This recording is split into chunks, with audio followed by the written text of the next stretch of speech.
The man swung his sword 10,000 times every day. He believed he could become a knight among thousands, but soon he faced the greatest blow of his life. He was defeated by a child who had only been learning swordsmanship for 6 months. The child said, "Mister, you're so weak. If someone like you can become a knight, then what's my upper limit?" A man who had swung his sword for 10 years was defeated by a 10-year-old child. I accepted losing to a child, but I felt extremely unwilling, because when I was little, I was also considered a swordsmanship prodigy in the village. By chance, I became the apprentice of a retired mercenary, and I quickly defeated him. The retired mercenary said I was the most talented child he had ever seen, and that I might become a knight in the future. It was because of his words that my dream began from here. A knight is someone who can slay 1,000 enemies with their own strength, turn the tide of battle, and is also a hero of the entire nation. Knights who end wars are called terminal knights. I originally thought I was the protagonist in the bard's songs. Until later, I left the village and joined a mercenary group. Only then did I realize that my little bit of talent might not be worth mentioning at all. Every day I was mocked by the group members. Can't even make it as a free mercenary, yet still dreams of becoming a knight. I didn't argue back, nor did I stand up to defend my dignity. I answered myself in my heart. Giving up after just one failure would be too early. After that, I practiced swordsmanship frantically every day.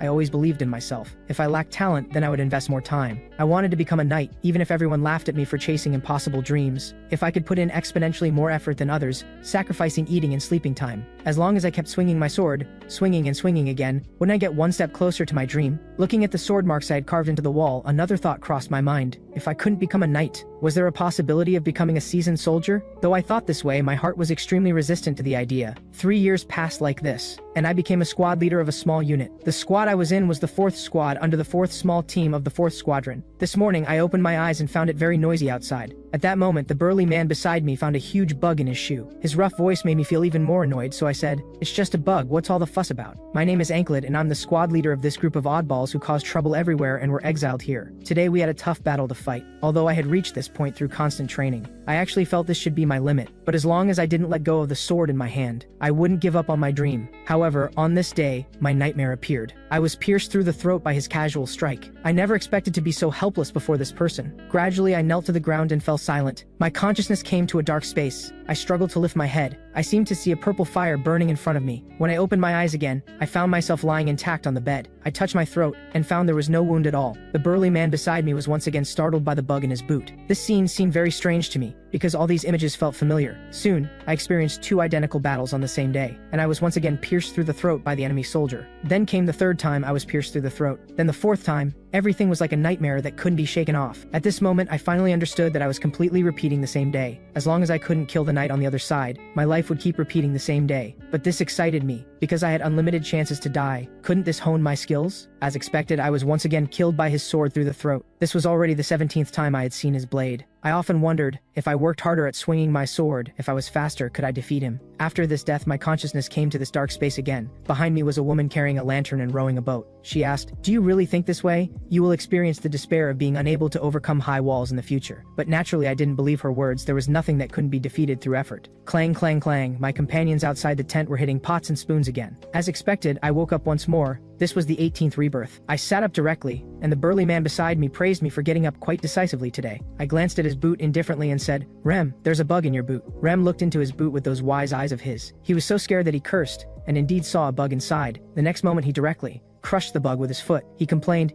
"You must have put this bug in there. How can you play such childish pranks?" I said, "I just happened to see it crawl in." I looked meaningfully at the ground. The twitching little bug on the ground was already the 18th time I had seen its corpse. I didn't know how many more times I would have to see the bug's corpse before I could escape today's loop. After coming out, I turned to Rem and said, "I want to relearn Beast's Heart, please teach me." Rem was stunned. He said, "Captain, you seem a bit different today. Didn't you want to learn before but gave up? Can you really calm down and learn now?" In the afternoon, I once again participated in the melee battle between Aurelia and Asbin. In this battle, I once again lost my life and restarted a new day. Each time after revival, I would ask Rem to teach me Beast's Heart. But until now, I still couldn't face the blade thrusting toward me directly. Until I experienced this battle for the 21st time. I had repeatedly memorized all the dangers on the field. I threw my head back and dodged the flying arrow. Then came the attack from behind. I blocked it with my shield. Then I looked at Bell from another squad. If things continued like this, that captain would definitely die. With a bang, the moment the arrow fell, I immediately came to his side and deflected the attack. After this last target was finished, I turned my gaze to the enemy soldier. In my view, the most troublesome one right now was this soldier. I'd already been pierced through the throat by this guy more than 20 times. So this time I strengthened my resolve. I must survive this battle. Just when that night charged over, I suddenly remembered what Rem had said to me before.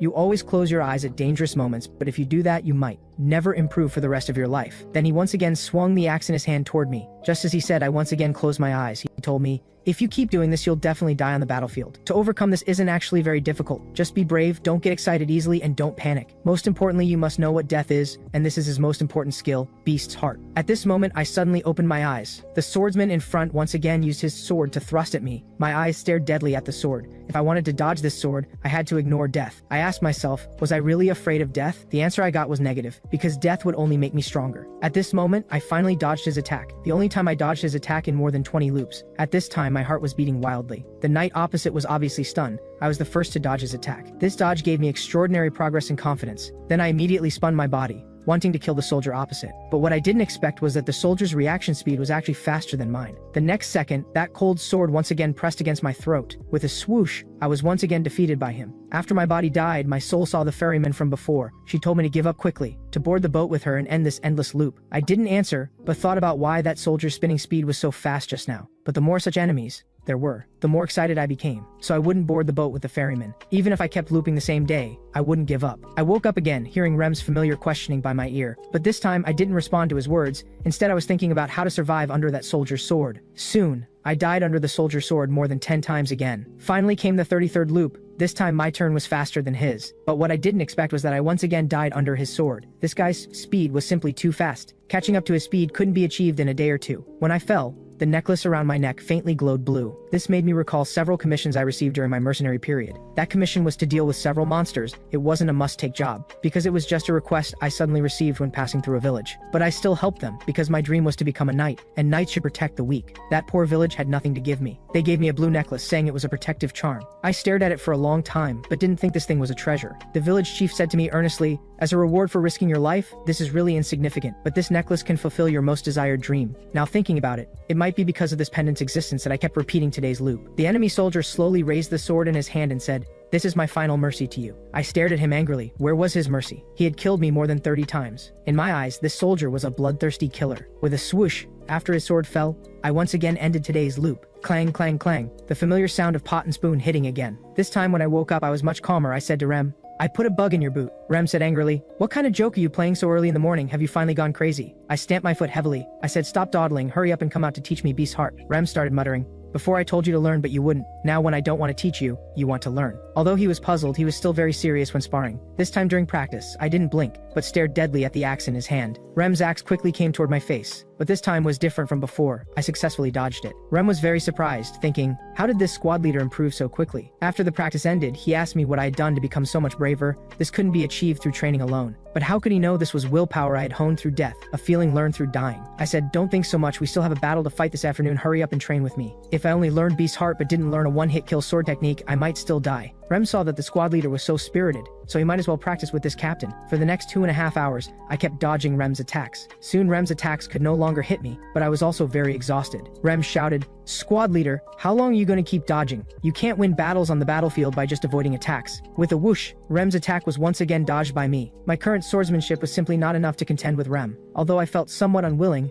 I now only knew that one killing move. Then I spread my legs and assumed a stance, waiting for Rem to come in front of me. Rem was startled. How did this squad leader's aura suddenly change? At this time, I unconsciously began imitating that swordsman's attack. I leaned forward and thrust out the sword in my hand, but the sword in my hand was still knocked away by Rem's axe. What shocked me wasn't that the sword was knocked away, but that I had just used that swordsman's thrust. His attack seemed to be carved into my body. I unconsciously used it. I clenched my fist, because I had been killed by that move dozens of times. My body already had muscle memory. Rem scratched his head and said, "You should have bled a little just now. That thrust you just used was the most decent move, but the power still wasn't enough." I understood what he meant. If I had enough power just now, my palm should have bled. Rem transformed into a combat instructor and said, "In other words, your sword just now had other factors in it." My eyes stared deadly at Rem, listening carefully to what he said. Rem continued, "You need one thought, which is that you can't run away this time. Only with such determination can you hurt your opponent." I understood Rem's words. The only flaw when I fought with that swordsman was that my sword lacked confidence. So every time during direct confrontation, I would be killed by his sword through the throat. But I firmly believed that in the next battle, I definitely wouldn't die by his hand. However, unfortunately, when the real decisive battle came, I still died by his hand. After more than 10 loops,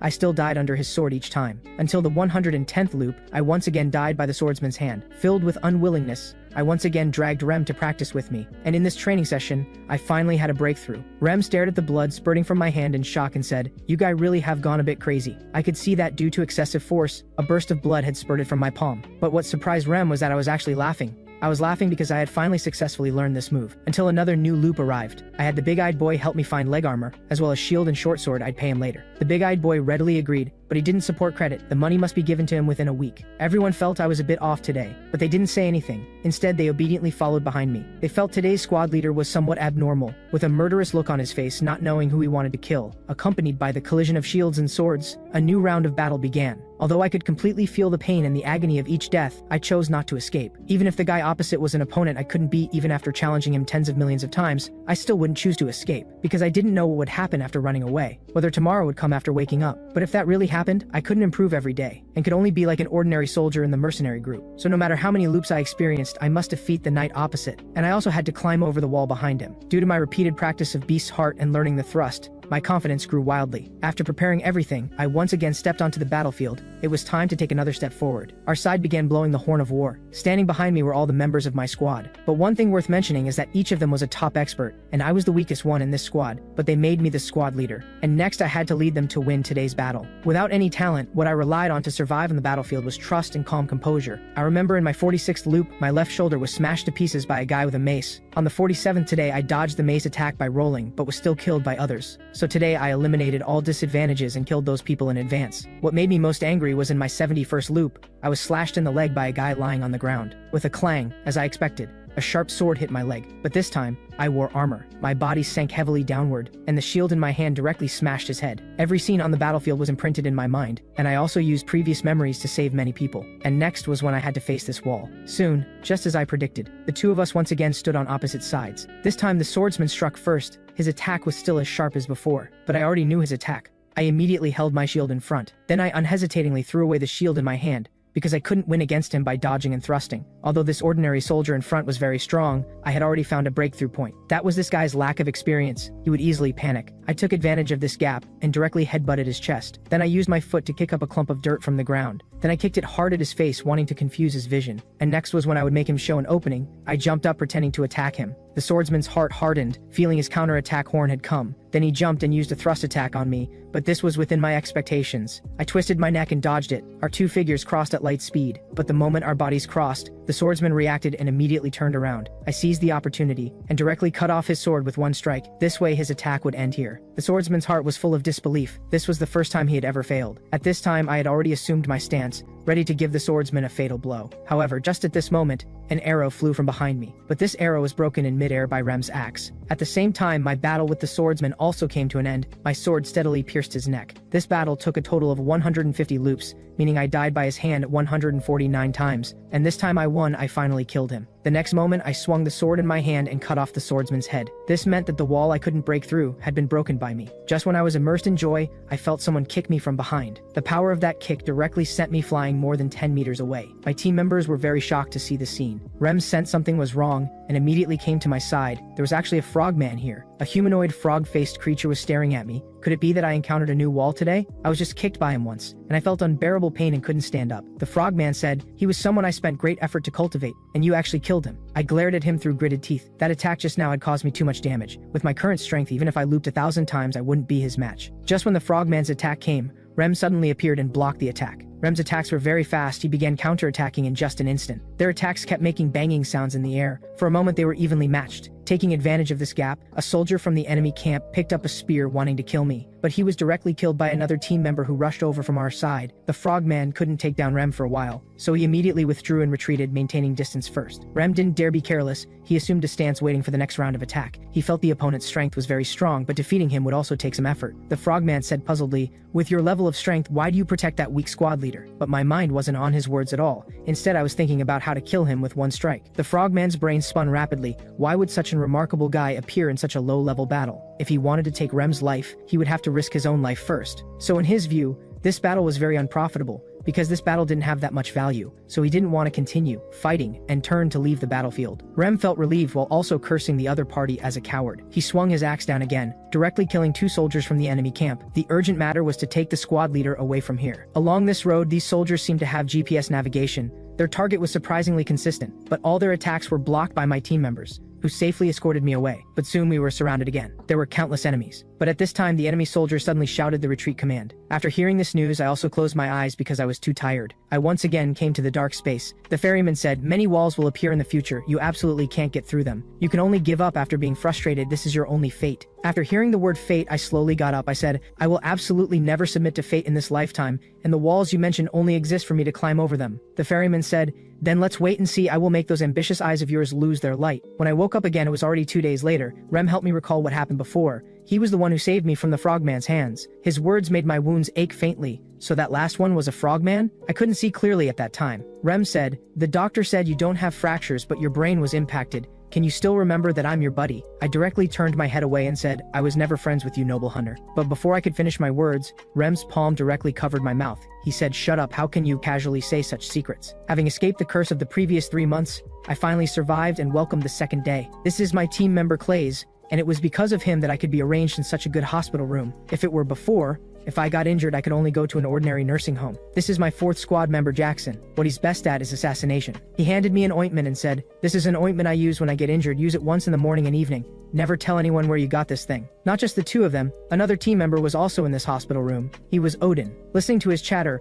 I found it a bit verbose. It would be better to let him go back and rest well first. These people came to visit me one after another today. Were they worried about me? If it were normally, they were used to going their own way and wouldn't come to see me at all. At this time, another blonde boy eating an apple came into my tent. He was Ragnar. He asked me why I was still lying in the medical device. From his words, I felt he didn't care about me at all. This made me laugh involuntarily. I thought he came to care about me. Now, in this medical device besides me, there were 2 other soldiers. Just when I was preparing to rest well, knocking sounds came from my door. The other 2 people also looked over curiously. A young officer with a pair of elf ears. After she came here, she asked who was the captain of Squad 444. This startled me. What did she come here to find me for? Was there something wrong? Then I responded that I was the squad leader Ankrid of this squad. She praised, "I heard you led the difficult squad members very well. I look forward to your performance." Her words made me very puzzled. Did she come here just to praise me? Just when I thought she was about to leave, she stopped again. The elf captain turned and asked the blonde man behind her, "What's your name?" The blonde man was somewhat at a loss and casually said, "My name is Kron. That's right, I'm called Kron." His name sounded like a made-up name. Could he also be a noble? The elf captain looked at him meaningfully. Then she didn't say much more and turned to leave. The conversation between the two made me very speechless. She actually didn't intend to pursue such an obviously fabricated name. With the rising of the sun,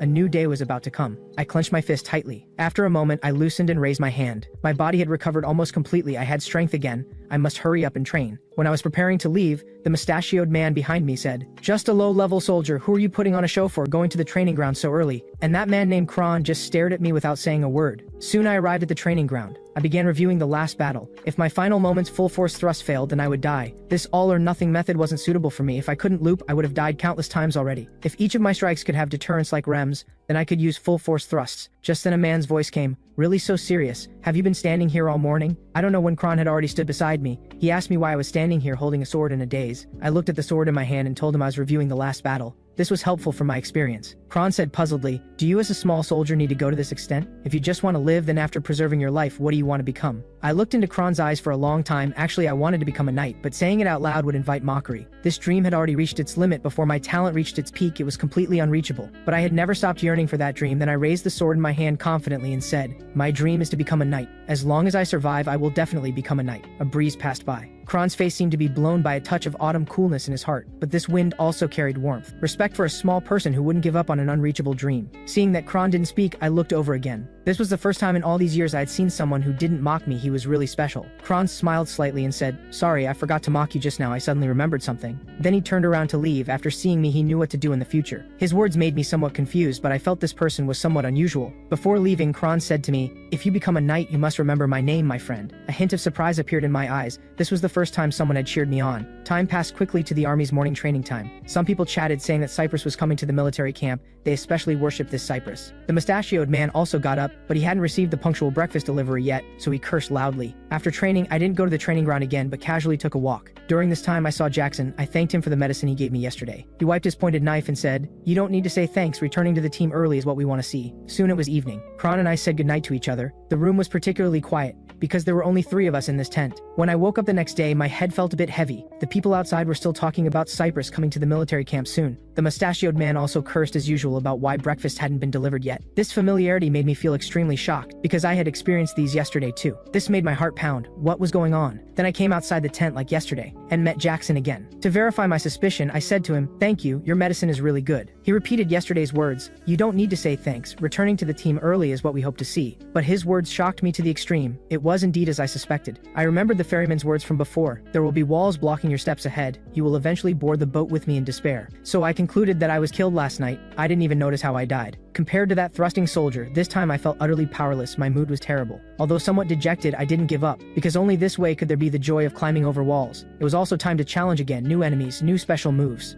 In a blink of an eye, time passed and it was evening again. I lay in bed pondering who had killed me. If it were enemy forces, they would have had to break through all the defenses to charge in here. At the very least, it would take someone of knight-level skill. I widened my eyes, having a suspicion in my mind. This was definitely a premeditated assassination ambush, and the assassin was most likely an insider. I suspected that the person who assassinated me was the elf captain who came to the tent this morning, because elves moved both quietly and swiftly, making them perfect for assassination work. If that were truly the case, then I was in serious trouble, because I was no match for her at all. Moreover, her inexplicable visit to the tent today was definitely to scout the location in advance. So I turned my gaze toward the tent flap at the entrance. I had to witness with my own eyes whoever I would see later. When the time came, I would just need to shout "assassin" and wake up the surrounding soldiers. As long as I could see the person, then this incident wouldn't be too much of a crisis. With a soft thud, a poison needle pierced my neck. This poison needle paralyzed my entire body, making it impossible for my body and throat to make any sound. It seemed this was a paralysis poison needle, so this was the cause of my death, and I saw that squad leader Bensaji was also dead. I struggled to lift my eyelids and saw a cloaked figure standing before Kron. That person must have killed the two of us first,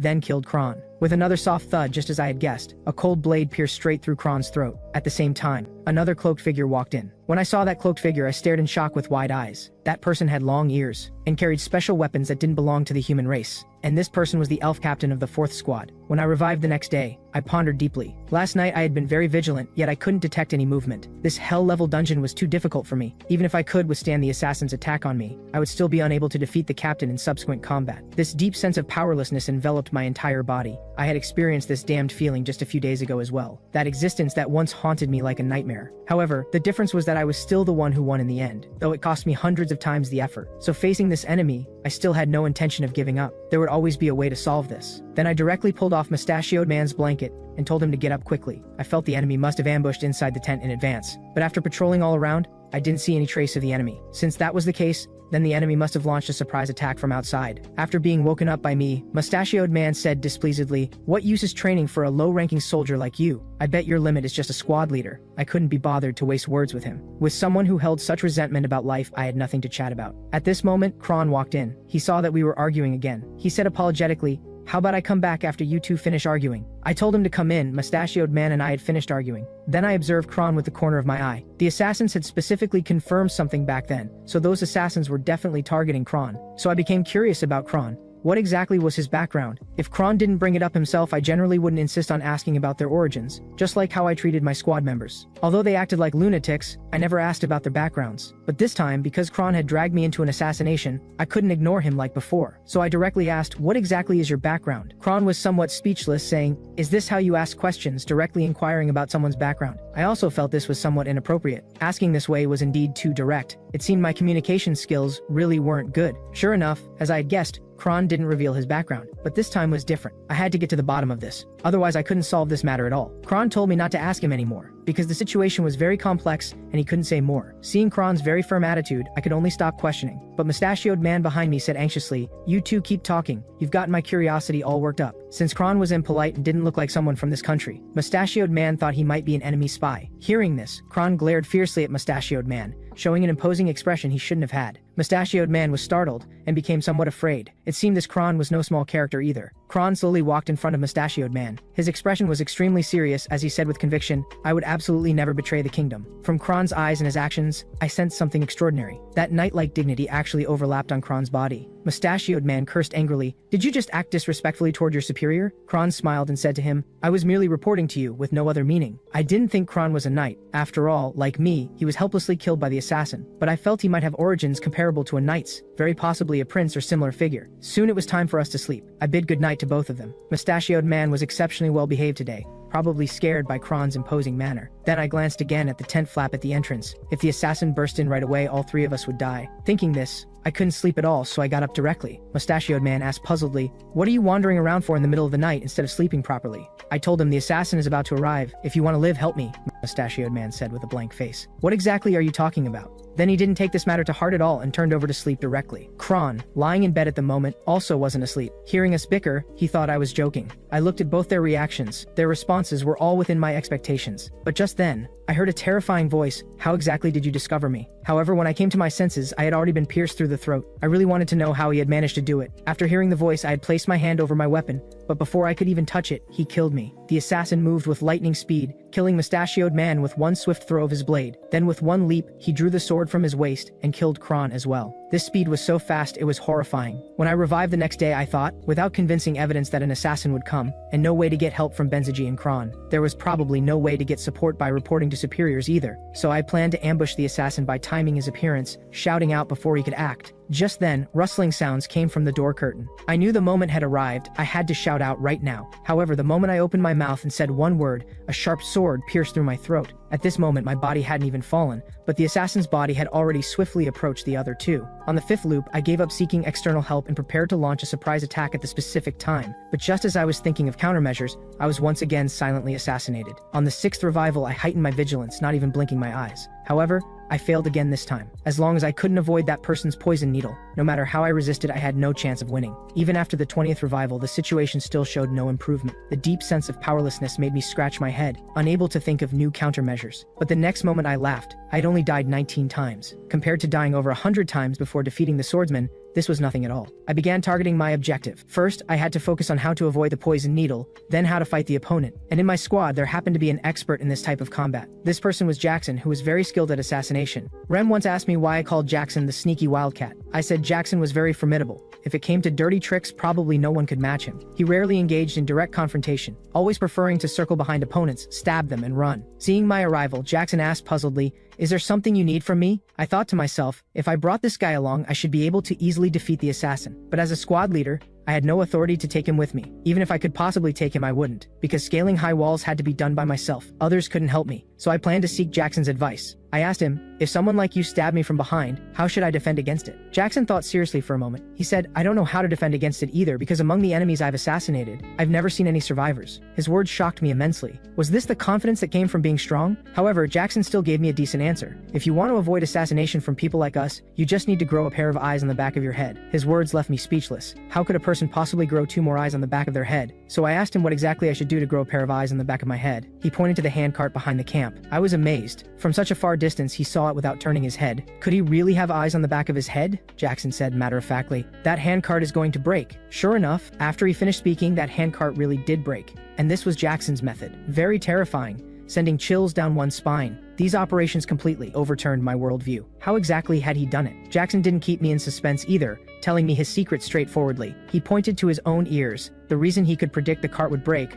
was because his ears heard it. Jackson heard the abnormal sound of the wheel joint shaking. As long as you hear it in advance, you can predict what will happen next. I hadn't expected Jackson's ears to be so sensitive. I hadn't even heard the handcart sound. Jackson stood up and said, "You can try listening to all the sounds around you, nimbly capturing sounds." I laughed. "You answered quite thoroughly today. You usually seem somewhat impatient." Jackson indicated that he was indeed quite annoyed, but compared to being constantly questioned, explaining everything at once would be better, because he felt that recently I seemed abnormally persistent about certain things. If I didn't get answers, I would absolutely never give up. That night, I lay in bed thinking again. This was the second wall I had encountered, and this time was even more difficult than the last, because this time I couldn't see the enemy at all. Yet it could also be said to be very simple. If being able to see the enemy meant I could survive, then I just needed to improve my ear sensitivity. My hearing gradually extended outward, and I heard regular footsteps. Those were the patrol soldiers. Beside the patrol soldiers, I heard the crackling sound of burning. That was the campfire. At the same time, outside the tent, as I was sensing the surrounding sounds, the assassin's presence quietly descended. With a soft pat, the assassin's presence landed on the ground. But that sound was extremely light. I couldn't hear it at all. Just as I was still thinking about where the assassin's sound was, the assassin's figure outside disappeared. What followed was a sharp pain in my throat. Then I couldn't make any sound. When I revived the next day, I sat on the bed pondering again. It seemed I had failed again last night. So far, there hadn't been the slightest breakthrough, so I found Jackson again. He told me that just by listening, I could obtain a lot of information. By relying on the direction and intensity of sounds, I could master positions. If I could clearly hear faint sounds from far away, then my ears would be no different from eyes. At this moment, Jackson's finger slid lightly, creating friction sounds in the air. He told me that sound was vibration. No matter how quiet this vibration was, it resonated everywhere. As long as I could pick it out from hundreds and thousands of vibrations, then all problems would be solved. After listening to Jackson's explanation, I came to a place with many people and began capturing the sounds I could hear. Among these interwoven vibrations would be many sounds. I had to pick them out individually. For instance, I could hear the sound of flags, but if there were dozens of flags here, then I couldn't distinguish them. There were also soldiers not far away. From right to left, nearby were 3 soldiers, while far away were the footsteps of 2 soldiers. I had to calm my mind and feel all these sound vibrations. There were also unfamiliar sounds, like the sound of bird wings and leaves falling to the ground. At this moment, Kron came before me and said, "Anchi, what are you training this time?" I said, "I'm not called Anchi, I'm called Ankrid." However, Kron didn't seem to care what I was called. He just felt the name Anchi suited me well. I sighed and couldn't be bothered to argue, saying, "If you want to call me that, then call me Anchi. I'm just sitting here foolishly. Why would you think I'm training?" Kron chuckled and said, "You don't seem like someone who would foolishly waste time." It seemed this Kron understood me quite well. I was quite curious about his background. At night, I was assassinated by the poison needle again. The next day was the same. I was assassinated by him before I even saw the assassin's figure. Every time before dying, I could clearly see Kron's expression when he was assassinated. This was already the 33rd failure. I was getting anxious. The opponent was too fast, I couldn't see clearly at all, and the 34th loop was about to begin. The assassin's figure quietly descended. The moment the assassin's figure descended, I indeed couldn't hear any sound, so I continued looping in failure. Now I was no longer as impatient as before, but continuously improved my hearing, because I understood one principle: scaling high walls didn't require opportunity, enlightenment, or help. Only by doing the purest things could I improve my strength and defeat the assassin. So I began endless cycles, every day experiencing the same day, doing the same things. At this moment, I suddenly opened my eyes during my cultivation. In front of me was Kron. My expression startled him greatly. He said, "I approached you quietly. How did you know and suddenly open your eyes? Could it be your training to sense movement?" It was precisely Kron's arrival today that made me understand the time had come. My training had improved by a level. At night, the assassin once again threw the poison needle in his hand, but this time, his assassination was dodged by me. This was an experience I'd never had in the previous dozens of attempts. I quickly drew the sword from under my pillow. Before the assassin could react, I slashed horizontally at him. The assassin was startled by my movement and instantly fell to the ground. This was completely unexpected for him. The assassin's face showed panic. This was his first failure. I chuckled, showing a gentle smile on my face. "After being assassinated so many times, I finally caught you." After seeing himself exposed, the assassin immediately drew the sword from his waist and swung it at me. But this sword didn't do much damage to me.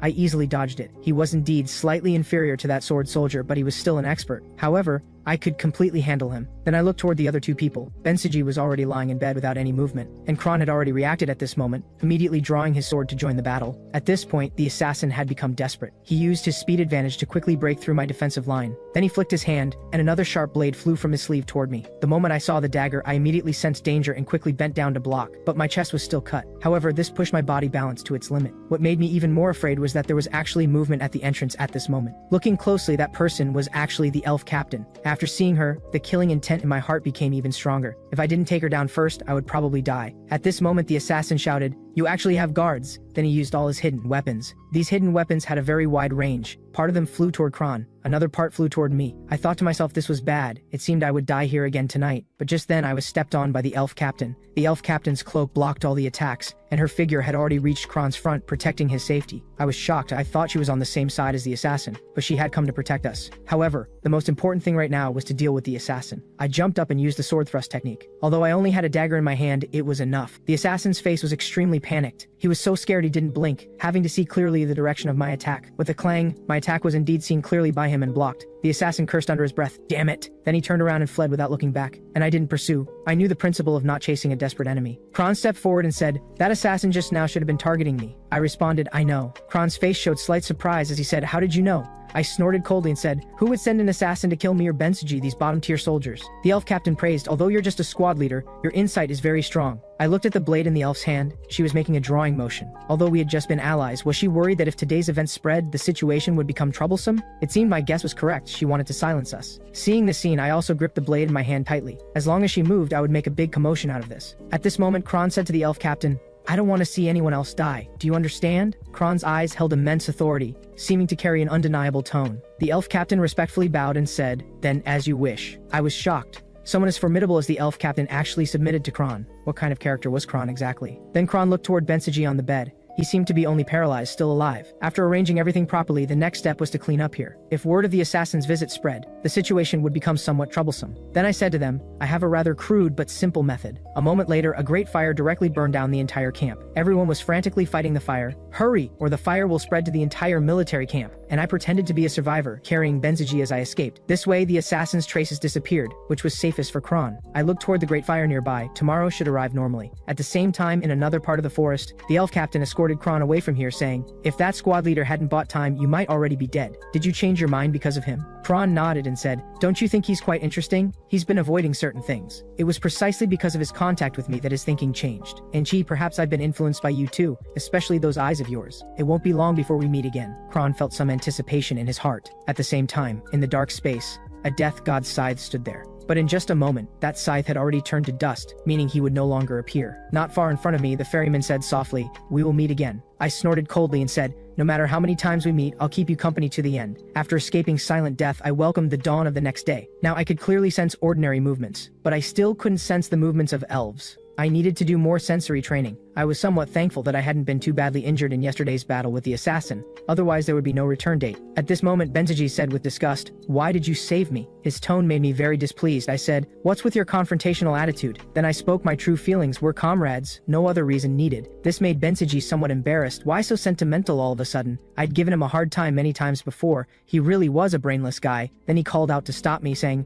are you returning to the squad now? I nodded and said, if you have nothing else, I'll go back now. He told me to wait, saying, going back now would be absolutely terrible. Your luck is too bad, because there are rumors that the entire position has been cursed. At the same time, Ragnar stared ahead with a fierce expression, and standing in front of him was Rem. These two seemed to be having a conflict. Rem said with a cheerful face, you little brat, do you want to fight me? However, this scene left the people nearby dumbfounded. If they started fighting, innocent bystanders might get caught up in it. At this moment, Ragnar had already been lifted into the air by Rem. With a crash, Rem heavily slammed Ragnar's body onto the tent. Ragnar immediately got up and quickly threw a punch at Rem's face. However, Rem's fist was faster, hitting Ragnar's face before Ragnar's punch could land. Rem decided to crack Ragnar's head open with his axe. Ragnar wasn't to be outdone either, immediately drawing the sword from his waist, preparing to fight to the death. I sighed deeply. Although I didn't know what the position's curse was, I felt these two were other people's curse. However, these two were also smart. Even when fighting, they did it in front of other people's tents, not damaging their own things. Then I told them to stop. Whenever I wasn't here, the entire squad seemed to be in chaos. Time passed, and 3 days later arrived. I'd been back with the squad for the third day. Just then, I heard a sound and suddenly opened my eyes. Jackson was passing by me. He said, I tried to be as quiet as possible, but I still woke you up. I told him not to worry about it. I was about to get up and exercise anyway. Jackson said with some surprise, you've only been learning for a few days and your ears are already this sensitive. You must keep practicing. This will be very helpful for your future. Then he left. Soon this place would welcome winter, and there would be much less fighting on the battlefield. Thanks to this winter, I now had plenty of free time to start training. The current season was more suitable for intensive training than any other time. When I finished exercising and was preparing to return, a rock greeted me. Under this rock was Odin doing push-ups. He said, Squad leader, are you coming back from morning practice? You're really diligent. With a rumble, he directly threw off the giant stone on his back. As Odin slowly stood up, his shadow had already covered me. He said to me, train your body well. At least you need to be able to withstand kicks from no accounts like Frogman. You're still too thin and weak. You need more training. At least have a physique like mine. I said, I'll definitely work hard, but I thought I could never train to have his physique, not even in dreams. Just as Odin and I were chatting, fighting sounds came from the tent behind us. It turned out Rem couldn't stand Ragnar and started fighting with him. Today was clearly your shift, but you were lying here sleeping, you lazy bum. Ragnar didn't say much, but groggily reached for his sword. Then he stared angrily at Rem and said, if I don't kill you, I'm not Ragnar. Rem never feared fighting. He picked up his axe and charged forward. At this moment, Odin and I walked in saying, both of you stop. Why do you fight every day? Odin held up his token and began praying again. Violence is ignorance and cannot solve any problems. I hope God can reduce their violence. Rem pointed to Ragnar nearby and said, this kid deliberately wants to starve us to death. Then I ordered Ragnar to go on duty and asked him to handle lunch. Ragnar readily agreed. Rem handed his towel to Ragnar saying,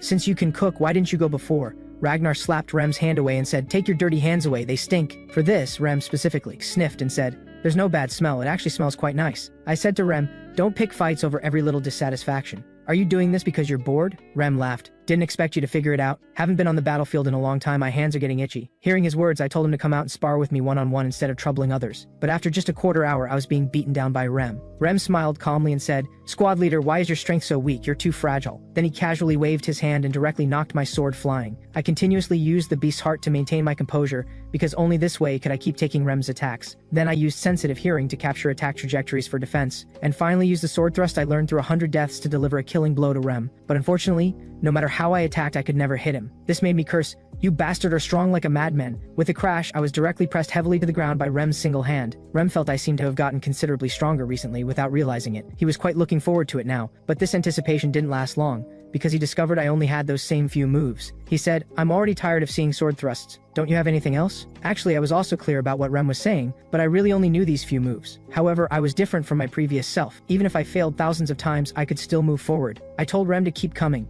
This time I would definitely defeat him. However, my strength was simply pathetic in Rem's eyes. But when he saw my eyes, he felt there was another meaning to them. The corner of his mouth slightly curved up. He didn't know why this eye was so captivating. Then Rem said, "Talk about defeating me after you can actually touch me, you boastful squad leader." Just as we were preparing to continue fighting, it started raining heavily. This forced us to stop the duel and prepare to go into the tent to wait for the rain to stop. At the same time, there were other people in the tent too. All squad members were resting here. Even the big-eyed boy came to the tent. With today's rain, his business was indeed much less. He shook the water off his head and said, "Weather like this could be called a curse." After hearing about the curse, I remembered that Bensuji had also mentioned a curse to me before. If I remembered correctly, Bensuji had said the entire position was cursed. Anyway, recently there had been strange incidents one after another. The weather was also very odd, injured soldiers were increasing, and there had been fires. If this continued, morale might completely collapse. However, I felt the higher-ups definitely wouldn't want such rumors spreading in the camp. I guessed it would be dealt with soon. At this moment, the big-eyed boy finally asked curiously, "Why do you keep standing at the entrance?" I told him I was doing sensory training, and this weather was just right for me. This made Rem say displeasedly,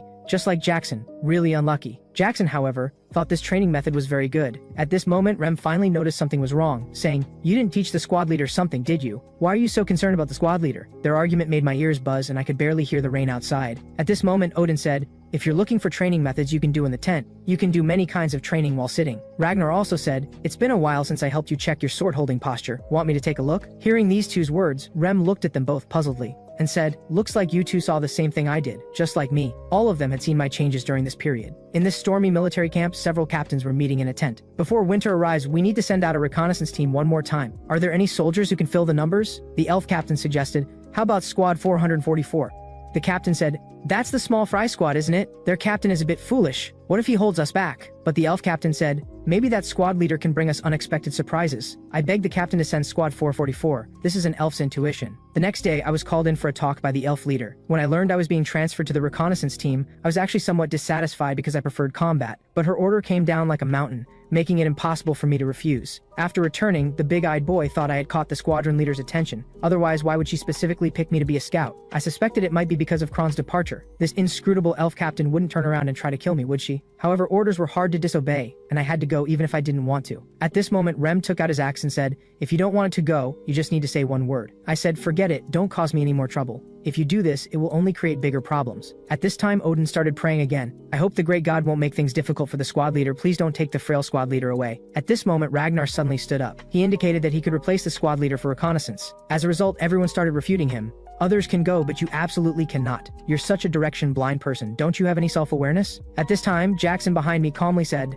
"I heard the reconnaissance area is the tall grass prairie. When you hear sounds different from usual in the grass, you need to concentrate, because perceiving anomalies is the foundation for responding to enemy sneak attacks." Rem said dissatisfiedly, "Don't teach the squad leader all sorts of random things. It will make him develop bad habits." I sighed deeply. If I went now, there'd be no one in the team to stop them from arguing, but in my opinion, I was indeed the most suitable candidate. After I joined the team, because my strength wasn't strong, I was ordered around and had no clear position. Later I found something of value I could do. That was taking on the position of squad leader of the small fry squad that everyone avoided. I said to them, "That's enough. If you keep fighting, even the tent will be destroyed by you." Rem didn't know whether I was ignorant or brave, rushing to intervene in that scene just now. Jackson said, "Rem, thank the squad leader properly, otherwise I would have pierced your heart long ago." Rem wasn't afraid of Jackson's intimidation and said, "Just now, if it weren't for the squad leader stopping me, I would have chopped off your head long ago." Hearing their conversation, I was certain I should go to the reconnaissance team even more, because these guys were really too powerful. It didn't matter whether I was in the team or not, but they absolutely couldn't be missing. So I didn't hesitate anymore, and went directly to the reconnaissance team.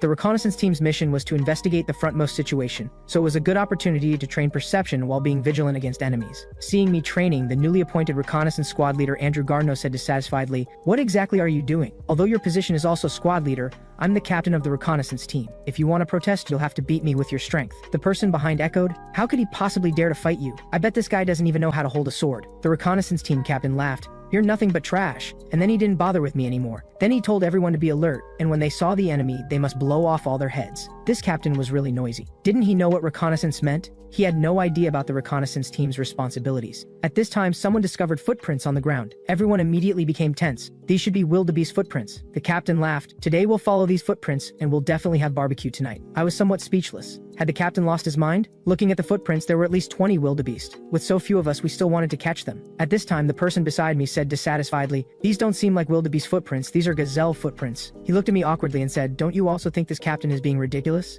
He was Ankrid, a hunter from the village. He didn't like this captain much, so he became familiar with me. Along the way, Ankrid told me a lot of common knowledge. When night came, the captain cursed loudly, searched all day and didn't find a single sheep. What a waste of time. He was already scratching his head in frustration, thinking that no matter what, he had to bring back some results. The next day, our group finally arrived at the final destination. Looking around, there were only mountains and grass. This was the tall grass prairie. We needed to cross this tall grass prairie and find the enemy Asbin's reconnaissance team, then capture several of them alive as prisoners and earn merit. Ankrid hesitantly said, are we really going in? Our mission this time is to survey the terrain. Although I didn't want to go in either, this was the captain's order, and we had no choice. Then our group went deeper inside. Crossing such a large tall grass prairie wasn't an easy task. Actually, I thought they would give up soon, which was why I followed along. I didn't expect him to have no complaints at all. After walking around, Ankrid felt something was wrong because he hadn't found any animal droppings. This prairie was like a huge granary. It was impossible for there to be no animal droppings. Just then, I heard the heavy sound of a wild beast's claws landing. This made my heart immediately tense. A wild leopard suddenly ran out from the grass nearby and was rapidly fleeing. In that split second, I made eye contact with that wild leopard. I immediately came to the captain's front and told him to get down quickly because I sensed an ambush around us. Sure enough, just as I finished speaking, 2 teammates had their heads blown off by arrows. The captain said, this is bad. I didn't expect there to be enemy troops here. Could these guys have ambushed here earlier than us, waiting for us to fall into the trap together? The captain ordered everyone to flee immediately. If we got surrounded, it would be troublesome. But while running, the captain was actually captured by others. I heard a squelching sound,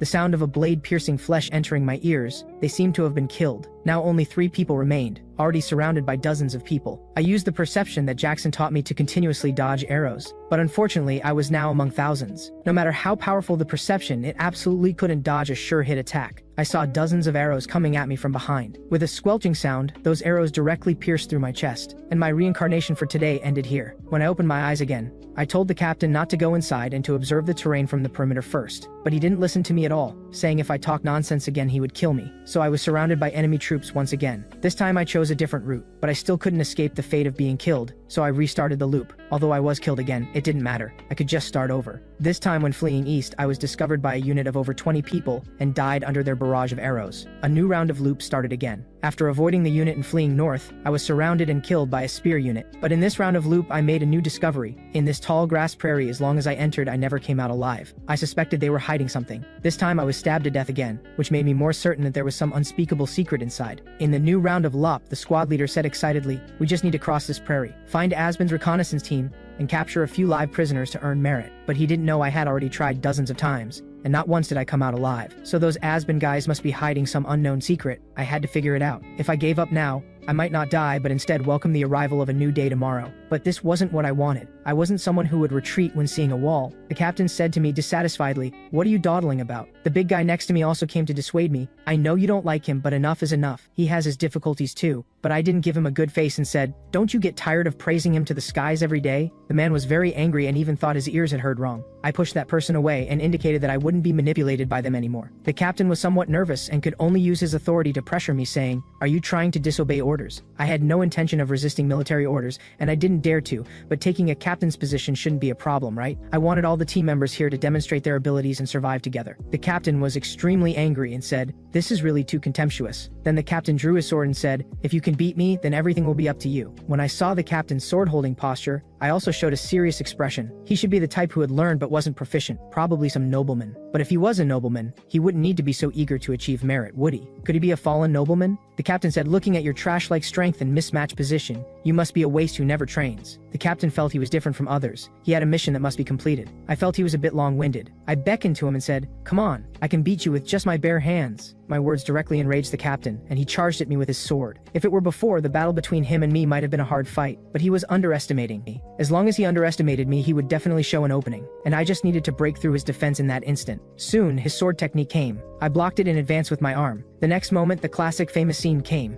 I directly caught his blade with my bare hands. My right fist swung out fiercely, directly hitting his trachea. This punch of mine almost made the captain vomit up his overnight meal. In front of me, the captain couldn't even withstand a single move and fell to the ground. The team members were all stunned, not expecting I could have such strength. They only knew I was the lowest level soldier. I said, from now on the reconnaissance team will be commanded by me. Is there anyone who's not convinced? Everyone was silent, making no response. Even that arrogant captain just slowly lowered his head. So I successfully became the captain of the reconnaissance team. Soon our group once again walked into the dense forest. Everyone was puzzled about why I wanted to do this. At this time I asked Anri, what is your dream? Anri said, somewhat confused, why are you asking me this? I don't have dreams now. I used to have a dream, hoping to live together with the flower shop proprietress. I sighed and said, if you want to live, you have to survive from here first. Then I asked another person and learned he already had a lover and child. I told him to work hard and stay alive. Then I also inquired about the dreams of the other two. One wanted to earn money to open a shop, and one wanted to return to his hometown to live a peaceful life. Finally, I also asked Andrew. He wanted to fulfill his mother's last words, because he had to revive the Garneau family. This was his mission. I said, you all have dreams and need to leave here first to realize them. Next, you must follow my arrangements. We will return alive and definitely realize our dreams. I appeared particularly brilliant in the sunlight, and everyone was shocked by this scene. From now on, all squad members must actively engage the enemy. There was no better motivation than the desire for life. Previously, I had tried to break through after enemy troops appeared, but I was wrong. There was no way to escape. I pointed forward and ordered Henri to aim for heads and height in the direction of my finger. Although he had some doubts, these doubts were suppressed by my gaze. After I gave him the order, he shot an arrow directly into the air in the direction I indicated. This arrow was very accurate, directly hitting the enemy's skull. This scared several of them badly. Not expecting there really were enemy troops ambushed here, I shouted loudly to Andrew behind me, follow my pace closely and charge up to kill. So Andrew followed behind me with a fierce expression. Soon there were 3 shadowy figures ahead of us, but I didn't stop at all and directly charged up to give him a sword strike. Through these loops I understood one principle. If you want to gain the upper hand in battle, you must strike first. These 2 soldiers couldn't react in time. All their attention was on me, completely not noticing that Andrew behind them had already assassinated them. At the same time, behind Andrew there was also an enemy soldier aiming at his heart. Fortunately, another member of the squad also arrived in time and eliminated that soldier. Their battle record was outstanding. In the blink of an eye, they directly took 2 lives. For a moment, the enemy soldier suddenly became extremely panicked and immediately called for reinforcements. But at this time, we wouldn't be afraid because all our team members had assembled and were listening to orders. What followed was a crushing massacre. On the tall grass prairie, the enemy also found it difficult to control our position. The reason we were discovered by them initially was because of that black leopard. The enemy accidentally discovered us because of this leopard. So this time when the enemy caught it, they became very panicked after being ambushed by us. This was how we achieved our victorious battle record. After killing all the enemies, I told them to immediately change locations. We couldn't stay here long. Unknown to me, behind me, a leopard was staring at me. We lost 1 teammate in the battle just now.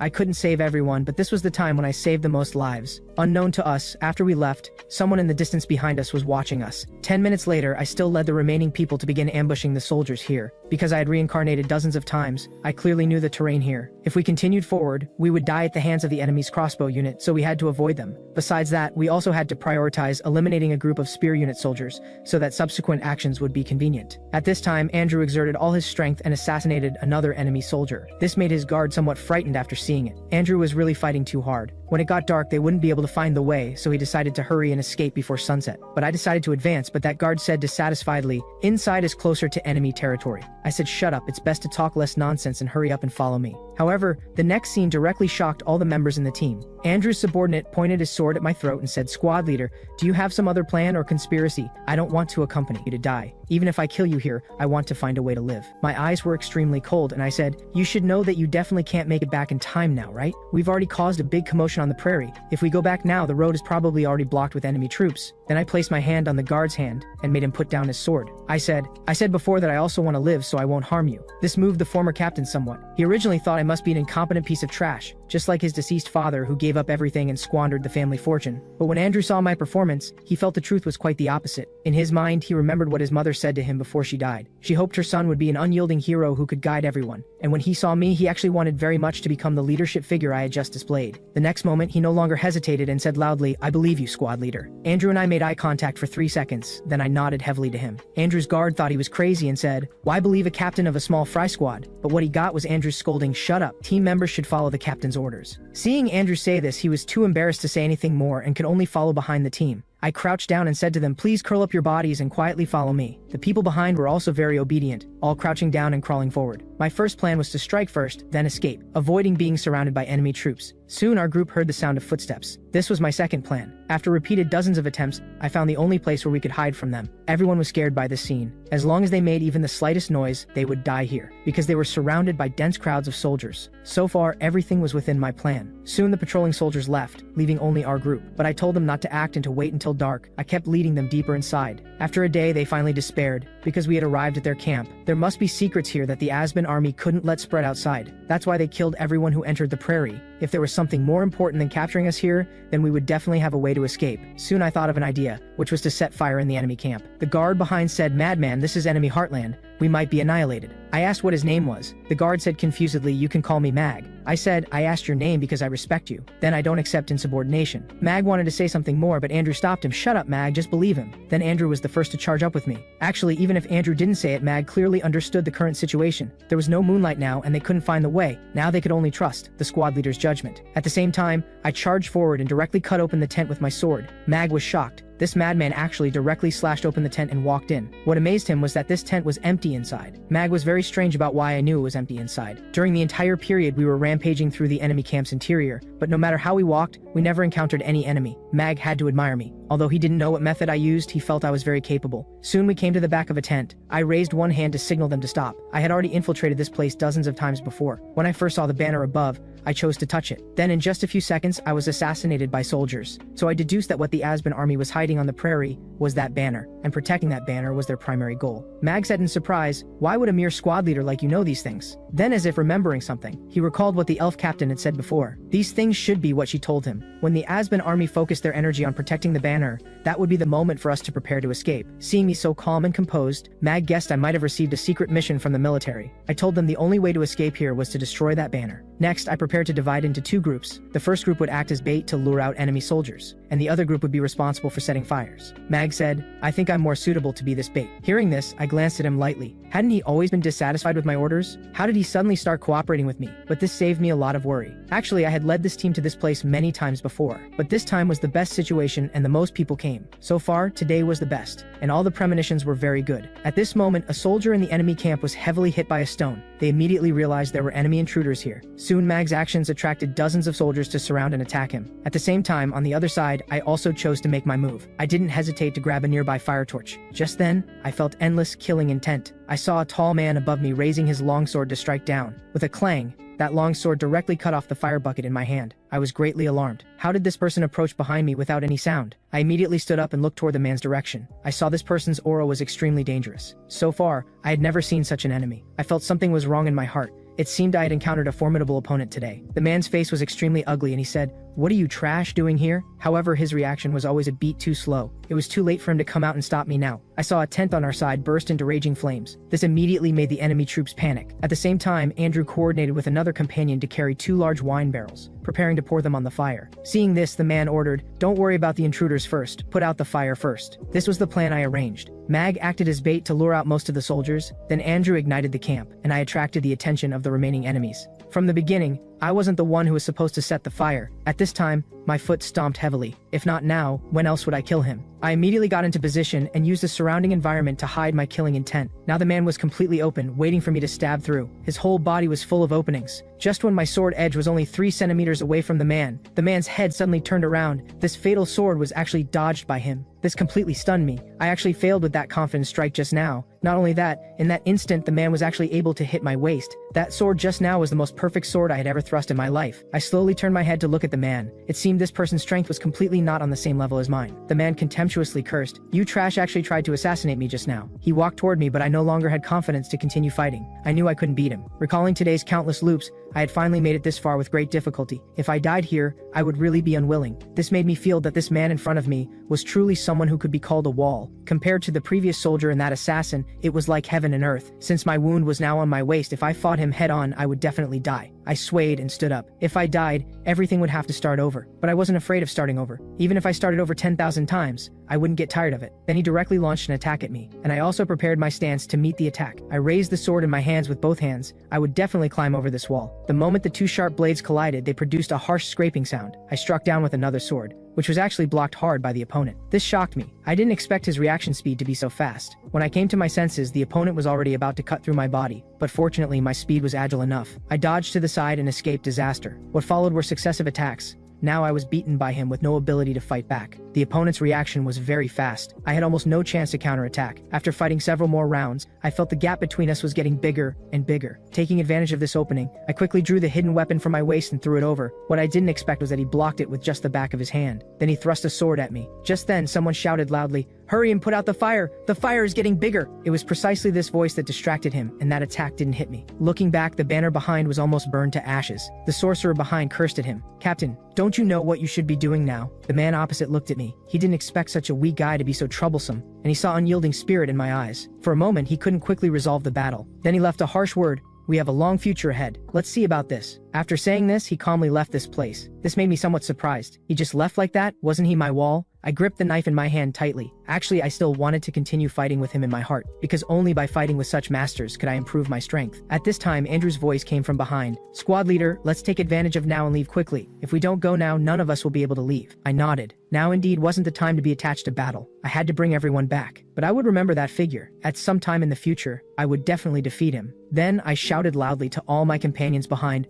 "Retreat immediately. Don't be attached to battle." Right now, taking advantage of their busy firefighting was our best opportunity to escape. During the escape, I saw that Andrew's stamina seemed to be almost exhausted. At the same time, 4 or 5 soldiers came chasing after him from behind. We couldn't let them easily kill the companions we had worked so hard to bring out. Andrew and I together killed the opponents. Then I retreated to the back to provide cover and let them run up the mountain. As we ran, I felt my eyes were a bit dazzled. It seemed we were welcoming a new dawn. Even so, we didn't dare slack off and ran frantically toward our own camp. When we returned to the military camp, we were already exhausted, with weak legs and dizzy heads. Even I was no exception. But I felt that today's version of myself seemed to have been sublimated. At the same time, at the enemy's headquarters, their banner had already been burned, so this matter couldn't be helped. They could only spend time preparing again. But the captain didn't expect that the famous Grey Dog unit actually couldn't stop those little brats. They had previously arranged elite troops to guard the tall grass prairie. The so-called Grey Dog unit was an independent squadron with independent combat rights in the Asban army. The unit's name came from the gray-haired Grey Dogs of the Asban Principality. Grey Dogs were naturally stubborn and famous for this. Anyone they set their sights on had never escaped. He asked the man behind him, "Was your opponent strong today?" Mickey said indifferently, "If there hadn't been a fire, I could have taken his life on the spot. If I encounter him again next time, he won't have today's good luck." After returning to the military camp, I still couldn't forget that battle. If possible, I still wanted to fight with him. Next time we fight, I will definitely kill him. Our thoughts at this moment were surprisingly consistent. After I completed the mission, I went to report everything that had happened. From my report, the elf captain judged that this was an almost impossible task to complete, but she didn't expect that I had actually completed it. After leaving the tent, I saw several people who had teamed up with me, and they were very grateful for my help this time. I waved my hand to indicate it was nothing, saying such a small matter was hardly worth mentioning. The reason I didn't accept their apology was because I felt I hadn't done well enough. Although I saved 4 of them, I still lost 2 comrades in the end. Since I had been repeating today continuously, I could already see the scenery beyond the limits. So now I shouldn't be struggling in place, but should keep transcending the cycle and surpassing today's version of myself. Therefore, I had to become even stronger. Just then, shouting appeared ahead of me. Looking closely, it turned out that Rem and Ragnar were fighting again. Rem seemed very excited when fighting with Ragnar. His whole expression was one I had never seen before. Ragnar was the same. His expression was unusually serious too. When I had sparred with them before, I had never seen them show such expressions. The mustachioed man beside said in horror, "Are these still human? They're simply monsters." Probably only these two had the combat power to spar with each other every day without holding back. After watching their battle, I couldn't help but grip my sword hilt. I was very envious, so I set a goal to make them show such expressions in front of me too. With a swoosh, Rem's axe fell again and the air rang with the loud sound of clashing blades. Sharp-eyed Ragnar saw me first and said, "Didn't expect you to come back, squad leader." Rem said, "If you're back, then come back openly. Why are you hiding there watching us fight?" After I returned, Rem told the others to leave quickly as he didn't want to fight anymore. When I came back, I immediately started reviewing Rem's battle with Ragnar, but Rem seemed to have no interest in talking to me at all. Having no choice, I went to ask Ragnar, "How did you respond to Rem's attacks just now?" But But Ragnar was the same as Rem, completely unwilling to talk to me. No matter how fanatical a training enthusiast is, once the body is injured, it must rest properly. After dinner in the evening, I was preparing to train again, and Rem and Ragnar couldn't understand me. If the squad leader continued training in this way, he might die. Time flashed by and it was the next morning. Ragnar slept comfortably until the next morning before getting up. Turning his head, Ragnar discovered that the squad leader was actually training despite his injuries. He stretched comfortably, thinking that such training was basically futile. Then he ran to the back of the tent to watch me practice. After watching for a while, Ragnar felt it was somewhat painful to watch. Every one of my moves revealed a lack of basic skills. So even though I struggled day and night, the training remained fruitless. But when he saw my eyes, he felt them filled with hope. So Ragnar felt conflicted, because how could an ordinary little swordsman have such powerful hope in his eyes? Finally, he couldn't help but come out and ask me why I insisted on training every day. However, I simply told him that I wanted to become stronger and more powerful. Ragnar continued asking, "If you become stronger, what other goals do you have?" I said my goal has always been the same from beginning to end, to become a knight. I want to walk the path of knighthood. Even if this path means my destruction, I'm willing to accept it. Then Ragnar, as if he had made a decision, came behind me. Ragnar said solemnly, "Do you want to learn swordsmanship, squad leader?" This made me very happy. He was finally going to teach me swordsmanship. I was certainly willing to learn swordsmanship from Ragnar, although I didn't know his true strength. Every time he fought with Rem, he held his ground for a long time. After seeing my eyes, Ragnar felt things were getting more interesting. Ragnar held up 2 fingers and said, "If you want to learn swordsmanship from me, first you must abandon the beast's heart and the sword thrust. Everything else must be thrown away too." This shocked me. Did I have to throw away the mercenary sword techniques too? Ragnar felt I had too many unnecessary movements, and if I didn't abandon them, they might cost me my life. Ragnar asked, "Do you need to learn new techniques or do you want to be content with the status quo?" However, I didn't think too much about it and directly chose to relearn swordsmanship. This stunned Ragnar, who said, "Don't you want to consider it at all?" I said, "Hurry up and teach me, don't stand there in a daze." Ragnar was secretly surprised, thinking, this guy is indeed somewhat unreasonable. Later, Ragnar took me to get a long sword. He really taught me from the basics. First, the posture of holding the sword with both hands and the feeling of gripping the sword. He said, "The sword in your hand doesn't become powerful by gripping it tightly. You must use the wrist's movement to flexibly combine the sword with yourself." Ragnar taught me for an afternoon, and I finally understood one thing. He wasn't a good teacher, because every time he got to the key points, he would speak vaguely. Then he could only use actual combat to teach me how to quickly execute sword techniques in battle, because this was the best and fastest way to improve swordsmanship. Ragnar's strength was indeed formidable. His casual sword made my wrist tremble, and I almost couldn't hold the sword. I asked him, "What happened? That sword of yours just now almost made me unable to hold my sword. My whole arm felt like it was paralyzed in an instant." Ragnar raised his arm to demonstrate for me. He said, "If your movements are too stiff, you'll be even less able to hold the sword. It's essentially like a tree branch or a pillar." Something like that. I said somewhat speechlessly, "What you're saying is so bad I can't understand it. And what does that analogy even mean?" Just like that, I began training continuously with Ragnar. Every time I fell, I would get up and train again, until I was knocked down by Ragnar once more. Ragnar was somewhat surprised in his heart. He thought I wasn't this terrible. But when we actually fought, he discovered I hadn't even mastered the most basic fundamentals. If the squad leader was like this now, even if he were a divine general, he couldn't teach the squad leader swordsmanship. But I had no intention of giving up. I said, "Stop dazing and hurry up and continue practicing with me." Just then, Rem walked over and told me to quickly put on my clothes and prepare for battle. But I hadn't heard any notice about battle. It turned out to be a temporary order. Scouts had discovered enemy forces continuously approaching ahead. Now everyone in our squad was ready, except for me and Ragnar, who weren't equipped. The elf captain had even assembled several thousand soldiers to prepare for battle. Soon, our squad of 6 arrived here,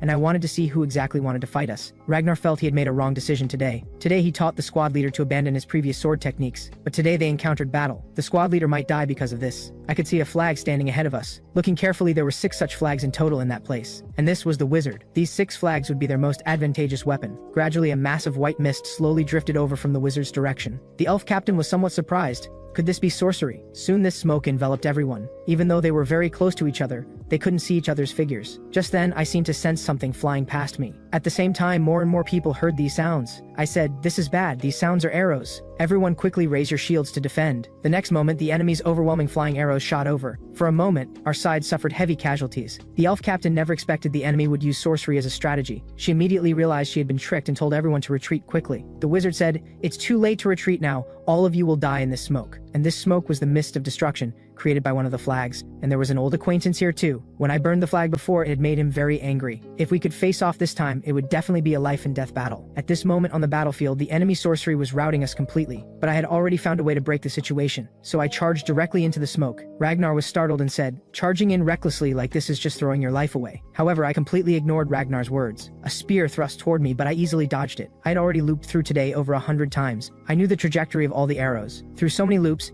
Ragnar had taught me many techniques, and now it was up to me. The next moment, I faced an enemy soldier. After his spear thrust out, my sword had already pierced into his neck. Then I used the sword techniques I practiced daily to slash his body apart. At this time, I threw a dagger from my chest. I roughly knew the enemy's direction. All of this was already imprinted in my mind. With a thud, I threw my dagger hard, hitting an enemy soldier right in the chest. This made their expressions somewhat unsettled. After I attacked, my figure left the original spot. When I appeared again, I had severed an enemy soldier's leg. The enemy across from me was frightened by his comrade's screams and seemed somewhat panicked for a moment. Ragnar had told me in previous loops, remember the coordination between eyes, feet, and hands. First, use your eyes to see and make predictions. Then move your feet to quickly approach the enemy. And finally, use your hands to thrust the sword into the enemy soldier's chest. I laughed wildly. I felt this battle was somewhat different. Completely different from before I practiced the basics. As I kept killing, I reached the enemy's rear. The enemy captain smiled coldly and said, "You've fallen into the encirclement. Do you think you can still get out alive?" Little did he know this was exactly what I wanted. Only death could make me stronger. They all thought I was crazy, because only a madman would say such things. Then without hesitation, they killed me with a barrage of arrows. After this death, I came to the dark space again. This time the ferryman also appeared. She thought I had gone crazy, actually dying nearly 300 times in a single day. Opening my eyes again, I was back to this morning. I didn't expect the ferryman to appear this time just to call me crazy. At this time, Rem stood in front of me, reminding me of when Rem mentioned sorcery during the battle in the mist. I still remembered the enemy formation at that time. I discovered their formation had no tactical value. It seemed just like in the tall grass prairie,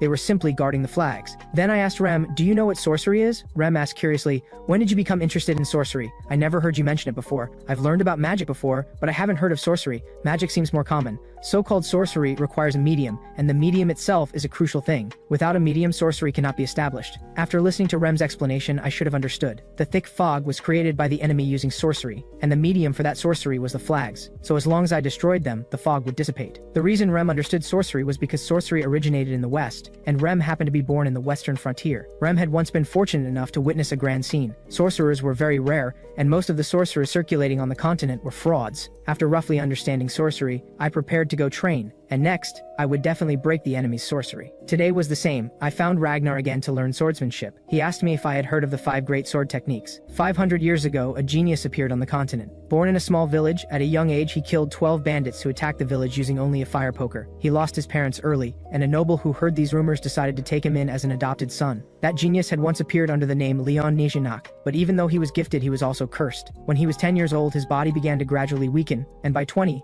Leon Nijinak was completely paralyzed. But he organized 5 major categories of swordsmanship in the way of the sword. These 5 great sword techniques were the upright and exact blade, the heavy and powerful blade, the bewitched blade, the swift blade, and the gentle and flowing blade. So this was what Ragnar called the 5 great sword techniques. After Leon wrote a new chapter in the history of swordsmanship, the Oliniak family used this as an opportunity to become the most prestigious family in the empire. And this school of swordsmanship was passed down through generations, now becoming orthodox. So current swordsmanship was mainly divided into Northern heavy sword, Central straight sword and soft sword, Western quick sword, Southern phantom sword, and Eastern strange sword. Ragnar used the Northern heavy sword and created his own sword technique called focus on one point. Forget everything around you and focus only on your own sword and the enemy's sword. Then Ragnar got into position to demonstrate this sword technique. The next second, Ragnar's sword attacked me. His sword wasn't very fast, but it cut a gash on my neck. If Ragnar's blade had shifted 5 centimeters to the left, my major artery would have been severed. Ragnar asked expectantly, "Did you feel the focus on one point I mentioned earlier?" At this time, Rem appeared. He scolded Ragnar,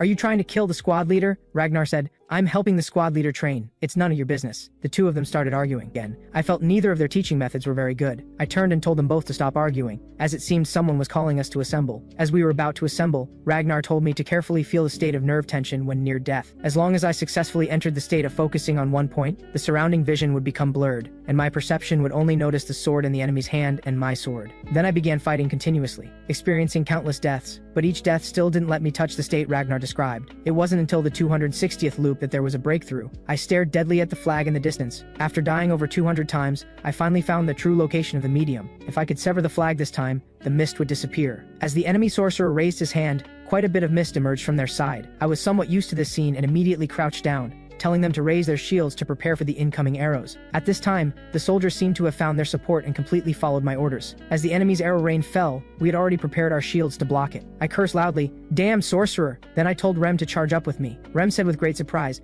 "Are you crazy, squad leader? How dare you charge in recklessly like this?" I told Rem to clear the way for me because I wanted to conserve my strength, in case I had no energy left when I reached the flag. After charging with Rem, I seemed much more relaxed. Rem could kill a soldier with one axe blow. At this time, Rem grabbed a soldier by the collar and interrogated him. Speak up, who exactly created the sorcery? That soldier didn't answer his question at all, so he killed him with one axe blow. I completely ignored the screams behind me. After all, I'd been hearing these screams for over a year. Now the most important thing was to approach the innermost flag. The next moment, the power in my hand was fully charged. As long as I cut down the flag, the mist would disappear. I swayed forward and chopped my long blade down on the pole. It was time for this mist to end. However, just at this moment, a sword blocked my attack. After our two figures made contact, we immediately separated without any extra movements. The opponent's appearance surprised me. From that sword strike just now, I could tell the opponent was very strong. The man slowly said, "It seems heaven still has eyes. It actually let us meet again. For so many days, he had been wanting to take my life. He was the captain from the tall grass prairie, but I had already experienced over a year in the loops, and I had long forgotten his appearance. So I asked, 'Who are you?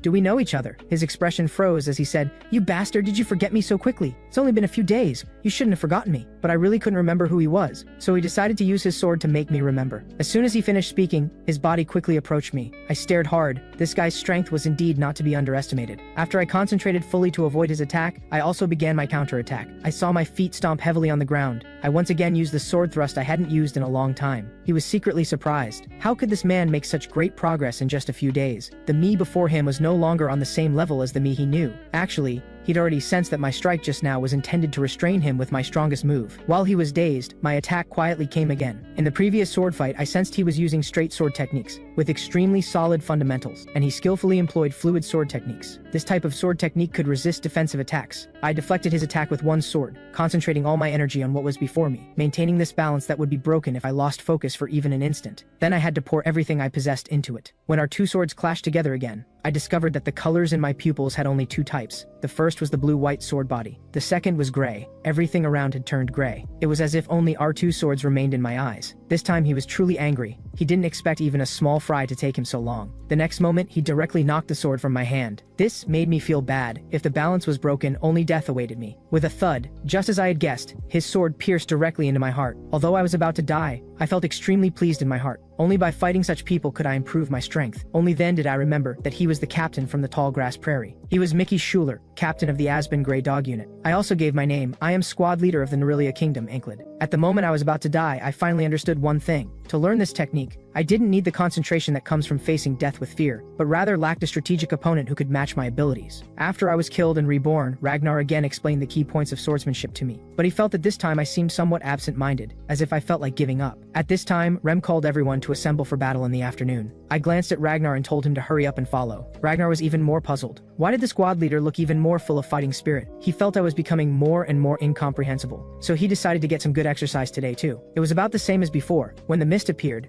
everyone panicked somewhat. At this time, I shouted for everyone to raise their shields to block. At this time, countless flying arrows came toward us. I said to Rem, "Follow my steps, let's kill our way inside together." Ragnar heard my voice and said, "If you want to make a surprise attack, I'll go with you." Rem said puzzledly, "What's wrong with you two guys? What are you thinking?" Ragnar cursed angrily, "If you don't want a sword through your skull, I advise you to look ahead." I could see that ahead of me I was already surrounded by a group of soldiers. The next moment, Rem directly smashed two people's heads with his axe. Ragnar did the same operation. Their speed at this moment was incredibly fast. This was about the same as the path cleared before. I met the enemy captain again. I showed a fierce expression and said, "Hello there, friend, let's have a match." Hearing this, Mickey looked completely confused and said, "I didn't expect you came specifically for me." I laughed. "Is this the first time someone's confessed to you? I fell in love with you at first sight and came specifically to find you." Mickey had once led the Grey Dog Unit, and every member was a stubborn romance expert. The next moment, we two quickly engaged in battle. I needed to return to that state where I could only sense the sword. However, while searching for the state, I accidentally got stabbed by him. He mocked, "I thought you were a good opponent, but you lost as soon as the match started. I really don't know what you came here for." Only then did I realize one point. My mindset was wrong. I couldn't consciously seek that state. What I had to do was the same as the previous loop, naturally fall into decisive battle, and then comprehend. So I started looping continuously again, constantly fighting him. Finally, on the 18th loop, I once again saw the two-color world. And on the 28th time I saw it too, but still couldn't skillfully enter this state. This was the 108th time.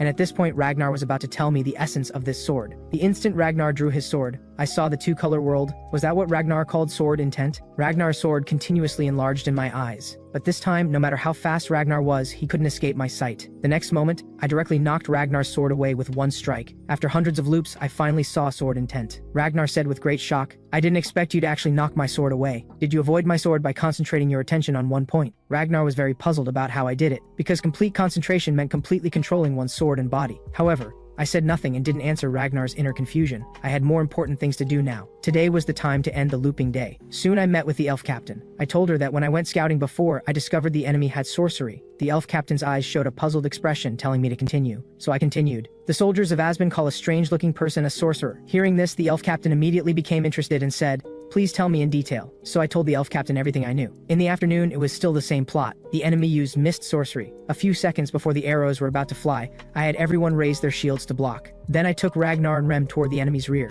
The rest could only depend on our commander's ability. He could definitely solve this matter perfectly, and I had only one goal: to destroy that flag. And below this flag, there was someone waiting for me to defeat. Seeing my arrival, he also looked at me with shock. I skillfully greeted him. "Didn't expect us to meet again, Mickey Schuler. I said the first time I saw you, I wanted to settle things with you. Today is a good opportunity." The next moment I charged out first with a sprint, but my sharp sword was easily dodged by Mickey Schuler. Then I saw he seemed about to make a horizontal slash. So before his movement fell, I used my arm to block the sword's back, preparing defense in advance. With a clang, the two sharp swords collided, making a harsh sound. Mickey Schuler was extremely angry in his heart. He was very puzzled how I had grown to this level in such a short time. Gradually, he faintly sensed danger from my sword. As long as he was slightly careless, my sword tip might pierce his throat. This was the intuition of a master. With a bang, our two bodies met again. At this time, Mickey asked, "Could it be that when I saw you in the tall grass prairie, you were hiding your strength?" I gave him an affirmative look and said, "I had my teammates with me before, so it wasn't convenient to reveal my strength. Now I can fight you with my whole heart. This time you must remember my name. I'm called Ankrid." The next moment, my sword was knocked away by Mickey. He also took this opportunity to quickly approach me. However, his movements were a different scene in my eyes.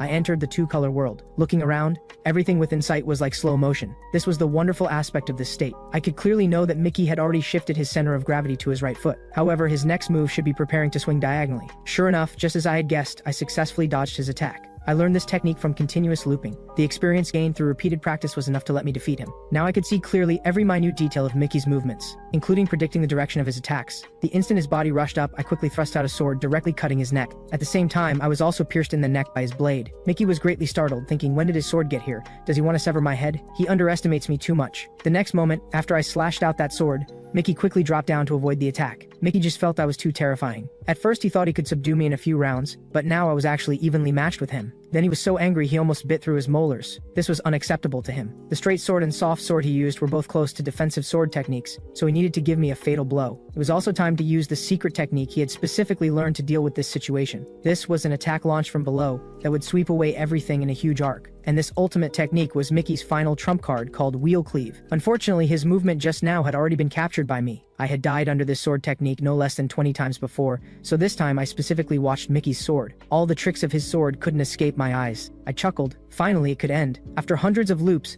I had finally crossed another high wall. The next moment, I struck heavily on Mickey's sword tip. To be precise, I predicted his sword. Mickey was extremely surprised because I not only saw the trajectory of his sword, but actually blocked it. Mickey Schuler's family was one of the three pillars managing the Asban Principality because the family symbolized military force, so anyone with martial talent, whether from the main line or branch families, would be absorbed into the clan. Mickey became a branch member of the Schuler family in this way. When he was 13 years old, he single-handedly challenged all the swordsmen in the village with just one sword. As he grew older, he became a renowned warrior throughout the entire city. He was a powerhouse in the Grey Dog unit, and there were few who could match his skill in combat. So he once had the same thoughts as Ragnar. Was it really necessary for these people to train until their hands split and their thighs swelled? In his eyes, swordsmanship was as simple as eating or drinking water. It was because of this mindset that he became complacent and quite arrogant about his own abilities. But now he realized that was nothing more than his past arrogance, and he was just a loser about to be defeated. The next moment, my sword steadily pierced into his shoulder. A moment later, I slowly pulled the sword out. Even now, Mickey still couldn't believe he had been defeated so easily. He felt it was just a momentary lapse because this guy in front of him was far inferior to him. I said, "I admit you're right, but you still lost to me." The next moment, I raised my sword ready to take his life, but only one of us could survive. Just then, my sword was blocked by someone. My body kept stumbling backward. The man before me was incredibly powerful. The enemy's guards also caught up and immediately gave Mickey simple first aid. That man calmly ordered his subordinates to take Mickey away to rest. Then he praised me. "You came here alone and wounded one of my fierce generals." So he made a decision. He would make sure I died without leaving a complete corpse. Only then did I realize this wasn't the time to be careless. I was right in the middle of enemy territory. It would be nearly impossible for me alone to escape from here, so I could only change my target, destroy the banner above, then fight my way out. The next moment, several arrows flew toward me. I basically ignored the small fries in front of me. My target was only the captain in the center. I couldn't dodge all the incoming attacks, so I could only endure the arrow strikes and charge forward bravely. The enemy captain cursed loudly, "Let's see where you can run now." With a clang, I quickly raised my sword horizontally to block the captain's slash. However, After just one exchange with this captain, my sword actually started to crack slightly. It seemed this guy was using a heavy sword with heavy power. I quickly knocked his sword away, creating some space to catch my breath. Then I immediately drew a dagger from my chest and threw it out. My goal now was to escape and destroy their banner so the curse would dissipate, but each attack fell just short of hitting the banner. The captain's attack came down again, but I dodged it, and at the same time I gripped another dagger in my hand. This time I was confident enough to hit that banner, because I was aiming at the connection between the banner and the flagpole, which would be easy to hit. The next moment the dagger shot upward and cut down the enemy's banner. The elf captain looked panicked. He had clearly reported that the enemy would use sorcery and requested timely countermeasures from above, but they still had no preparation at all. It seemed this kingdom was already rotten to the core, actually sending such useless people to the front lines. If this continued, total annihilation would only be a matter of time. But just then, the elf captain sensed something was wrong. The smoke in front of him seemed to be dissipating. Even the soldiers in the enemy camp didn't expect the smoke to suddenly dissipate. So they quickly realized one thing. The banner must have been damaged. By the time they reacted, it was too late. The elf captain directly pierced his heart with one sword thrust. The elf captain shouted loudly, "The thick fog is dissipating. The enemy is panicking now. This is our best chance to turn the tide. Everyone, counterattack." The elf captain's words directly boosted the morale of everyone in the army. The elf captain was very curious about who had destroyed the sorcery. At this moment, she already had a guess in her heart. Could it be that person? Meanwhile, I had several sharp arrows stuck in my body, and the knife in my hand had broken. All of this was due to my misjudgment. I thought that once I destroyed the banner and ran toward our army's base camp, I would encounter Rem and Ragnar, but there was no sign of them here. At the same time, Rem also appeared in an unfamiliar environment. He told the enemy soldiers to bring their sorcerer over, or else he would kill them all, and Ragnar's figure appeared in his own military camp. The officer said with exasperation, "What's wrong with you? Are you planning to rebel?" At this moment, Ragnar finally realized, could he really be directionally challenged? He had actually walked into his own army. At this time, an enemy soldier in front of me said, "You're in this state, do you really think you can make it back alive?" Then he quickly raised the long knife in his hand to strike down. However, a leopard from somewhere bit tightly onto his arm. I recognized this leopard. It was the purple leopard I had seen before in the tall grass prairie. But what puzzled me was why this leopard would help me. This leopard was incredibly fast. In just the blink of an eye, it had broken the crossbows in the enemy soldiers' hands. This surprised those soldiers. Why could a leopard be so intelligent? After dealing with them, the leopard crouched in front of me to protect me. I advised it to leave here quickly, because what we were about to face was someone much more formidable than us. If nothing unexpected happened, I might die here today. At this moment, someone patted my shoulder from behind. It was squad leader Bensuji. He told me to step aside, he would handle the next battle. The next moment, Bensuji moved with extreme speed. To defeat someone with a heavy sword, one must use speed as an advantage. As a result, in just one round, he was sent flying back by the enemy captain. The opponent's strength had already far exceeded their level. Then he immediately ordered the soldiers behind him to fire crossbows at them, while the enemy focused all their attention on the crossbows. The purple leopard seized the opportunity to try a sneak attack. However, the captain just lightly poked it. The leopard immediately fell to the ground. This captain was indeed a very formidable opponent. The next moment, I once again entered the world of sword intent. The opponent's sword and his movements were now crystal clear to me. The instant his sword came down, I had already drawn a long sword and prepared to block. I couldn't resist his sword with my own strength, so I could only learn Mickey's technique of using softness to overcome hardness. The next moment, the same posture appeared on my body. Although I blocked this sword, my shoulder was also cut by him. However, this still shocked the enemy captain greatly. He questioned me, "That move you just used was using softness to overcome hardness. That's Mickey's special technique. How can you use it?" I succeeded in using it on my first try. If I didn't show off a bit at this moment, it would be such a waste. I said such a simple technique can be learned at a glance. There's no difficulty at all. Taking advantage of the opponent's moment of bewilderment, Bensuji quickly struck with his sword. Seeing that the situation was hopeless, the enemy decided to retreat first. He threatened me viciously, "I'll remember you, you just wait." I looked directly into his eyes and replied, "I'll be waiting here for you. I'm just afraid you won't come." Then he waved his hand and shouted to the soldiers behind him. Everyone began to retreat. After they retreated, I immediately ran forward to check the leopard's injuries. I had to take this leopard with me too. Then Bensuji helped me up and said, "You should worry about whether you might die at any moment." Soon, more comrades carried me back. My eyelids grew heavier and heavier. Then I involuntarily closed my eyes. When I woke up again, I saw the leopard lying beside me. Standing in front of me were my teammates. They seemed to have been guarding me day and night. Seeing me wake up alive, everyone breathed a sigh of relief. Then they immediately went about their own business. I said, "Why was I the only one injured in this battle? How come you don't have a single wound on your bodies?" At this moment, Rem stared at me intently. I felt a bit embarrassed under his gaze. I said, "Do you want to pet this leopard?" But Rem expressed no interest in animals at all. What he was curious about was how I knew that was sorcery. Sorcery was quite uncommon on the continent. If I said it was because I learned it through constant reincarnation, situation, he definitely wouldn't believe me, but I also couldn't just lie to get by. Because Rem had helped me quite a bit, I had to be sincere in return. I said, the person who used to live with me was from the frontier like you. He had mentioned it to me before, so I just reasoned it out based on that clue. What I just said wasn't exactly a lie, since I had indeed heard it from Rem. Rem wasn't stupid either. He said, if you don't want to tell me, that's fine, just don't let yourself become too interested in sorcery. I didn't expect someone so big to have such an active mind. He was quite perceptive. At this moment I remembered something. Where had he gone during the battle? I had looked for him for a long time but couldn't find him. Rem chuckled. He had originally wanted to see what the enemy sorcerer looked like, but he really couldn't stand the sorcerer's face, so he killed him. No wonder I didn't see the enemy sorcerer. Rem had killed him. Thinking back to that technique of using softness to overcome hardness I had used before, I wondered if I could succeed again if I tried it once more. Jackson told me not to force myself or my injuries would only get worse. Ragnar said the same thing. You'd be better off sleeping a bit more now. This made Rem behind them very displeased. He said, don't infect the squad leader with your laziness. If you want to slack off, go sleep in the middle of the road. Ragnar was angered by Rem's words and prepared to go get his sword to duel with Rem. Just then I said, I once naturally used a technique I had never practiced before. That was the first time I experienced such a thing. Do you think this kind of thing can happen? Rem picked at his ear and said, this kind of thing is normal, no need to make a big fuss about it, because your body has gotten used to the beast's heart and can now face opponents directly. Therefore, you can also carefully observe the opponent's sword techniques and power distribution. Ragnar also said, as long as your fundamentals are solid, you can easily understand movements. Now that you've also learned a bit of concentration, your vision will be broader too. However, they told me not to rely on luck, since that situation could only be executed once by chance, but before that one would need to experience hundreds of real battles to succeed. It could be considered one's natural talent. When they put it that way, I understood. For me, that past today wasn't simply just one day, but several days of setbacks and struggles, where I had studied hundreds of times with all my might to achieve victory. Thinking of this, I couldn't help but clench my fists. I had become stronger through my own efforts. I wasn't just remembering repeated days, I could feel myself gradually getting stronger. At this moment, I called out to both of them.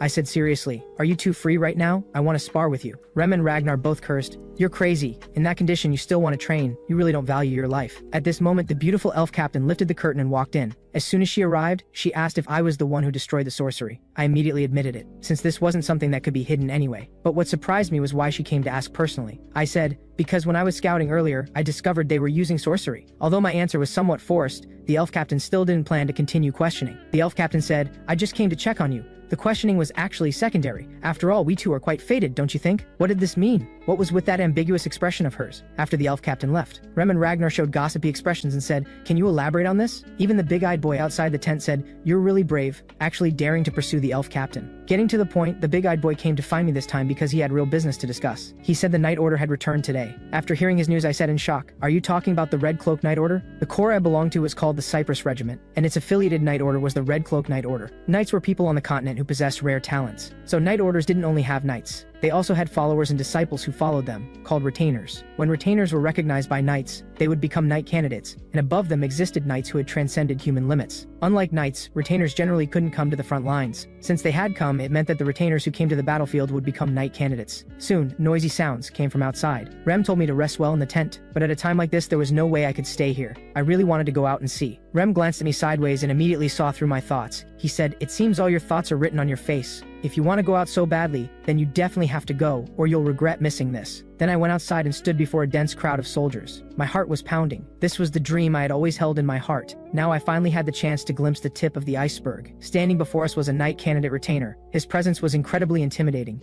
Every step he took made people's hearts race. The enemy leader shouted, fire arrows! In that instant, countless arrows flew out from the sky and fell down. In just a moment, the number of those arrows multiplied countless times. When these arrows reached a critical point, they all began to fall down together. However, these arrows never caused the retainer's expression to change even slightly. He quickly crouched down and placed his hand on his sword hilt. A white whirlwind gathered around his feet. Ragnar told me to watch carefully. That white whirlwind was will. Soon this will slowly drifted toward the sky. With just one charge, the explosive speed and momentum had already intercepted the arrows in the sky. At this moment, the retainer's figure was about to rush into the enemy camp. This shocked me greatly. I hadn't expected his momentum to be so powerful. At this time, I clearly saw that the retainer had already drawn half of his blade from its sheath. With a swoosh, the retainer casually slashed and directly scattered the enemy formation. Some soldiers were even swept into the air by this momentum. This made me widen my eyes. Could a person really be this powerful? I hadn't expected someone to master and integrate 3 types of swordsmanship: the swift blade, the bewitched blade, the heavy and powerful blade. At this moment, I stood not far away observing the battle. Seeing the retainer single-handedly take on an entire army was tremendously shocking to my heart. But what I didn't know was, the most terrifying thing on the field was actually the 5 teammates behind me. After watching the retainer's battle, I also gained some insight. That legendary sword genius had once categorized 5 major sword techniques. Each category of sword technique had exquisite and masterful methods. If I could comprehend these 5 categories of sword techniques and merge them into one supremely vital sword technique. Thinking of this, I slowly closed my eyes. Perhaps the answer was already in my heart. At this moment,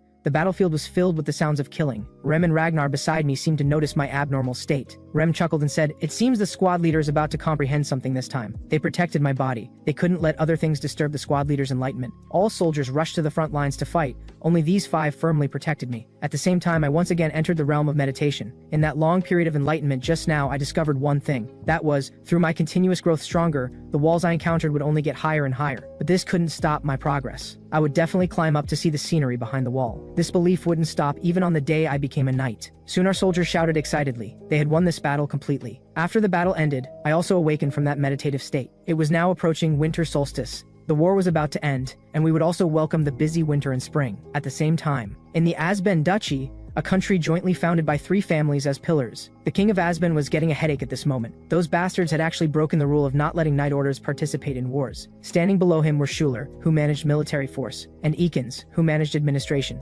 According to the news that came in, Eakins said they seemed to have discovered the frog general on the battlefield. Then they used this as an excuse to let the knight order participate in the war. But if the sorcery had succeeded at that time, this wouldn't have happened. Eakins' words successfully ignited the king's fury. The Grey Dog unit couldn't escape responsibility for the failure of the sorcery. Schuler's face looked grim. He planned to properly punish them when he returned. After Asben retreated from this protracted war, our troops finally began to return triumphantly. Next, we were to go to Shaocheng, a border city directly under the king's control. After this victorious battle, the army began to prepare rewards for those who had contributed. First was Ankrid of the 4th Squad, 4th Unit, 4th Division, who defeated the enemy's sorcery and was granted a commendation. Someone protested, "Isn't he that useless squad leader? How could he possibly break sorcery?" Everyone thought I had stolen credit from my subordinates. They thought I was just a bootlicker. I didn't want to explain much about this. Time would prove everything. But someone didn't like hearing others speak ill of me. "If you dare to gossip again, I'll cut out your tongues." My former teammate Anri looked at me with satisfaction, thinking, he's really getting more and more impressive. Bensuji also looked at me with the same expression, although he and I had some conflicts before. After I saved him last time,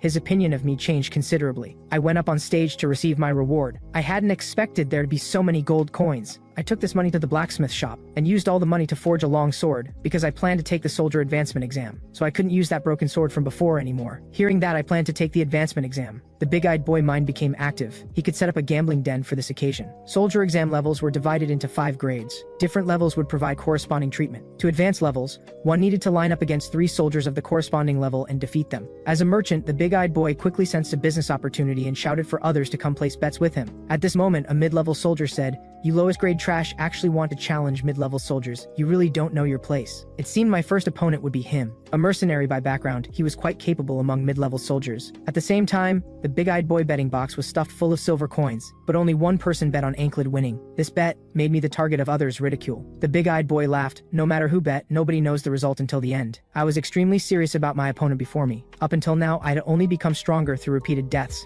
Unlike before, this battle had no risk of death, so I only had one chance to defeat my opponent. I made myself nervous. I only had insignificant talent and extreme effort. Because most people here possess strength I previously wouldn't have dared to contend with. I absolutely couldn't be careless. The opposing mid-level soldier shouted, "I'm coming. Have you figured out how to receive my sword?" The moment he moved, I moved too. The parrying I had become skilled at on previous battlefields. I absolutely couldn't be careless. The next moment, I swung my sword and actually knocked his sword flying. My opponent's sword seemed to be knocked away before it could even attack. His reaction puzzled me. What was going on? Before I could react, he shouted in pain, saying his fingers had nearly broken just now. I was even more confused. Was this person very weak? Did he become captain through connections? The next moment, I couldn't wait to knock him down. Then I wanted to immediately challenge the second person, because this person was really too weak. I hadn't even displayed 1/10 of my level. The green-haired man said to the big-eyed boy, "I didn't expect your trash squad leader to win. You know this result beforehand, didn't you?" The big-eyed boy pretended to be surprised. I didn't know the squad leader's strength was so formidable either. I bet on him winning to help him save face. But nobody believed his words. "You're his teammate. How could you not know his strength?" I gripped the long sword in my hand tightly. Maybe he was too careless, so he was defeated by me. So I decided to test my strength with the second mid-level soldier. This opponent was a white bearded old man whose weapon was a long spear. I had some impression of this person. He seemed to be called a member of the elite heavy infantry squad. His special technique was to confuse the enemy's vision by rotating his spear tip, then launch a surprise attack. The next moment, the white-bearded old man's figure moved, but what nobody expected was that I cut through his long spear with just one sword strike. I hadn't expected him to just thrust straight at me like that. Was he using some kind of misdirection? Was he trying to do something else with the spear shaft? But when I saw his expression, I felt he had just charged straight forward. If that was the case, I should be able to beat him, right? Then I kicked him hard in the abdomen. I hadn't expected to win another round so easily. The audience below looked completely incredulous. At this moment, I clearly understood that if it were coincidence,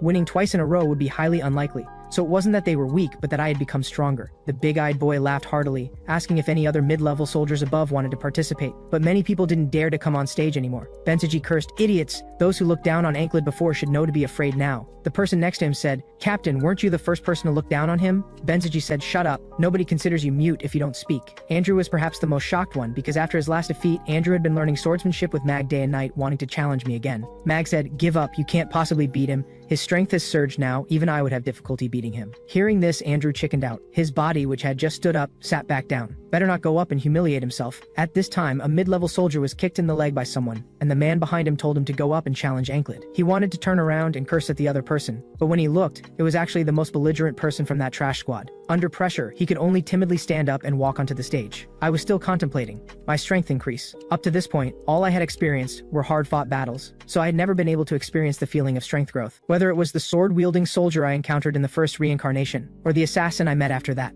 or Mickey Schuler whom I encountered not long ago, or even my teammates who sparred with me daily. They were all very powerful opponents. These people's strength far exceeded that of ordinary soldiers present. My former swordsmanship teacher had told me never to underestimate opponents. I'd always thought this advice was useless for me. At this time, the man opposite said, "Why does your expression look like you're underestimating me?" I chuckled, "I'm not underestimating you." But in my heart I was thinking, I hadn't expected I could now easily crush opponents like this. As soon as the match began, I quickly approached his body. I seized the moment and quickly slashed down with my sword. Although he blocked it, I felt he could only barely receive my sword strike. My country was also called the Land of Knights, and today I would prove myself here. With a bang, I struck down with my sword again, and cracks appeared in the opposing soldier's sword. He was completely dumbfounded. How could he fight with a broken sword? The next moment, I expressionlessly swung my sword again. However, this sword only touched lightly. I didn't actually strike down. But at this moment, he was already covered in cold sweat, and his eyes had become vacant. The next moment, he directly foamed at the mouth and fainted. The referee outside announced that the winner was Ankrid. The scene was dead silent, with everyone in amazement. That person's strength wasn't weak, yet he couldn't last 3 sword strikes against me. It seemed this sorcery destroyer was indeed the one who destroyed the banner. At this moment, I proved myself amid cheers and applause. I hadn't relied on my teammates' glory, but had achieved this through my own strength. Andrew slowly stood up. He was convinced by those 3 sword strikes I had just delivered. Then he shouted loudly, "Sorcery destroyer!" This left me somewhat confused about what he was doing. Was he trying to boost my reputation? Just as I thought, Andrew shouted to his companions behind him, "Why aren't you joining me in shouting? If it weren't for squad leader Ankrid, more than half the people here would be dead." The next moment, more and more people joined the shouting under Andrew's influence. This cheering went from initially chaotic to perfectly synchronized. Sorcery destroyer Ankrid. I sighed deeply. Was it really necessary to chant my name like this? But Andrew was quite thoughtful. I should treat him to drinks next time. The big-eyed boy ran over and said, "Are you happy now? From now on, you're in mid-level soldier." Actually, no, I wasn't very happy right now because I hadn't defeated any senior soldiers yet. The big-eyed boy said in surprise, "Haven't you already defeated mid-level soldiers? Why do you still want to fight?" The next moment, a man stood up and said, "How interesting. He actually wants to directly challenge senior soldiers." When they saw who had come, their eyes immediately widened. Because they saw the eagle insignia on the man's shoulder, this was the kingdom's direct border guard unit. He was from that elite force where all members were senior level soldiers or above. But how could a border guard butcher possibly appear here? I was somewhat curious. Could my next opponent be him? Sure enough, he cracked his knuckles and said, 444th Division Leader Ankrid, would you be willing to have a match with me? People discussed among themselves. How could he possibly beat someone from the elite forces? Even Ragnar Rem felt that the squad leader's current strength shouldn't be a match for him. The border guard's strength could rival Asben's Grey Dog unit. That meant this guy might be able to match Mickey. I was quite curious whether I could duel without going through repeated deaths. All my previous opponents, I had only defeated through repeated reincarnations. If this was an unfamiliar new opponent, I had no confidence in beating them. He was very satisfied with the look in my eyes, thinking, he doesn't show fear even when facing someone like me from special forces. This made the man very interested in me. He thought fight me would be much more interesting than just watching the excitement. Many people below cheered me on. Don't let him act arrogant just because he's from special forces. Show him your strength. Let him know that the flower of the battlefield is infantry. The next moment, everyone shouted in unison, the flower of the battlefield is infantry. This left him speechless. You ignorant fools, don't you know that special forces also belong to infantry? When the opponent saw that my momentum had overshadowed his, he also became serious.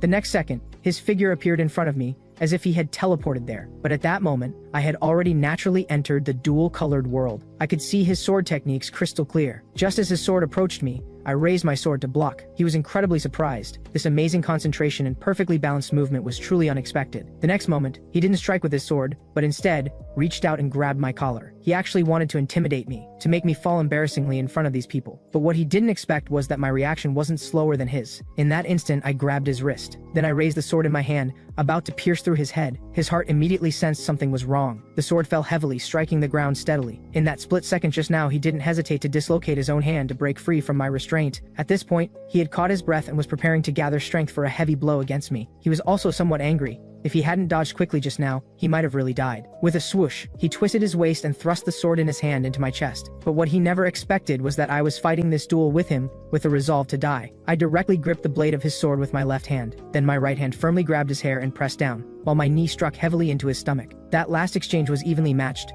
but I still held a slight advantage. This time he was truly angry. He absolutely couldn't lose, or he would be mocked by everyone. And I had no intention of ending the battle either. Such a good opponent. I had to fight him properly. So both of us charged at each other, with a resolve to die. The two sharp swords were only 3 centimeters away from each other's faces. Just at that moment, the elf captain's figure appeared behind him. The next moment, the elf captain directly knocked away both of our daggers. The elf captain told us to stop fighting. If this continued, it would be fratricide. Hearing her words, I finally came to my senses completely. This was sparring, not a death match. He also looked terrified. Someone had appeared behind him with a dagger aimed at his neck. Looking further back, he was surprised to see that all the captain's team members were standing behind him. Rem said, "Your luck isn't bad. If you hadn't been stopped by the elf captain just now, you'd be dead now." He was too scared to speak and instead said to me, "Looking at your murderous appearance, it's just practice sparring. If we did this a few more times, I'm afraid you'd poke several big holes in my body." At that moment, I was still reflecting on the battle just now. When he restrained me, I almost could only surrender. But if we had fought to the end, I might have been able to beat him. At this point, he sheathed his sword and said with a serious expression, "I have to admit your strength is formidable." He extended his hand, wanting to get acquainted with me. "I'm Torres, squad leader of the Border Patrol unit." I also politely greeted him. "I'm Ankrid, squad leader of the 4th Squad, 4th Platoon, 4th Company." Everyone was incredibly surprised to hear that the person was actually a squad leader of the Border Patrol unit. Wasn't that a special grade soldier? The next moment, cheers rang out from the audience. "Ankrid, your strength commands our respect." Andrew's flattery made me very happy inside. I pretended to be calm and waved my hand, signaling them not to stop. I wanted to hear more cheers. Torres was very satisfied with my performance, saying, "I have high hopes for you." Just like that, my battle with Torres promoted me to senior soldier, directly skipping 2 ranks. Time flew by and it was already evening. A man invited me to join their team. This was the 3rd olive branch extended to me today. Because I had become a senior soldier and earned the title of Sorcery Destroyer, many people were inviting me, but I declined them all. I didn't want to leave the 4th Squad right now. But seeing the man's expression, I felt somewhat sorry. So I planned to send Rem over, but he said, "You can keep that troublemaker yourself." Then he waved at me and left, thanking me for saving all of them before. The big-eyed boy poked his head out from the window and said, "Someone else extended an olive branch to you. Do you want me to help pack your luggage?" After learning I had declined them all, the big-eyed boy sighed. "With your current reputation, the treatment wouldn't be bad no matter where you went." I was just about to explain my reason for staying, when I heard footsteps behind me. I turned around to look and was surprised that he had actually come. The person was Torres, who had sparred with me. This time he came to find me with only one purpose, hoping I could join their Border Patrol unit. This Border Patrol unit was directly under the kingdom. This was even better than the olive branch extended by the heavy infantry unit. All the team members were silently watching me, wanting to know whether I would actually go to the Border Patrol unit. Rem thought to himself, if it were the former squad leader, he would definitely go if the Border Patrol unit invited him. Torres had discovered in the previous battle that I was actually the same as him, a person who wanted to fight. If I joined their unit, he could give me overwhelming training volume and hellish real combat. He extended his hand and said, "Join our Border Patrol unit. Your strength will reach its ceiling in this lifetime." Rem closed his eyes thinking, "It seems the days ahead will be boring." Ragnar closed his eyes thinking, "The Border Patrol unit is an interesting place. The squad leader should agree." Jackson closed his eyes thinking, "The squad leader would definitely be better off there than here." At this moment, I slowly said, "I refuse." Torres was somewhat puzzled. He didn't understand what my reason for refusing was. Were the conditions not good enough? At this moment, all the team members behind me opened their eyes. I said, "If you're talking about hellish training and real combat, then there's no place more suitable for me than here. Now I'm with these strong people every day. My goal isn't just to reach the ceiling, but to break through the ceiling." Time passed quickly, and now it was already winter. Rem was very afraid of the cold. He was now hiding under the blanket, shivering from cold. At this moment I was just about to go out for training, and Rem asked me to bring him a heating stone when I returned. Odin stepped forward to tear at Rem's blanket, saying,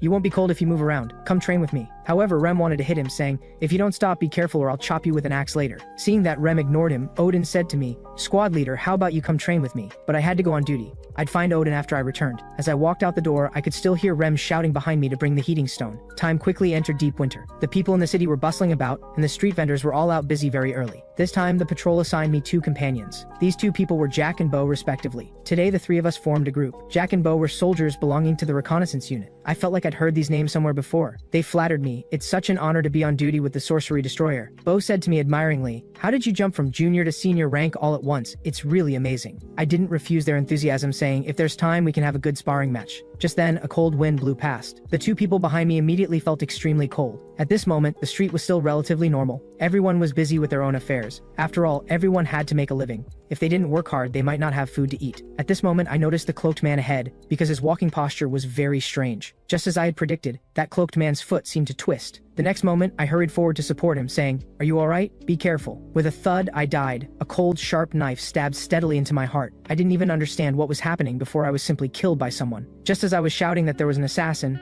my mouth was covered by the 2 people beside me. I realized they were in league with this cloaked person, and were even helping him cover. The cloaked person said in a low voice, "Were you frightened?" His appearance was somewhat like a mixed-blood elf. He should be an assassin from Asbin, seeking revenge for my previous destruction of their sorcery. With a tearing sound, that elf slashed the knife in his hand to the right. After completing the mission, those 2 people also prepared to flee. They nodded to Roten above, signaling the mission was complete. At this moment, I finally remembered who they were. I'd heard the big-eyed boy mentioned before the reconnaissance soldiers injured by sorcery, Jack, Bo, and Roten, who were said to be seriously injured. It seemed they had defected from the reconnaissance unit to collaborate with Asbin from within. I hadn't expected this mission to have some difficulty. When I opened my eyes again, I was already lying on the bed. This time I got up early and didn't waste words with that guy Rem. Then I came outside to find Odin. Odin was pouring ice water over his body to make his muscles reach a certain level of firmness. Odin slowly turned his head and smiled at me. "Squad leader, are you calling me?" This time I came to find Odin to learn about hand-to-hand training methods that could heat the body. In this cold winter, if we didn't want our bodies to become stiff, this training could let us face any situation in optimal condition. I said seriously, "Teach me. I want to learn this from you." Because at that time I saw the short knife the elf took out, but I couldn't respond in time. The main reason was body stiffness, which prevented my body from executing the commands my brain gave. Then I began my training. Although this process was painful, I had to persevere. When Jack got close to me, I should have been aware and knocked those 2 guys down first. At this moment, Odin told me to persevere. Even if tears flowed, I had to persevere. After training, I went on the mission again. I hypocritically greeted them, but in my heart I planned to defeat them one by one. Along the way they flattered me, but this time I didn't respond to their words at all. Just then, a cold wind blew past, and they came closer with tacit understanding. I flexed my fingers and found that all my fingers were flexible. Thanks to Odin today, I was now in optimal condition. Next was my time to counterattack. After preparing, I once again went on street patrol with the 2 team members. Soon, the elf-cloaked assassin appeared ahead of me. The moment he appeared, I immediately raised both my arms. With a bang, my fist struck heavily on the noses of the 2 people behind me. Bo thought this was bad. He hadn't expected to be detected. I didn't take those 2 seriously, but stared at the assassin ahead. The most urgent thing now was to quickly deal with these 2 guys, then have the energy to handle the elf assassin. Just then, the elf assassin 30 meters away instantly threw the throwing knife in his hand. With a thud, my chest was again pierced through the heart by that throwing knife. The whole thing happened in an instant. When the throwing knife pierced my body, I realized this speed was completely beyond human reaction. I hadn't expected he could hit my heart through the crowd at this distance. This assassin was too skilled. Without years of training, it was absolutely impossible to achieve his results. The elf assassin said, "A stubborn hunting expert will never forget his prey." As my body fell, I was still thinking about how to break this throwing knife that was faster than sound. This shocking scene terrified the ordinary people. I hadn't expected to die again, and this time more cleanly than the last, but only this way could temper my willpower. I should think about how to deal with this soundless throwing knife. When approaching enemies, the mixed-blood elf would use sword thrusts. Otherwise, he would use throwing knives. This behavioral pattern wasn't difficult to counter. I felt this wall shouldn't be very hard to overcome. At this moment, Odin was helping me practice backstretching, saying, "You must train your body's flexibility well." Rem and Ragnar on the side said speechlessly, "It's just backstretching. Is it necessary to tremble like this?" Just then Jackson came in from outside. He then saw the 3 people doing stretching exercises on the ground. He felt embarrassed because he never did this kind of basic training. After stretching, I thought about how to block the throwing knife. That knife's sharpness and speed were both extraordinary. Before I knew it, I had drawn the shape of the throwing knife on the ground. Jackson happened to see it as he passed by, saying, "Is this the whistle knife? One of the evil blades?" I looked at him puzzled and he said, "The so-called whistle knife is one of the evil blades. The sound it makes when thrown is like a whistle. If it's a sneak attack, no one can avoid this throwing knife. If you encounter it, try to run away." Hearing this, I gave up the idea of directly confronting the elf assassin's throwing knife head-on. If even assassination experts like him were wary of it, then I needn't mention it. So I thought of another method, using the reincarnations to remember the throwing knife's position, then block it in advance. This way he would be helpless. With a bang, I again struck both fists on the two people's noses. Then this time, before Bo could react, I grabbed his collar. I wanted to catch these small fry and use their bodies as shields, but the result was beyond my expectation. This throwing knife had somehow pierced my body again. Looking up, I saw the elf had directly thrown 2 darts, killing Bo as well. Besides that, Jack didn't escape either. He was also pierced through the throat by a throwing knife. What shocked me was that he had thrown 3 throwing knives in just an instant. The elf assassin said again, "A stubborn hunting expert will never forget his prey." People on the street were panic-stricken, but nothing mattered anymore. I would start the next reincarnation. After he used Jack and Bo, he killed them. It seemed he had no allies here at all. I said, "It's great to meet you, because only an expert like you can make me continuously stronger." The elf assassin chuckled and said, "You're really crazy, still joking when death is at your door." Then he ended my life with one stroke. He had no idea what I was thinking. A wall was ultimately just a wall, and walls existed for me to surpass. In this realm of meditation, the ferryman appeared and said, "Don't you find this endless loop painful? The so-called curse means that however much happiness there is,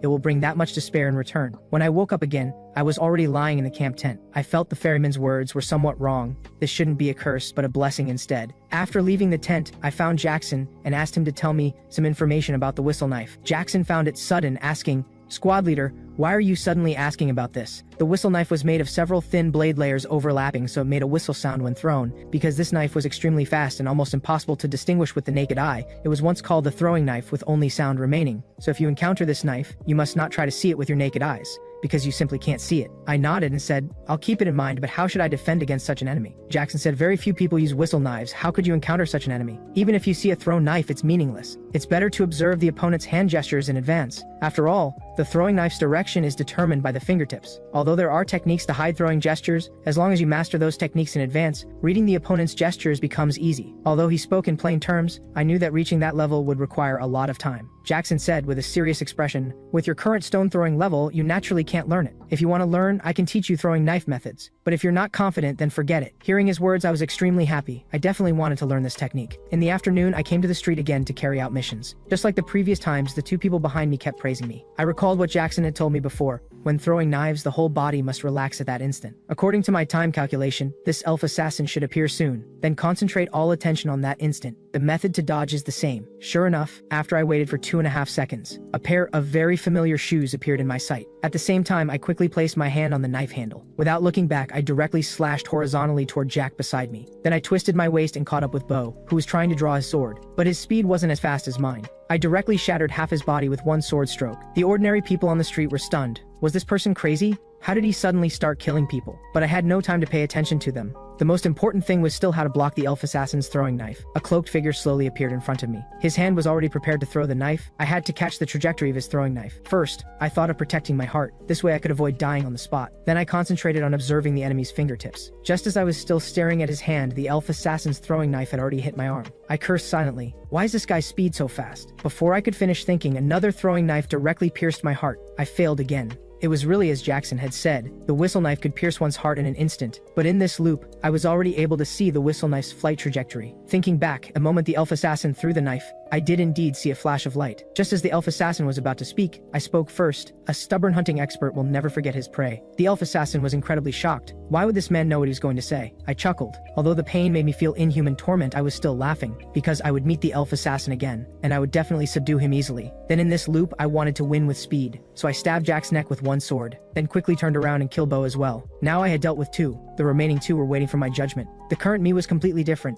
I was no longer that useless youth from before. In the following loops, I stared seriously at the elf assassin each time. As long as I worked hard enough now, the throwing knife in his hand would become mine. With a few swooshes, the elf assassin threw the whistle knife at a strange arc. However, this time I made some preparations. I had protective gear bound to my wrists in advance. Seeing this, the elf assassin took out another throwing knife. At this moment, I raised my perception to an unprecedented height. The next moment, the elf assassin flicked his wrist and sent the throwing knife around to his left side. I cursed silently. Damn it, he thought of feints and deception to confuse me in such a short time. Although I realized it, my body couldn't keep up with my brain, and he stabbed my heart with one knife again. With a thud, I knelt on the ground. This time I wasn't angry, but calmly analyzed the opponent's previous actions. He could actually adjust his timing based on my actions. I pulled out the throwing knife from my heart, and the corner of my mouth even showed a slight curve. This weapon was simply too cool. I was already starting to want to possess it. I kept spinning the throwing knife in my hand. Then I aimed at the apple placed ahead and threw the knife from my finger, but I missed. Jackson curiously asked what I was doing, and I said I was practicing throwing whistle knives, but Jackson said that wasn't a whistle knife at all. I knew this wasn't a whistle knife, but I believed I would soon possess a real whistle knife. Just then,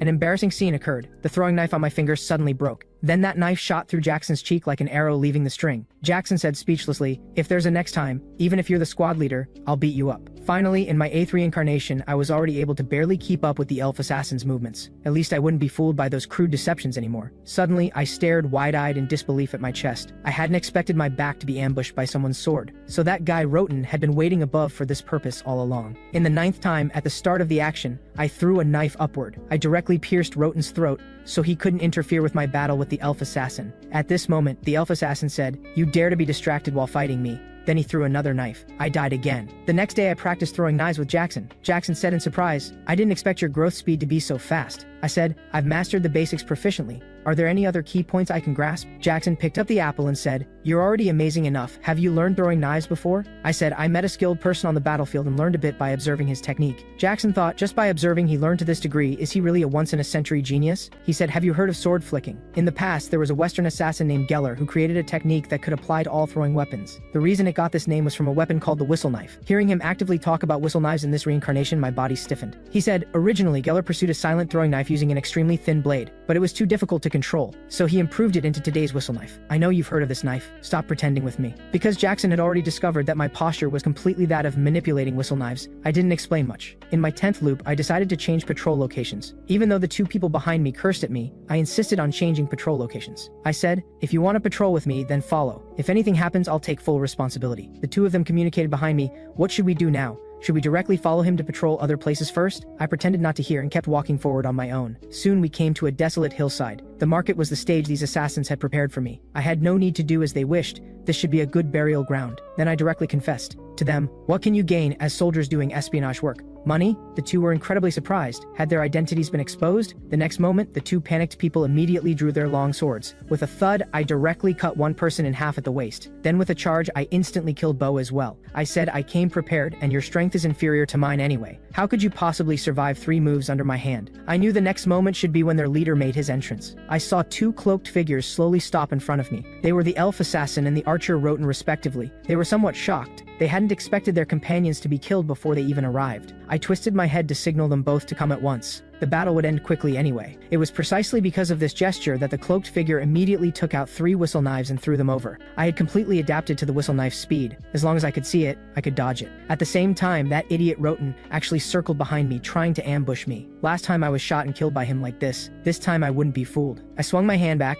and the throwing knife held in my palm immediately shot out, rapidly heading toward Roten. Roten was instantly killed by my strike. He didn't know where the knife in his head had come from. At the same time, the elf assassin spotted the opening in that instant, because I had my back to him at that moment. But what he didn't expect was that under my cloak, there was an arm with steel gauntlets hidden. At this moment, the elf assassin finally couldn't laugh anymore. This feeling was as if the opponent had come prepared. I slowly raised my hand, my eyes filled with disdain. "What is this thing? Is this your toy?" The elf assassin was afraid, saying, "Just who are you? Why do you have such powerful methods?" I slowly pulled the throwing knife from my arm and said, "You don't need to know who I am. How many of these throwing knives do you still have? How about we have a throwing knife showdown?" The elf assassin was somewhat unsettled, thinking, he can also use throwing knives. Are we kindred spirits? I continued, "I really envy you. I only have 1 throwing knife while you surely have many more. I wonder if they'll be hard to block." Then I slowly stepped toward the outer circle. The elf assassin said, "You're surprisingly confident. Aren't you afraid I'll seal your throat with 1 knife?" The next moment I raised the throwing knife in my hand and said, "Only at the end can we see who the real winner is." This time I didn't dare to be careless at all, keeping my eyes fixed on his gestures. Even if he could cleverly hide his hands, he couldn't hide his entire arm's movements. Focus on the enemy's whole body and dodge his attacks. This was the principle I had understood, being able to carefully observe every subtle movement of the opponent. The next moment, his hand kept spinning the throwing knife. My intuition told me he seemed about to fire 2 throwing knives at once. He indeed threw 2 knives. The knives crossed as they rushed toward me, but I dodged them. In that instant, my body also moved, quickly throwing a knife to counterattack. I looked at the opponent in disbelief. He had just thrown 2 knives, which meant he had even more. This was naturally what I wanted to see, because those would all become my spoils of war. The next moment, the elf assassin looked at me with a grin, as if saying, "You didn't expect I still have 2 more knives." However, I directly ignored his showing off expression. With a finger clasp, I pulled out another throwing knife from my body. The elf assassin felt somewhat terrifyingly afraid at this moment. If his intuition was correct, he might be finished here today. The next moment, I quickly threw a knife. I wouldn't miss this fleeting opportunity to kill. The elf assassin's reaction speed was also incredibly swift. He twisted his waist and dodged my throwing knife. The elf assassin cursed loudly, "You actually dared to deceive me. Then he drew the long sword from his waist. At the same time, I also held my saber in front of me defensively. The elf assassin quickly charged forward. He had a premonition that if this sword struck, he would definitely win. The elf assassin instantly reached in front of me. He chuckled. He had studied this sword stroke for 5 years, and he didn't believe I could take this move. But what he never expected was that I actually grabbed his sword with one hand. The elf assassin panicked. This was his first time seeing such a formidable person. While he was stunned, my arm suddenly pulled back, preparing to make a chopping motion. I said, "I feel somewhat ashamed that it took me so long to defeat you." Then I struck his neck with one sword. No matter what, I had to end this reincarnation this time. With a thud, I struck down with one sword, directly killing this elf assassin who had made me loop over 20 times. My heart was incredibly exhilarated, because I had only used 20 reincarnations to kill the opponent this time. It seemed that failing in battle was the path I should take, because only this way could I become stronger. I was now almost crazy with happiness. Then I came to the elf assassin's front and glanced at him. I unhesitatingly opened his cloak.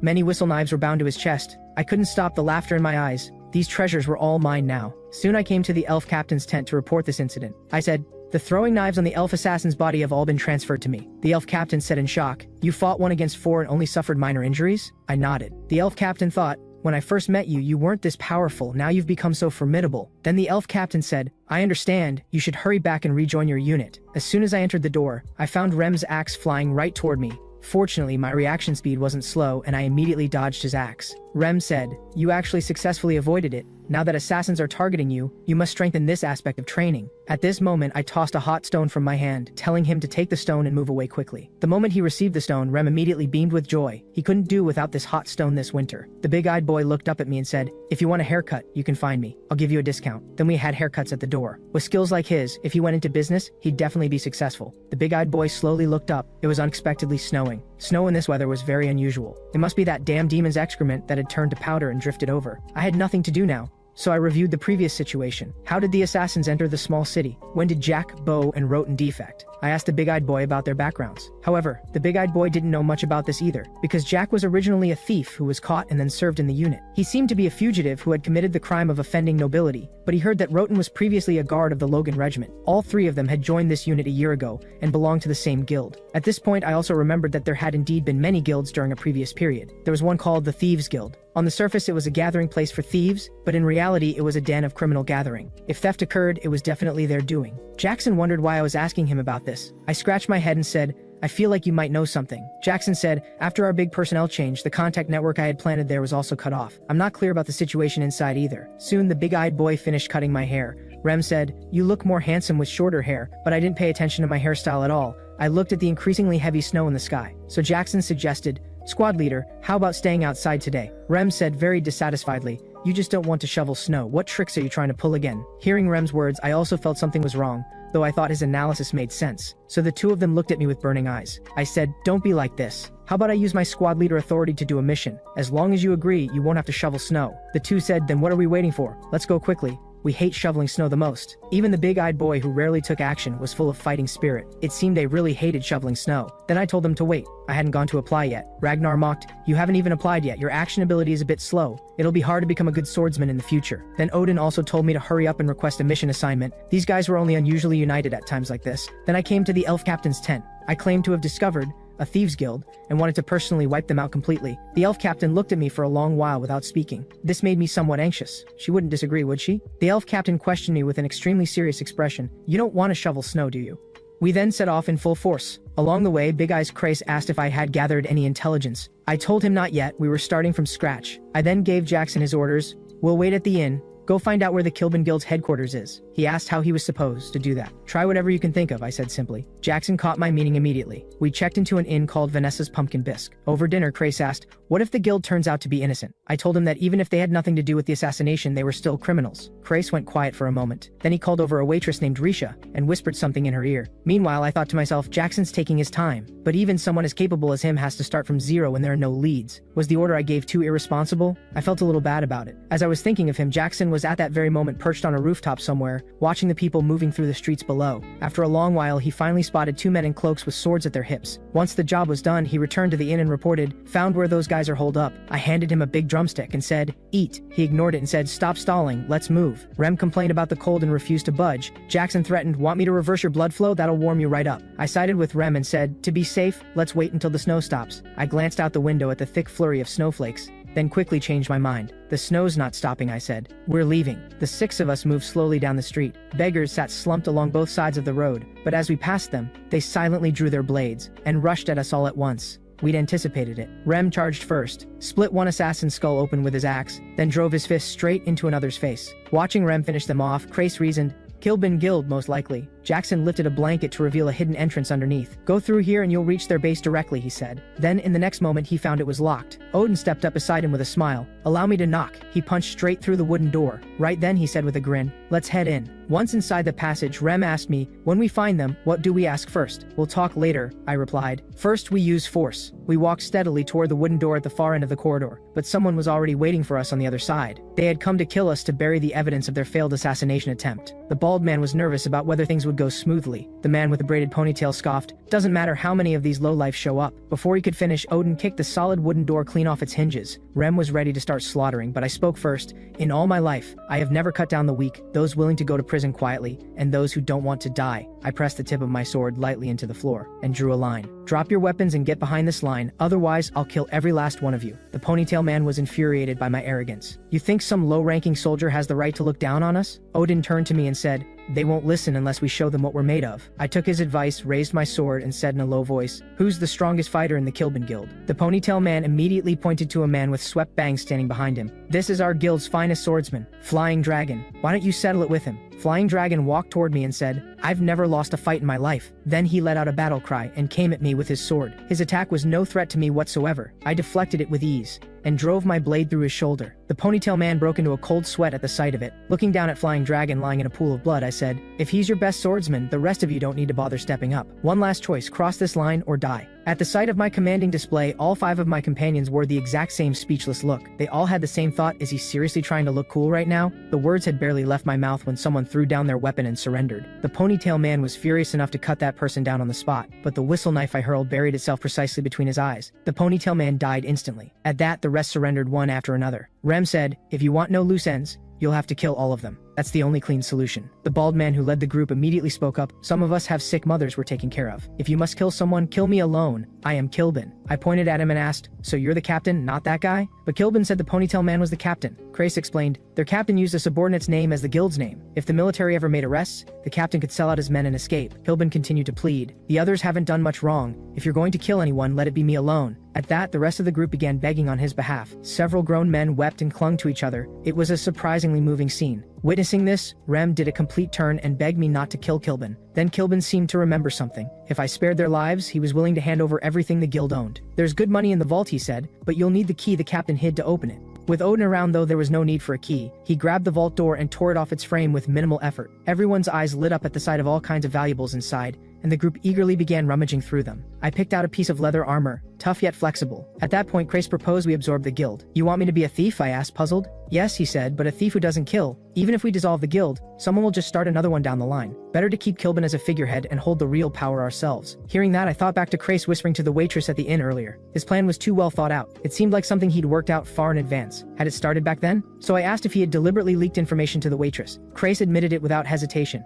and proposed, with your permission, we could have them hand over money each month, while I gather intelligence on the side. I quietly thought it over. I had no particular needs, but more money was always better. I approved the proposal. Crace immediately issued orders to Kilbin, pick out the worst offenders, and send them to prison. We'll be reorganizing the rest of you in due course. But Kilbin said if the guild wasn't dissolved, they were all dead men, because the deceased captain had been working for Asben. Every spring and fall, Asben sent someone named Plock on a routine inspection. If Plock found out things had changed here, it would all be over. Looking at the fear on Kilbin's face, Crace reassured him calmly, even so, it'll be fine. He gestured to the companions behind him and said, every single one of these people is strong. What is there to be afraid of? I then spoke up, if you've got everything, let's head back. Rem stared at me for a moment, then slowly asked, has the snow been cleared yet? The color drained from my face. I'd completely forgotten about that. Ragnar remarked languidly, there's probably still something left to do here, whatever it may be. Odin chimed in, I wouldn't mind continuing to spread the word of the gods in this place a while longer. Jackson said plainly, I have things to take care of, I'll be back tomorrow morning. Listening to their parade of excuses, I muttered under my breath, so you're all this busy, are you? And with that, I gave up fighting it and simply lay down where I was. After dawdling for a few days, I finally returned to camp and reported to the elf captain. She fixed her gaze on me and said, not having to clear snow must have been quite a relief for you. I replied with a straight face, not at all, and inwardly thought she really doesn't miss a thing. Then she asked, I hear you never turned down a sparring match?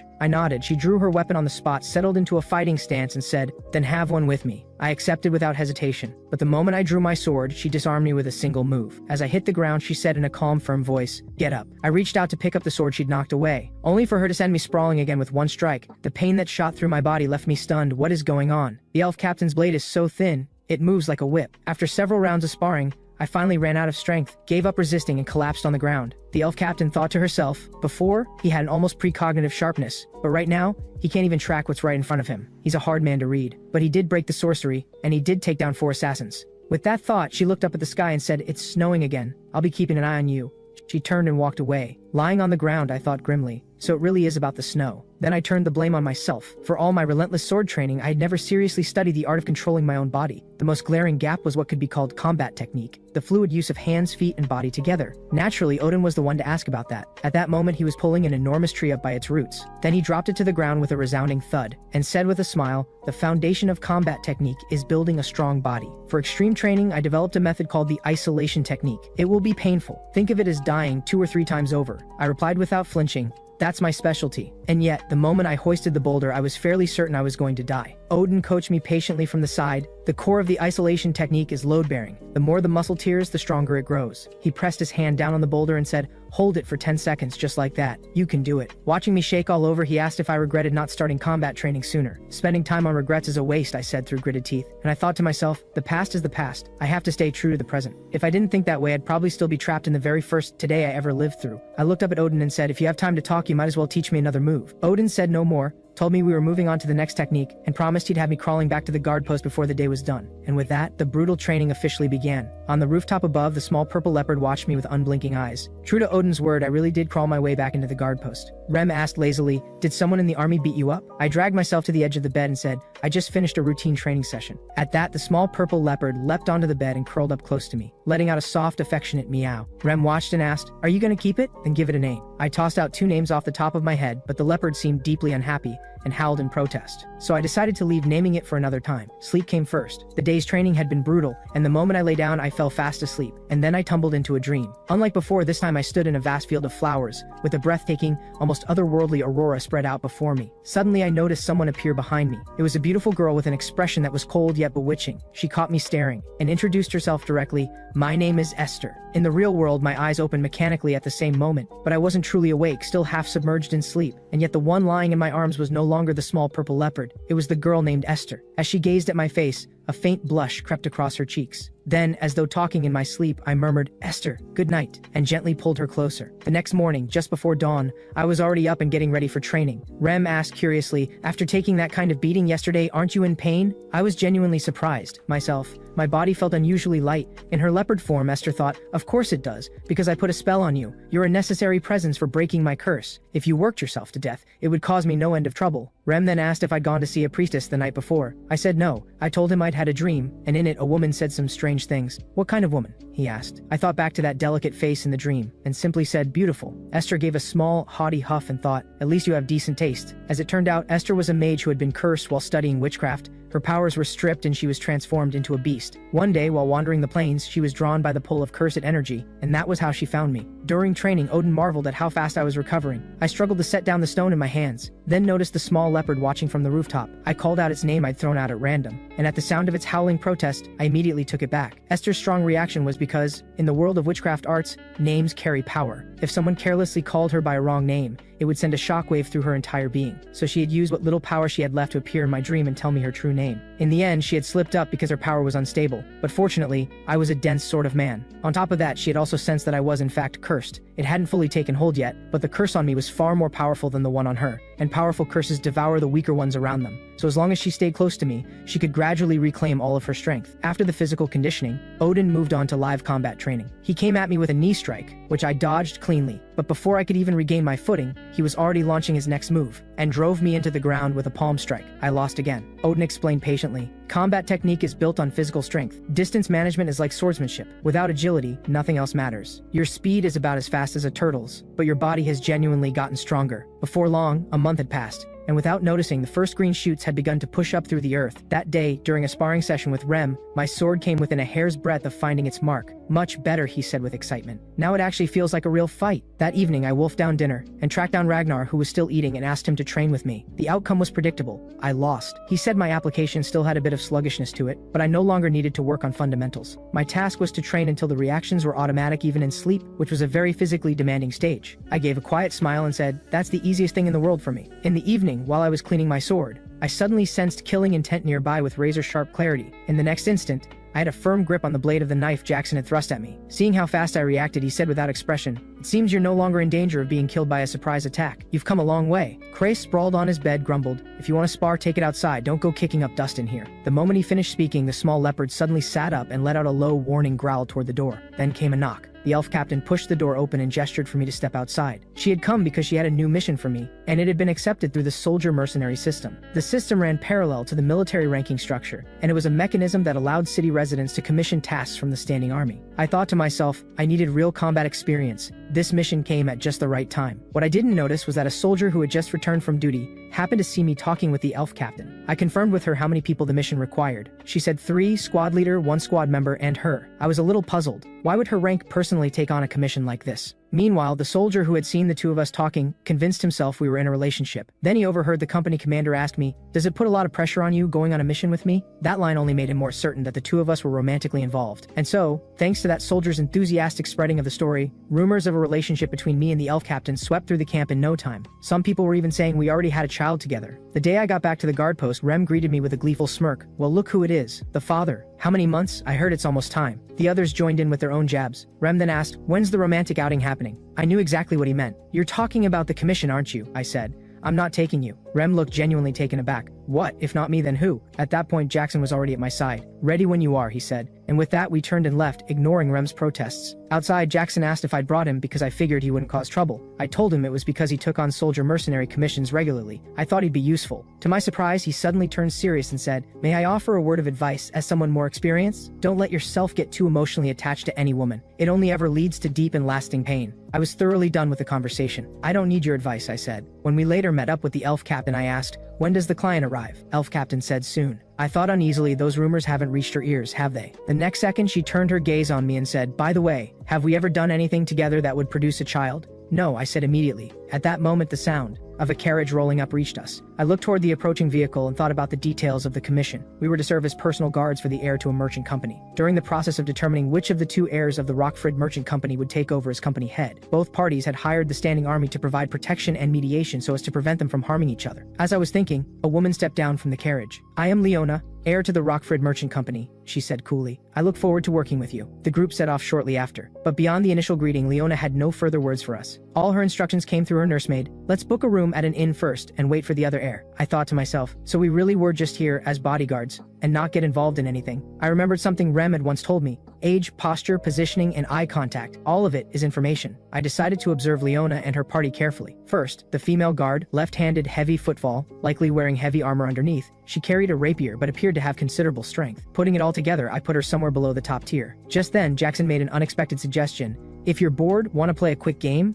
It's called Spot the Sound." He then began a question and answer session with me. I caught on quickly to the nature of the game, accurately and rapidly identifying the source of a sound. After we arrived at the inn, the female guard said that they would handle booking the rooms and had us wait in the lobby. The elf captain joined the Spot the Sound game. It was immediately clear her reactions were far faster than mine. I could barely get a word in. Gradually, I noticed their exchanges were getting stranger, as if hinting that someone was quietly closing in, until Jackson asked, "Someone sneaking up on us?" The elf captain answered calmly, "Behind you," and before the words had fully settled, 2 assassins materialized behind them, only to be dealt with swiftly and cleanly. Leona's guard cried out, "Assassins!" One reckless assassin seized the moment and came after me. I ran my sword through him before he could get close. Then screaming erupted from upstairs. My gut tightened. Protect the client first. I started for the stairs, and an assassin flung a volley of throwing weapons at me. Jackson blocked them all with a frying pan. The elf captain took out the remaining assassins in the lobby at the same time. Watching Jackson cover me with such dedication, the elf captain fell into thought. The squad member is clearly stronger than the squad leader, yet everyone still trusts and follows him without question. What exactly is the reason for that? Before she could reach an answer, another assassin charged at her with a knife, and she ran him clean through. Meanwhile, I was fighting my way up through the assassins on the floor above. This kind of ambush wasn't enough to kill me anymore. Add to that the strength and combat technique I'd been drilling recently. Even if Odin always said I was slow and clumsy, I could feel that my movements were completely different from before. When I reached Leona's door, her female guard had just been sent flying.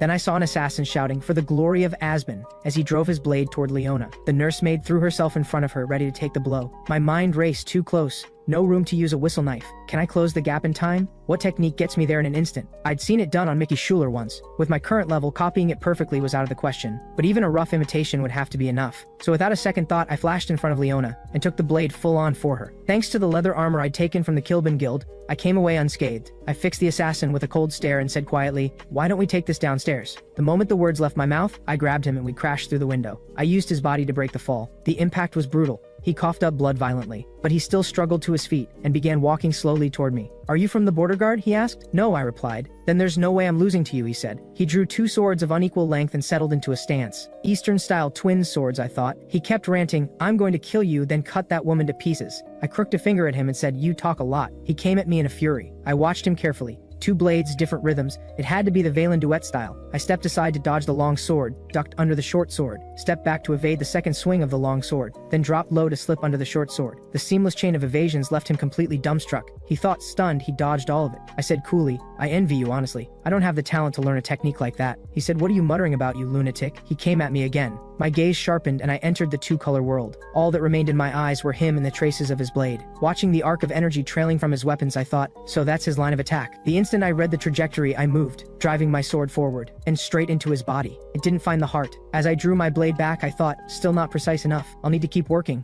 Should I go back to Ragnar or polish it with Jackson? With the strongest assassin down, the rest quickly retreated. Jackson came to my side and said flatly, "You make quite a racket when you fought." I nodded toward the fleeing assassins. "Shouldn't we chase them?" "The commission wasn't to sweep out criminals," Jackson said. "Right? I was supposed to stick strictly to the mission and focus solely on protecting the client." At that moment, the elf captain walked over unhurriedly. "That was impressive," she said. "Are you all right?" I asked. She was quiet for a moment. Then she said, "The fact that you still worry about your beloved, it's almost too much for my heart to take. I may not sleep well tonight." My expression went completely dark. I had no words. Leona had overheard and she asked, "Are the two of you a couple?" I denied it immediately, but the elf captain pressed on, "So you're playing with my feelings?" I fell silent again, genuinely puzzled. Why does she keep doing this? Meanwhile, after learning my name, Leona bowed and thanked me. "Thank you for protecting me from the attack. As for the injury you sustained, I'll see to additional compensation separately." I returned the bow and said, "There's no need. This was my duty." Before dawn, after transferring the captured attackers to the military, reinforcements had also arrived in anticipation of a possible second wave. In the lobby, my mind kept turning. Who exactly were those assassins? It didn't feel like a simple shakedown. The most likely suspect had to be the other heir. Just then, Leona came down the stairs, saying,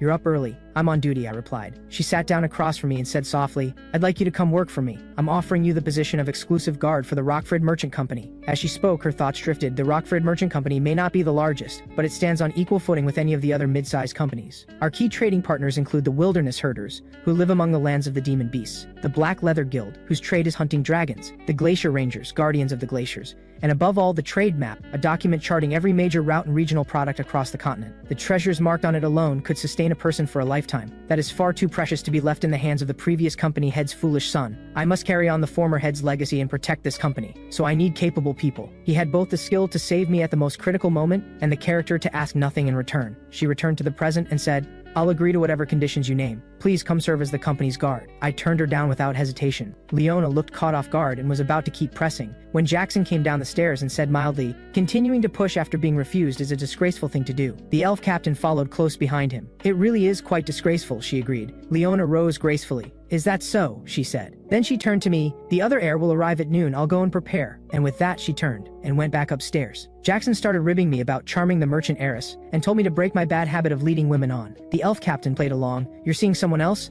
I'm heartbroken. I endured it in grinding silence, then said, "I apologize. My tastes have changed." The elf captain's eyes flickered slightly. She thought, is he actually playing along now? What I didn't account for was that the soldiers outside happened to catch that offhand remark, and they erupted with accusations that I was a two-timer. A deep, heavy helplessness settled over me. When would these terrible rumors ever end? The rumors even reached Crace, who came to ask if I'd slept with the client. My nickname changed from Sorcery Breaker to Heartbreaker. I wearily asked Crace what he actually came for. He said it was about matters concerning the management of the Kilbin Guild. I also had business with him. I needed to track down the assassins who had escaped, and verify a few things through them. Out on the street, A carriage rolled slowly into view. Inside it, a brown-haired man said to the heavy-set blonde man beside him, "A shame. The assassination failed." The heavy-set blonde man, Paulid Rockford, said, "You were too hasty. You should have left it to us." His father, the former head of the Rockford Merchant Company, Renos Rockford, had been a man of both brilliant business instincts and genuine personal warmth. He believed his adopted daughter Leona was bold and sharp, and was ideally suited to lead the company. Yet he couldn't bring himself to completely disregard his own blood son, and so he was torn. In the end, Renos passed away without naming a successor to lead the company into the future. In the carriage, the brown-haired man continued, "We'll take care of it. The promise you made to us still stands, I assume?" Paulid said, "Of course. Once I become the head of the Rockford Merchant Company, I won't forget what I owe you." He then brought his group to the agreed-upon inn. The moment he stepped through the door, he sneered, "Smells like dust. She actually summoned me to a dump like this. That's all Leona's capable of." I noticed the black curly-haired man at his side and thought quietly, that one. He's strong. Then Paulid arrogantly called out to Jackson, "Hey, you, go get Leona." Watching this unfold, I felt a wave of relief. Good thing I brought Jackson. If I'd brought Rem instead, he probably would have buried an axe in his head by now, but I clearly didn't know Jackson as well as I thought. I suddenly caught him reaching for the handle of the dagger behind his back. I clamped my hand down hard over his and gave him a look that said, "Don't." Just in time, Leona came down the stairs and said coldly, "Please don't shout. It's beneath you." She looked at Paulid. "You're late," he shot back. "And what about you? Why can't you keep your guards in line?" Before he could finish, Leona slapped him across the face. I muttered under my breath. She slapped him the moment she saw him. "No one here is normal except me." Paulid clutched his cheek. "Are you crazy?" Leona replied serenely, "You're the crazy one. You had the nerve to target someone under the protection of the standing army in a border garrison city. Are you trying to rot in prison for the rest of your life?" "I didn't know there were standing army guards," Paulid said. Just as he was about to let something slip, the brown-haired man beside him coughed suggestively. Paulid caught himself and scrambled to recover. "No, it wasn't me. How dare you accuse me, you adopted guy?" Leona said calmly, "That's right. I am an adopted child, and you are the biological son who can't read a trade analysis or balance a ledger." Paulid broke into a cold sweat. "The housekeeper will handle that," he said. Leona replied, "If the previous company head hadn't stipulated that the succession must be decided in consultation with his son, I wouldn't be wasting my time standing here." I thought to myself, the former head must have been a soft-hearted man. By any measure, Leona was clearly the right choice. He probably just wanted to give his son at least one chance. Leona walked slowly toward Paulid and said, "The only claim you have on this company is blood, and yet, no matter how you look at it, you bear no resemblance to him. Whom did you inherit your ugly appearance and ignorance from?" The words drove Paulid over the edge. He drew his sword on the spot and moved to strike Leona. I couldn't stand by and watch. I drew mine as well and stepped forward to meet him. At that, the black curly-haired man behind him moved his hand to rest on his sword hilt at the same moment. In an instant, the air between both sides crackled with tension.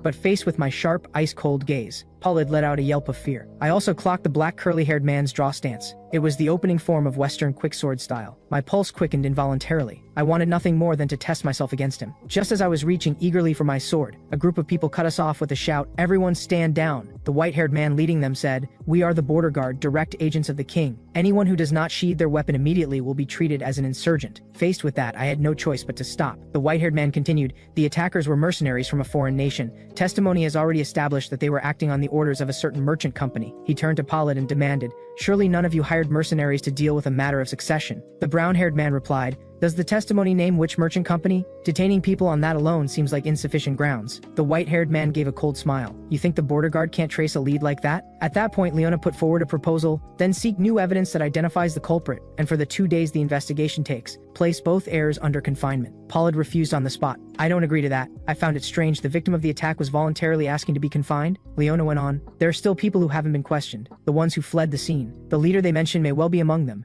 Capture and interrogate them, and that should be enough." The white-haired man said, "And if that still isn't enough to identify who's behind all this," Leona said, "then you'll need to continue your investigation, but in that case the succession talks cannot continue here in the border city. We would return to the city where the merchant company is based, on the condition that both heirs remain available for questioning at any time." I thought to myself, once she left the border city she'd be beyond the protection of the standing army. Leona's guards were no match for Paulid's. If she left, she was as good as dead. What exactly was she planning? Leona continued, "I am a merchant. I don't ask people to work for nothing. Whoever captures the remaining fugitives will receive this as their reward." She took a cloth bundle from the nursemaid and slowly opened it, saying, "This is the 4th piece of the Carmen collection. Carmen's dagger." The moment the words were out, Jackson spoke up behind me. "Squad leader, leave this to me." I was mildly surprised. Jackson, who showed indifference to almost everything, was suddenly this eager. "What exactly was that dagger?" Paulid exclaimed, "That's a priceless treasure, and you're using it as a reward?" Leona replied calmly, "It's in my keeping, so it's mine to do with as I see fit." I turned to Jackson, curious about what made the dagger so special. "It's a weapon forged by the master craftsman Carmen," he said. "Carmen was once a slave, and later became an assassin driven by revenge, using 7 weapons of his own making. The 4th of those 7 is this dagger. There are those who would give their lives to possess one of his pieces. Meanwhile, the white-haired man issued his order. Everyone present at this scene will be held under border guard supervision for 2 days. No one is to leave this inn. I turned to Jackson and said, don't worry about the dagger. I've already sent Craze to catch them. We'll hear something soon. With that, my gaze drifted unbidden toward the black curly-haired man, and I found him looking back at me with the same detached expression. But after only a few seconds, he turned and walked away. That night, in Pollard's room, he was deeply worried that the delay would give someone the chance to find evidence against him. The brown-haired man urged patience. Making themselves a target of the border guard right now would be reckless. If no successor can be decided between the two of them,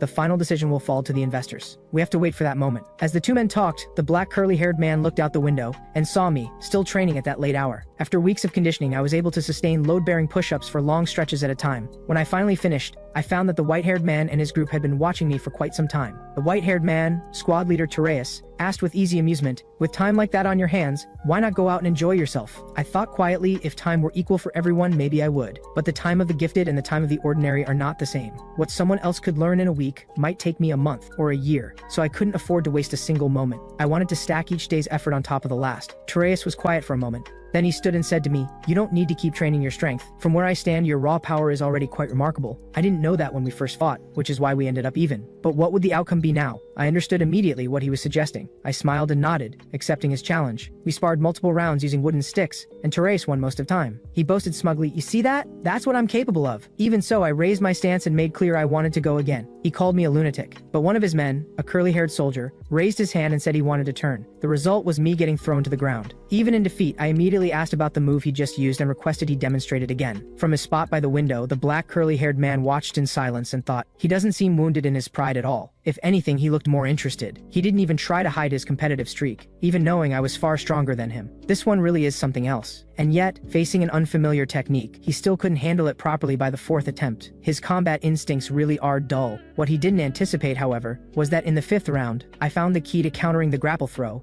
and won. Everyone broke into cheers. At that, the black curly-haired man stepped into the middle of the group and asked, excuse me, may I join in? He stepped forward out of a genuine urge to teach me something. The curly-haired man who had been sparring with me answered on my behalf, you and we have different positions. You'd be better off watching from the sidelines. But I spoke up immediately. No, I've been waiting for long. And the aloof black curly-haired man let a faint smile cross his face. On the rooftop above, Jackson watched every bit of it. He thought to himself, even with a wooden stick in his hand, that man is dangerous. He quietly moved his hand to the dagger at his hip, ready to act at a moment's notice. Below, I looked at the black curly-haired man as he lifted the wooden stick with one hand, and a sharp electric tension jolted through my entire body. It felt like standing on a battlefield. I held my breath and entered the two-color world. I read his line of attack with ease. The trajectory shifted slightly, but that line was aimed directly at my throat. All I had to do was break his line of attack and land my counter. My thinking was sound, but reality was brutal. In less than a second, my throat had already been run through. In the real world, the wooden stick in the black curly-haired man's hand was pressed straight against my windpipe. The scene fell completely silent.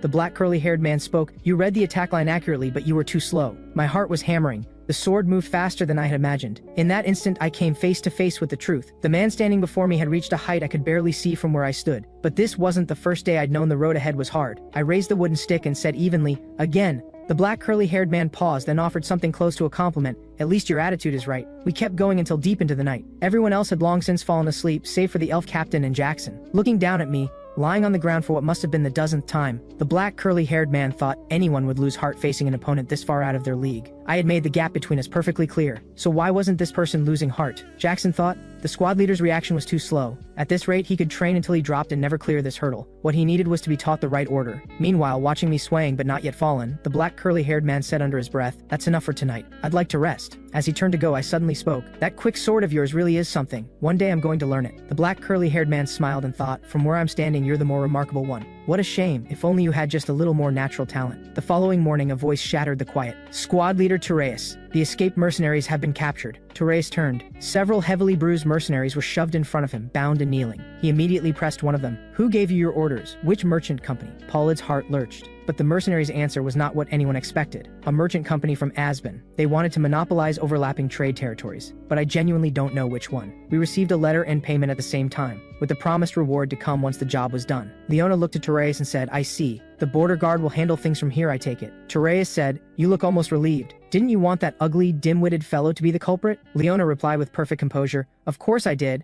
I put up a precious dagger as the reward after all. Tereya said, fair enough. We'll continue questioning these men ourselves. The Rockford Merchant Company's confinement is hereby lifted. On the walk back escorting Leona, Jackson couldn't help drawing the dagger and turning it over in his hands. I reminded him not to draw a blade without reason, while privately thinking, so even he has moments of boyish excitement. Just then, Crace leaned in and said quietly, those mercenaries should have been hired by Paulid, yet they suddenly pointed the finger at Asbin. I did find those men last night and rounded them all up, but a cloaked figure appeared out of nowhere and asked if I was Crace of Squad 444. He said he was one of Leona's people. She knew everything, and she promised the mercenaries money in exchange for sparing them from the harshest punishment. So they answered exactly as she'd instructed. I thought to myself, what was her goal? Would exposing Paulid as the one behind it actually work against Leona somehow? Leona then said to me, what a relief that Paulid turned out not to be the culprit. The former company head's reputation nearly would have been tarnished. I thought, so it was for the sake of the former head's name. I asked her, once you leave the border city, you'll be beyond our protection. If Paulid's guards make a move against you, what then? Leona said, that's already been taken care of. The moment the words were out, I saw a large procession ahead. The soldier at its head introduced himself. I am Mattis, captain of the Merchant Company's guard. We have come to receive the new company head, Lord Leona. With that, he led every member of his unit in kneeling before her. I thought quietly, so that was her game all along? She deliberately got everyone confined for 2 days and used that window to gather the investors and hold the vote. Her nerve, her intelligence network, her ability to act, all of it was formidable. Just as Crace had said, she was a fearsome woman. At that, Leona turned to look at me and said, it's shameful to pester someone, so I won't force you to come with me anymore. She extended her hand toward me and smiled. You have a way about you that makes people want to root for you. I hope that one day we can help each other as friends. I took her hand and accepted the gesture. I'd like that, I said. Another side, Paulid leapt from his carriage and jabbed a finger at Mattis. Mattis, my father was so good to you, and you betray me like this? Mattis looked at him with nothing but contempt. Please stop dragging the former company head's name through the mud, you fool. And with that, Paulid's defeat was complete. Inside the carriage, the brown-haired man lamented the failure of their plan. But the black curly-haired man said, at the very least, we've confirmed that Leona is every bit as capable as they say, and she's gained herself an unusual soldier. After that, I returned to the guard post. I found Rem, still sulking because I'd taken Jackson instead of him last time. I said to him in a serious tone, there's a training exercise I want to do, and I need your help. That single, straightforward sentence was all it took to put his grudge to rest. He agreed without hesitation. During training, I carefully worked through the principles of Western quicksword style. First, the technique required the judgment to find the most efficient line of attack. Second, able to flexibly mobilize the explosive muscle power of the whole body. With that in my mind, I thrust my sword, and the blade grazed across Rem's neck. I froze when I felt the blood flick onto my face. I hadn't expected it to actually work. The speed had even surpassed Rem's. It all came down to fundamentals drilled over and over, the suppleness of a relaxed body, and the strength I'd built. My success lit a fire in Rem. He took his stance with excitement and said under his breath, then I'm picking up the pace too. Before I could react, he struck like lightning, and I snapped my sword up to block. The force of the impact sent a numbing shock up through both my arms. The second blow came before I'd recovered. I barely held it. I thought in alarm. His axe was already whip-like in its flexibility, and now it moved like a thunderbolt. I still had a very long way to go. With that realization, I kept training until dusk. At that point, I caught a razor-thin thread of killing intent, and snapped my sword up just in time to intercept Jackson's surprise attack. He said quietly, your hearing and your sight are both excellent. I don't think you'll need to keep doing this drill. He turned to leave. I let out a breath of relief. The next second, Jackson materialized like a ghost,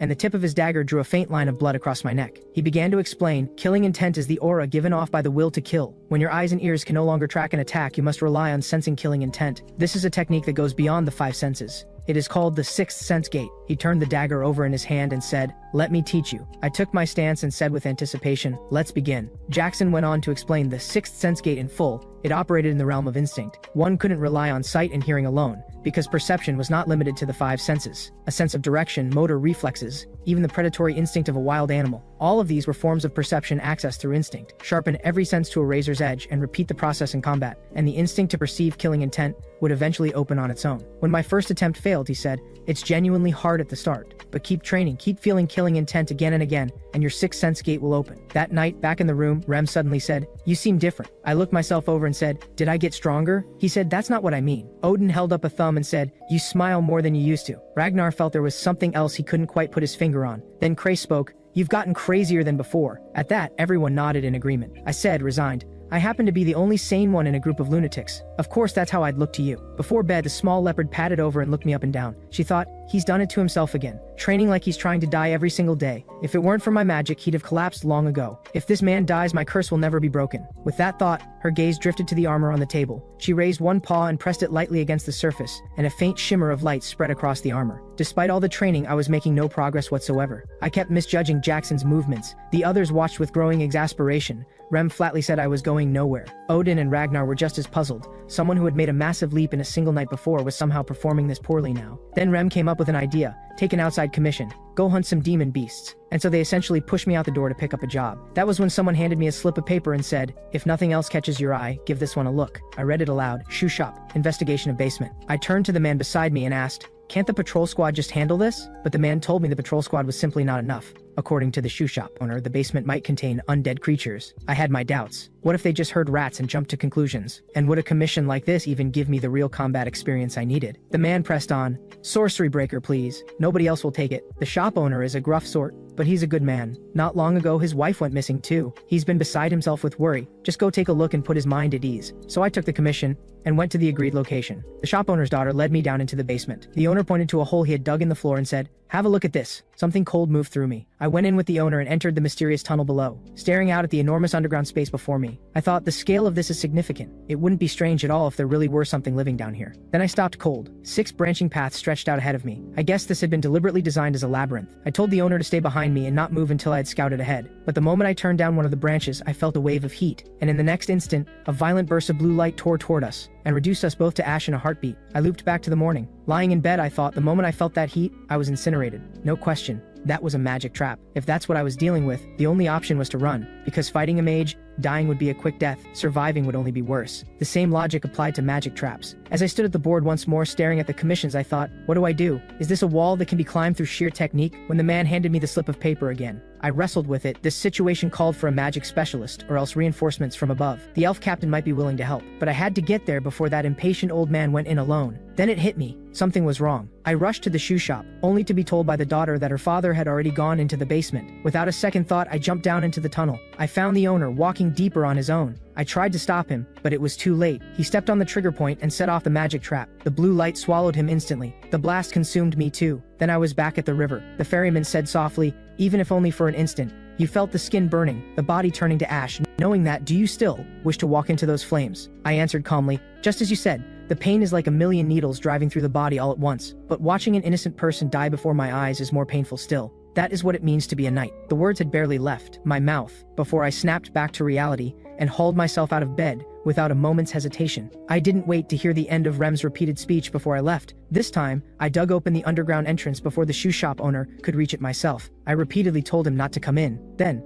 for the third time, I stood before the fork in the path. I began to think carefully. One of these passages had to be free of traps. Was trying each one by one the right approach? Relying purely on the loops would be the slow way. There had to be a better answer that I could act on right now. I raised my torch and scanned each passage for any sign of a trap. At the same time, I thought, how many times have I died so far? What did I feel each time? At what exact moment did I know I had lost? When the blade was already swinging at my neck, when the enemy's sword was already raised, or in the very instant I taking a step forward? Jackson's words rang through my head, the clear will to die. As I stood thinking, I felt something sharp cut through the air in front of me, a presence like a great axe. My pupils contracted, and then I deliberately stepped forward anyway. In that instant, the axe split through my skull, but I felt a surge of exhilaration, because I had felt the killing intent of the trap clearly and precisely. In the fourth loop, I had a plan. I wouldn't rush in, until I felt a definitive killing intent. I would walk through every passage again and again. I stood before a passage I hadn't entered yet and felt nothing, only an icy wind cutting against my face. I thought, is this the right path? I made a note of it and moved to the next branch. The moment I lifted my foot, I felt that same deadly chill from the instant of death in the third loop. But this passage looked completely still,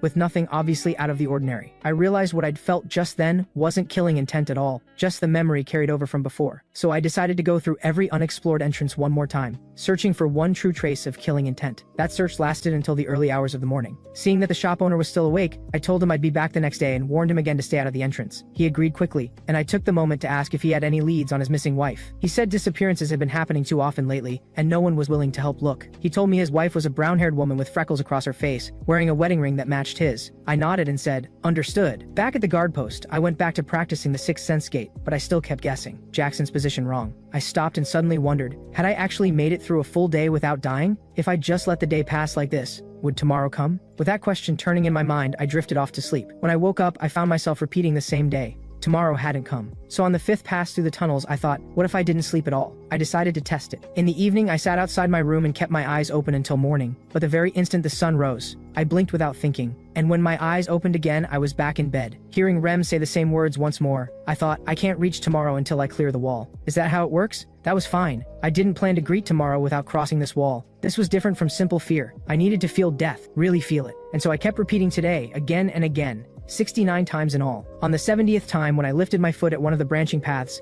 I felt a killing intent unlike any I had felt before. It was as though countless skeletal hands were rising from the earth, closing tight around me, dragging me under. The feeling this time was so overwhelming that a quiet, knowing smile spread across my face. Afterward, when Jackson came at me with a surprise attack, I sidestepped it with ease. He stared, visibly stunned. You opened the sixth sense gate in just a few days? On the 72nd loop, I went into the tunnel with all my throwing knives. I now knew that all 6 passages were trapped, and there had never been a safe route from the beginning. But that didn't mean there was no way through. A trap only caught you if you step on it. This time, I chose the passage where a single misstep would have turned me to ash. I took a slow breath. Carefully, I lifted my foot and felt killing intent surge up at once. I shifted my step slightly forward, skipping past that point, and brought my foot down tentatively. Nothing happened. My heart leapt straight into my throat. From there, every step that followed was taken with twice the care. I pressed my full awareness through the sixth sense gate and followed the only true path forward, one step at a time. With the final step, light found me. When I opened my eyes, I had cleared the wall. I had barely let out a breath of relief when a group of ghouls came charging at me. I dealt with them without much difficulty. Then more ghouls came roaring in, wave after wave. I knew their claws carried lethal poison.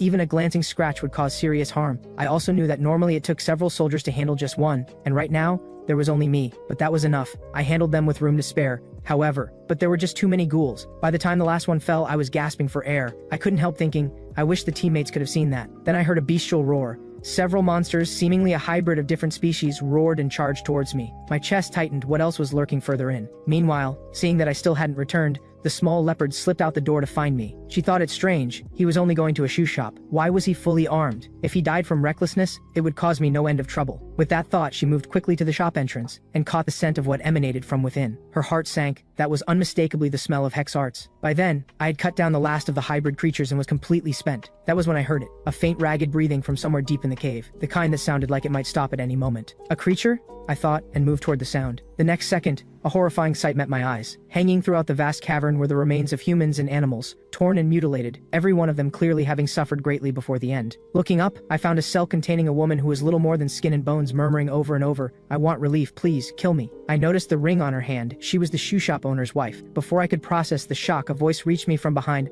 All that noise out there, and it turns out fresh material walked right to my door. I don't know how you made in here, but your timing is perfect. A cloaked man stepped slowly into view, a grotesque creature trailing behind him. I asked coldly, did you do all of this? The man admitted it freely. Yes, those are failed works. But this child, he swept a hand toward the creature cage behind him. This is Baromi. Now that is a work worthy of the name. He looked at me with an unhurried air and said, allow me to make something beautiful out of you as well. I lowered my head for a brief moment of silence. When I looked up again, I had a throwing knife in hand, and my eyes were set with absolute resolve. Even if it costs me tens of thousands of lives, I will kill you. The moment the words left my mouth, I hurled the knife. A barrier sprang up around him and deflected it. I charged at him head on with my sword and was sent flying several meters by a translucent orb of magic. I killed my momentum and reset my stance. At that same moment, the small leopard had found me. She watched in silence, then thought, the opponent is a mage as I feared. The power I've recovered is still thin, but if I gave everything I had, a man like that would be nothing to me. With that thought, a violet light began to gather and swirl around her. After sending me flying, the man raised his hand again and launched another translucent orb through the barrier. But I felt his killing intent through the sixth sense gate and stepped out of its path. Then I entered the two-color world. I watched his lines of attack with perfect clarity and thought back to when I had asked the teammates how to fight a mage. Rem had said shoot them with arrows. Jackson had said strike when they're not expecting it. Odin believed close quarters combat was best. Ragnar's answer was blunt to the point of simplicity, anything alive will die if you cut it. With that thought, I launched upward directly above the man, going for his barrier. The man smiled with contempt and murmured, pierce him. At his words, a force erupted from the ground beneath me and drove straight toward my heart. But the instant it made contact with my body, the armor absorbed it entirely, leaving me unharmed. Instead, the armor over my heart erupted with a tremendous surge of energy. That shattered his barrier outright. I followed through with a single downward stroke and split him in two. As the man collapsed, I sank to the ground alongside him. That was when I noticed a crack running along the sword. Staring at the crack, I thought, At least it's only the sword that broke. But I was puzzled. The impact had been enough to reduce a person to dust, so why had I come out without a scratch? Was it the quality of this armor? I turned to look at the shoe shop owner's wife, still locked in her cage. Her body had gone pale and cold. The faint breath she'd clung to was gone. I gazed at her body in silence for a moment, then quietly walked away. Only after I left did the small leopard dare to show herself. Looking at the creature sealed in the cage, she thought, a flash golem was created to compensate for a mage's physical limitations. If input the final inscription, it would awaken. She raised her paw and silently took it away. Back at the outpost, I gave the elf captain a detailed account of the previous night. She listened and thought to herself, civilian kidnapped and subjected to some twisted experiment. If this got out, it could cause a real panic. I suggested keeping it under wraps. The squad leader said, that means your contribution gets buried along with it. I replied calmly, the civilians' lives come first. The elf captain then arranged for a crew to seal off the underground cavern and put out the story that it had been dug by a thieves guild. Just then, the shoe shop owner walked up and handed me a bundle, his voice sincere. Please take this, it's your reward. I opened it to find a brand new pair of boots. He explained, your shoes looked like they'd seen better days. One less thing for me to worry about now. I just hope my wife comes home safe. Please, you have to find her. I wrestled with myself for a moment. In the end, I chose to hide the truth. I'll do my best, I said. Leaving the shoe shop, I made my way up to the hilltop alone to watch the sunset, the same question running through my mind over and over. Was giving him a hope that would never be fulfilled really the right thing to do? Was it better than letting him face the pain of knowing the truth? If I became a knight, could I have stopped something like this from happening sooner? There was no way to know yet. All I could do was try. With that thought, I left the broken sword where it lay, turned and headed back down the hill. After that, we took on another commission to hunt demon beasts. But the creatures we encountered this time were far too weak. There was almost nothing to learn from the fight, let alone any chance of getting stronger. Rem, who was with me, even yawned out of boredom. Noticing my look of dissatisfaction, he lit up and said, let me handle it. With that, he charged into the pack of demon hounds and carved through them with pure, gleeful abandon. One of the soldiers tried to get me to call Rem back. Instead, I dropped my shield and drew my sword and charged in myself. I cut down the demon hounds one by one, and between the two of us, we wiped out the entire pack, but I still felt empty inside. I was hungry for a real fight against a truly powerful enemy. At that point, one of the soldiers suggested I check in with a heavy armor unit. They were in the middle of a monster hunt. The so-called heavy armor unit was now in serious trouble. A swarm of monsters, ghost-faced, bird-bodied creatures, had appeared out of nowhere. They snatched soldiers from the air, carried them up to a certain height, then let go. The soldiers plummeted and hit the ground with fatal force. Rem and I arrived at the battlefield just in time to see it. I recognized those strange creatures immediately. They were harpies. The reason they stuck in my memory was that the mercenary band I had briefly been part of was wiped out entirely by harpies. Those fallen comrades had all been good people. The thought of it set something blazing in my chest, and I drew my sword and charged. I swore to myself, from this moment on, no one else was going to die. But just then, the harpy in front of me let out a piercing shriek. The sonic force of it was staggering, agonizing. Its cry could shake a person's very mind. The harpy lunged at me with its talons. I sliced straight through half its wing. It crashed hard to the ground. At the sight of it, Rem, who gripped a harpy by the leg, whooping with excitement, let's see who can kill more. He hurled the harpy he was holding straight into the ground. We're not here to play games, I said flatly. Then I sidestepped another harpy's charge and split it open with a single blow. The soldiers couldn't help but murmur, the sorcery breaker is something else. Not far away, Teray stood watching me cut through the monsters and found himself muttering, that guy has gotten even stronger. The curly-haired man asked, we came to support them. Is it really fine to just stand here watching? Tereus said lazily, looks like they don't need the support. Then the unexpected happened. A diving harpy knocked the sword clean out of my hand. The sword flew several meters away. Immediately after, two harpies came at me at the same time. I drove my whistle knife straight into the skull of one. The sight of its companion dying sent the other into a rage as it bore down on me. I used that moment to lunge forward and reach for my sword. Just as its talons were about to rake my face, my hand closed around the hilt. I swept the sword up in one motion and ended it. Seeing that, the rest of the harpies lost their nerve. They circled in the air a few times and flew off. I looked at the harpy bodies scattered across the ground and thought, these weren't the same harpies that wiped out the mercenary band. I remembered crouching beside the bodies of my companions, while the man behind me berated me, calling me useless. These people died because of you, he had said. At the memory, my gaze hardened. Now I was the one who had saved everyone. Then, one of the soldiers told me we could pull back. I raised my sword again instead and said, not yet, it's not enough. I'm not going back. Tereus and his group, hearing that, all had the same thought, this guy is genuinely out of his mind. After that, word of my rescue of the heavy armor unit spread through the entire camp, but I felt nothing about it inside. I just kept training the way I always had, taking commissions and completing them, one after another. After finishing a commission, I would add another training session on top of it. A soldier who had gotten up in the night happened to see this, and found himself thinking, training day and night like that, is that really any way to live? Then another thought followed.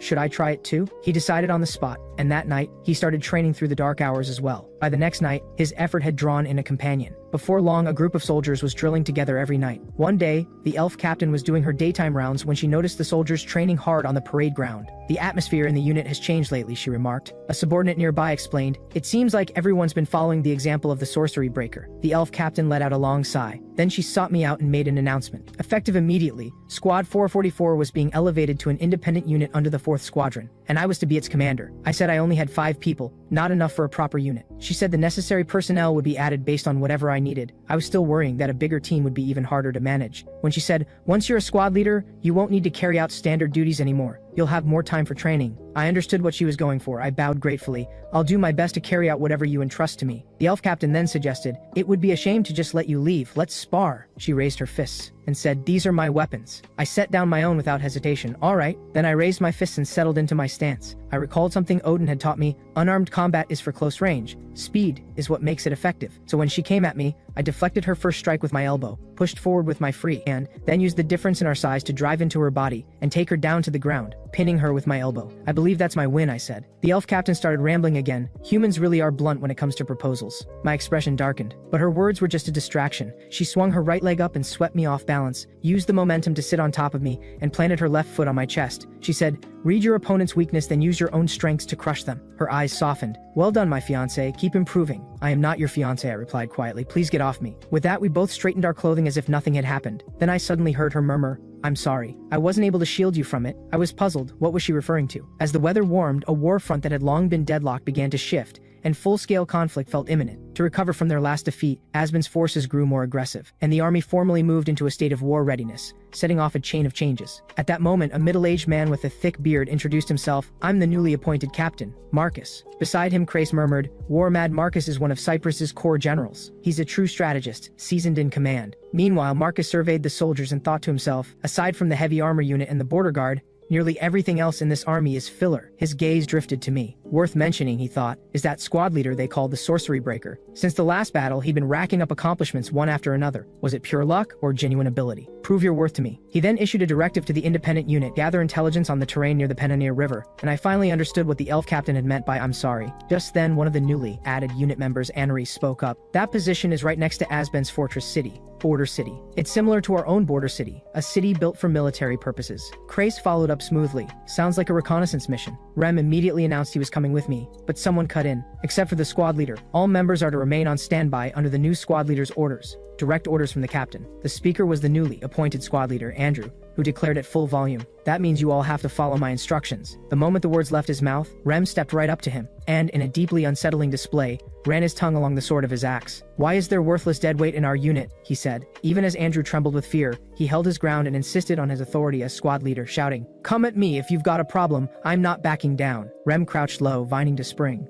Odin cracked his knuckles with a slow, deliberate sound. Let me to work out those joints for you. Jackson drew his dagger with a calm, measured hand. Losing one finger shouldn't be a problem, right? I was in the middle of sparring with Ragnar when I called over to them. Take it easy on him. Mag frantically begged me to step in. I told him everyone was perfectly easy to get along with. Unable to convince me, he rushed to hold back his own young lord. Meanwhile, Anri turned to me. Are you familiar with the terrain near the Penhanir River? It's a bit dangerous over there. Would you like me to put together some information for you before we head out tomorrow? I gave a small nod. Tell me. When night fell, I set out, and then came the companion I'd be traveling with, an old acquaintance, Tereus. After some brief pleasantries, he suddenly asked, How old are you? I said, 30. He froze. You look that young and you're older than me? I had no answer to that, so I steered us back to the point. What's the mission? He led me toward the docks as he spoke. First we cross the Penanir River, then link up with the other teams and discuss from there. But right now there's no ferryman to take us across. He sat down at that. Nothing we can do, we'll just have to rest and wait. I agreed out loud, but in practice I drew my sword and started drilling. This is how I rest. Tereus thought, he has real perseverance, trains hard, and his skills have been recognized. And he's young and handsome, so many things going for him. At that thought, the look in his eyes as he turned toward me burst into open flames. I felt the killing intent and snapped my gaze back, only to find him glaring at me with pure accusatory resentment. What does that look for, I wondered. Then Tereus heaved a long sigh and slowly got to his feet. Back at the inn, you won 14 out of 20 battles, right? You're no match for me in combat. I let the corner of my mouth lift slightly. So you're talking about things from the past. Tereus raised his sword, eyes full of confidence. You are not the only one who's gotten stronger. I accepted the challenge. That's the best news I've heard all day. And so we launched into a fierce duel. Tereus barely held off my relentless assault, alarm flashing through his mind. How is this guy improving this fast? Pressing through the thought, he dug deep and took one of my strikes head on. Then he threw a fist at my face, but I caught something else coming with that fist, a hidden sword tucked along his wrist. I twisted aside fast, but the sword still caught my cheek. Therese coolly introduced his secret technique, the concealed edge. He expected me to find it underhanded. He was wrong. My pulse jumped with excitement. I asked him to teach me right then and there. After that, we kept sparring until we didn't even notice the ferryman had arrived. We crossed the Penhenir River without incident, and reached the other bank at dawn. But Therese didn't head straight for the rendezvous point. He suggested we wash up first. I took a sniff at my sweat-soaked clothes, and agreed. Just as he turned to tell me to get in the water, he caught an unexpected view as I pulled off my trousers. His face went blank with disbelief. "You greedy bastard," he muttered. "You've killed my fighting spirit entirely." And then a woman's voice rang out. "You weren't coming, so I came to find you. And you're bathing." I was taken aback. When had she gotten there? I hadn't sensed her at all. She went on, "We need to reach the area near Border City by the end of today. Get out of the water." Therese grumbled. "You're staring. How are we supposed to get out?" The woman said, "There's nothing worth looking at anyway." So I climbed out of the river, completely bare. The woman's expression immediately shifted to match exactly what Therese's had been moments before. Then she said, almost to herself, "You've actually got quite a lot going for you." She reached out her hand. "I'm Finn, Recon Squad Leader. Good to meet you." I took her hand and gave a small nod. As we made our way there, Finn laid out the situation. "We have a spy inside Border City. Call her Kat. She's carrying critical intelligence. 4 days ago, we arranged a rendezvous to collect it. Kat never showed. We haven't been able to reach her since." I asked, could Kat's safety have been compromised? Finn answered, "That's what we're here to find out. We infiltrate Border City and get Kat out." Fortunately, the area in front of Border City is known as the territory of monsters and beasts. Patrols are sparse. We've secured 3 possible infiltration routes. The first, use the Dog Gate. It's a path used by underground black market traders in the city. The guards know about it but turn a blind eye. The second, scale the wall under cover of night. It's exhausting, but the safest option. The last, disguise ourselves as a merchant caravan and slip in through the main gate. Risky, but the least physically demanding. Considering that Kat might still show at the rendezvous point, my team will hold position there. It'll just be the 3 of us going in. Whichever route you pick, the difficulty is roughly the same. Your call. I thought to myself, she made that sound easy, but she had to know this mission was anything but simple. Therese suggested letting Finn choose, since she knew the terrain. Finn chose the first route and set our departure for the following morning. That night, I began practicing the concealed edge that Therese had taught me. After a long stretch of effort, I had made no progress at all. Therese couldn't help himself. "Your thumb. How exactly did you get this good with a sword?" Finn appeared, chewing on something. She held out some dried meat to me. One of my team members made it. We both tasted it and agreed it was surprisingly good. Finn mentioned that the soldiers' parents ran a shop at the Border City. Then she pointed into the distance and said, "If you're training, stay away from under the flat yellowish stones over there." I said, "Because that's where venomous snakes nest." She looked surprised. "How did you know that?" I said, "Because one of my unit members used to be a hunter. He told me." She grinned, thoroughly prepared as expected. That's exactly what I like to see. Deep in the night, as sleep came over me, I thought I could see that river again, and the ferryman standing silently at the edge, holding up a lamp and watching me. My eyes snapped open. I sat up quietly in the dark. It had been a long time since the ferryman had appeared. He must have something to say. Then I thought back to the elf captain's last words before we parted. "I'm sorry. I wasn't able to shield you from it." A smile broke across my face before I could stop it. This mission must be a towering wall. The next morning, the 3 of us made our way to the Dog Gate at the base of the city wall. Finn went ahead. It was standard practice for a scout to lead the way. I switched into learning mode. I noticed her footsteps made almost no sound at all. I wonder if I can do that too, I thought. So I began mimicking her gait, carefully placing 1 foot forward. The next second, a squad of Aspen-grade dog soldiers appeared. "Got you." We moved to fall back, only to find crossbowmen had materialized behind us as well. The lead soldier gave the order, "Kill them." Before the words had fully landed, the crossbows all swung toward us, and bolts came raining down. There were too many to dodge. An arrow caught Finn in the arm. On the other side, Therese was struggling badly against multiple attackers closing in on all sides. I felt the tension rise in me. Neither Finn nor Therese were built for 1 against many. In this kind of situation, they couldn't perform. Sure enough, they both went down quickly, and were surrounded. Cut down where they stood. Only I was still fighting, but there were too many of them. I couldn't take them all on my own. In the chaos, someone kicked me to the ground from out of nowhere. Spears drove through all 4 of my limbs, and finally a soldier thrust a spear through my skull. Then I entered the daze loop once more. I began to think, a force that large couldn't have appeared out of nowhere. This was a trap that had been laid in advance. Had the enemy anticipated that we would try to infiltrate? Just then, Finn urged me to hurry up and get ready to move out toward the Dog Gate. I told her I had a bad feeling about the Dog Gate and suggested we go over the wall instead. Therese turned to Finn and said, "His instincts are sharp. Trust him and you won't regret it." Finn took that at face value and agreed, but it left us with the whole day to fill. So I invited her to spar. Since Finn wasn't comfortable with a sword, we agreed on unarmed combat. My goal wasn't just to practice. I wanted to take a proper measure of what our team could do. I settled into my stance. "Who goes first?" Finn crooked a finger at me. "You." I came in without hesitation. She slipped out of the way effortlessly, spun, and drove a knee into me. I blocked with my arm, but the force still sent me stumbling back. The next instant, Finn launched a kick. I went with our size difference again, wrapped my arms around her, and took her down to the mat, but she clamped her legs around my throat. As I started to black out, Therese called out, "All right, that's enough." Finn finally let go. The sun was dipping when it was time to move. Looking at me standing there fully armed and kitted out, Finn ran her eyes over my gear and shook her head. "Carrying all of that? You'll be dead on your feet before you're halfway there." I told her seriously that even loaded down like this, I had the muscle to make it up the wall. Finn pointed to a ridge in the distance. "It's not just the wall we're climbing. We have to get over that rock mountain first before Border City's walls even come into view." I stared at the mountain towering into the clouds and thought, even just reaching the top won't be easy. Then again, I'd never once come across a wall that was easy to get over. I thought back to when I left the mage's hole to replace my damaged sword. I had used a magical item from the spoils of battle to have Kraze buy me the finest sword available. That sword was on my back right now. To me, it was as important as my own life. Finn, who had already reached the summit, watched me still laboring up the slope and sighed. "Even if you ditch everything else and just kept that one sword, it would still drain you dry." She was right. The weight of the sword was crushing the breath out of me, but muscles pushed to their limits are muscles that grow stronger. And I had already pushed past and through my limits more times than I could count. Something like this wasn't enough to make me stop. When I finally reached the top, the clean air at the summit filled my lungs. Then, from somewhere beneath the blood moon, the sound of howling wolves rose up, and at the foot of the mountain a wolf pack was moving together in the same direction. Finn glanced over quietly. "We should start paying close attention. The city wall is in sight." When we reached the base of the wall, the ground ahead was completely open, nowhere to hide. While soldiers patrolled the top of the wall without letting up for a moment, we were forced to take cover at the edge of the forest. Therese swore under his breath, "Damn it, there's nothing to hide behind." Finn said, "On the night of the twin full moons, the light is actually so intense that it becomes harder for the guards to focus. Their alertness drops." We waited patiently, and the moment the guards on the wall had their backs to us, Finn hissed, "Now!" We sprinted for the wall without a sound. In the middle of the run, I glanced up on reflex, and for a moment I thought I locked eyes with one of the soldiers. Just as he fully turned away, we pressed ourselves flat against the wall. Finn was breathing hard. "See? Moving on a night like this is actually easier, but I always had this illusion that I had already been discovered." Finn rubbed powder onto her hands and said, "Once we clear the wall, there's a slum district on the other side. Mix into the crowd and no one can find us." She wound the rope tightly around her waist, then told me once more to leave the sword behind. I turned her down seriously. Then we began inching up the wall as quietly as we could. I was still worrying about whether traps had been set on the wall when Finn pulled herself up over the top. The moment her foot touched down on the wall, a mage stepped into view and said, "You've really worked hard in the middle of the night." She snapped her fingers. Thick vines erupted from the ground and shot toward us. Finn slammed a hand on my head. "Get down." We barely dodged the first wave. Finn hurled her hand axe at the mage and shouted,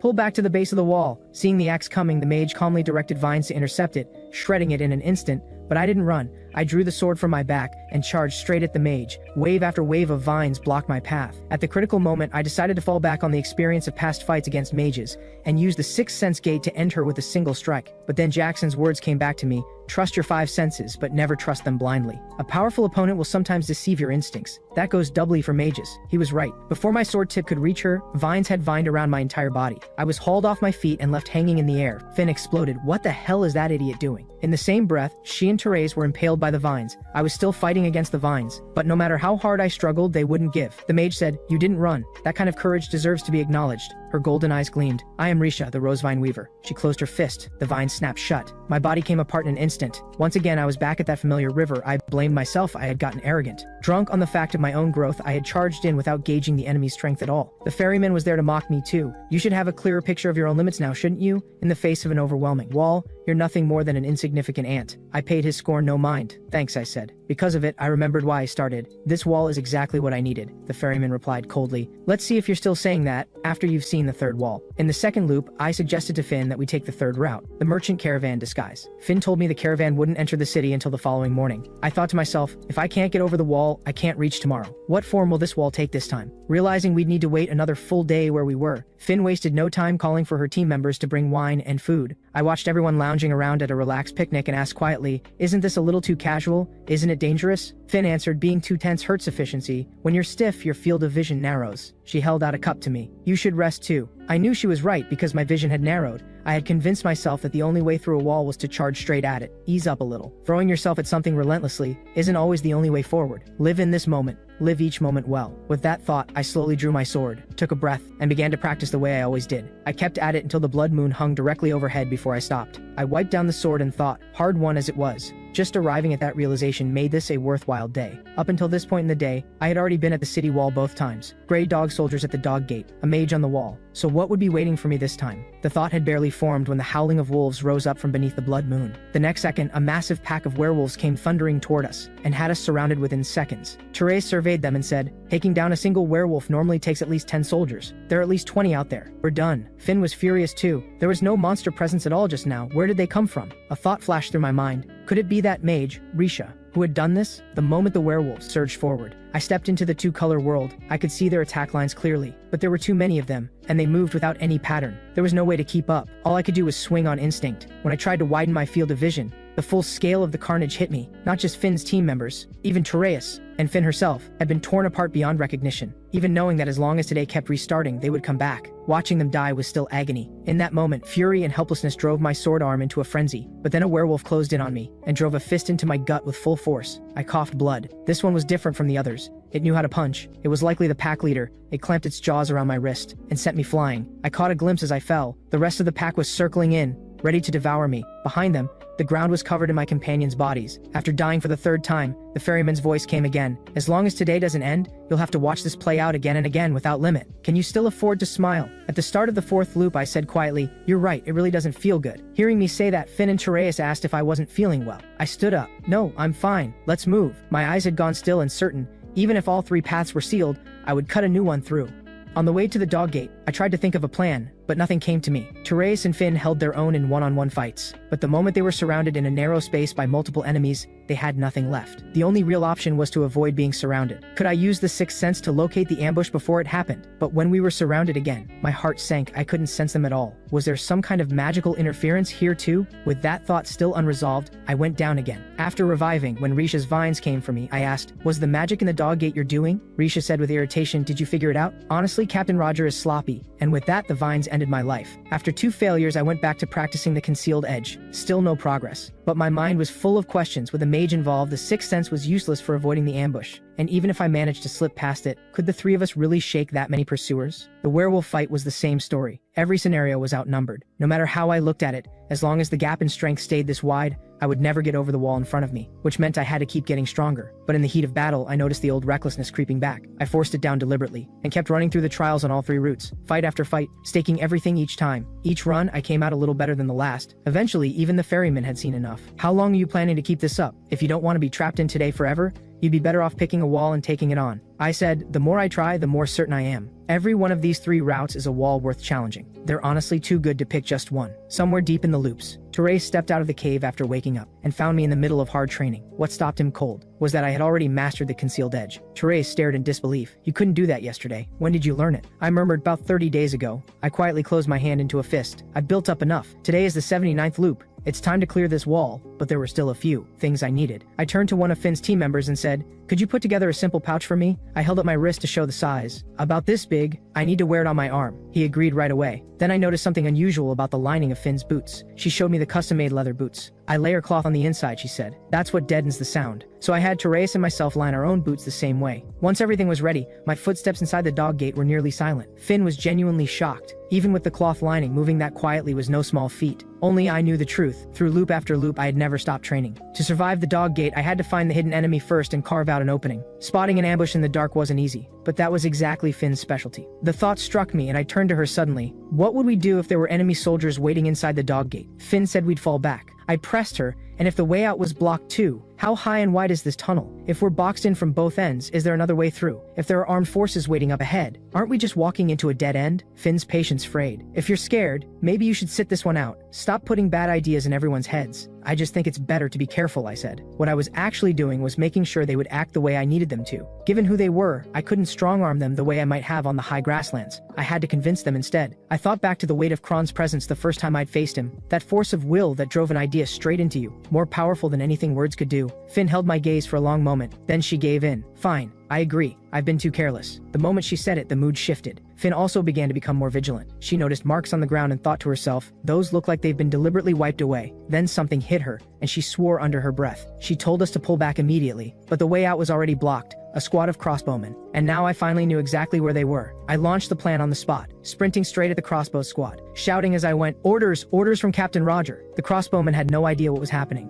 The confusion made them drop their guard for a split second. In the dark, they couldn't make out faces or uniforms, and they mistook me for an Asbin soldier. That gave me the opening I needed. By the time they realized I wasn't one of theirs, it was too late. I had already taken down the front man. One of them shouted, "He's not one of us! It's an intruder! Shoot him!" The words weren't even finished before I grabbed him by the collar, pulled him in front of me, and said, "Yes, go ahead, everyone shoot." The soldier behind him immediately barked, "Hold your fire." When they still didn't move, I started yelling in their faces. Finn and Therese had no idea why I was suddenly provoking the enemy, but Finn especially. With my voice drowning everything out, she couldn't hear a single other sound, and that was when she understood exactly what I was after. When there was nothing but darkness, chaos, and nonsense, the best thing to do was eliminate your enemies without making a sound. After she quietly finished off the men in the back row, the ones up front finally sensed something was wrong. By then it was too late. Crossbowmen trained for range were no match up close. Watching his men fall one after another, the squad leader finally snapped and put an arrow through the hostage in my grip. Then he charged straight at me. I hurled my whistle knife, dropped 2 crossbowmen instantly, and moved to regroup with the others, pushing hard for the exit. That was when Captain Roger arrived with the main body of the Grey Dog unit. Thinking fast, I shouted across to him, "I have a message from Risha." Roger stopped dead.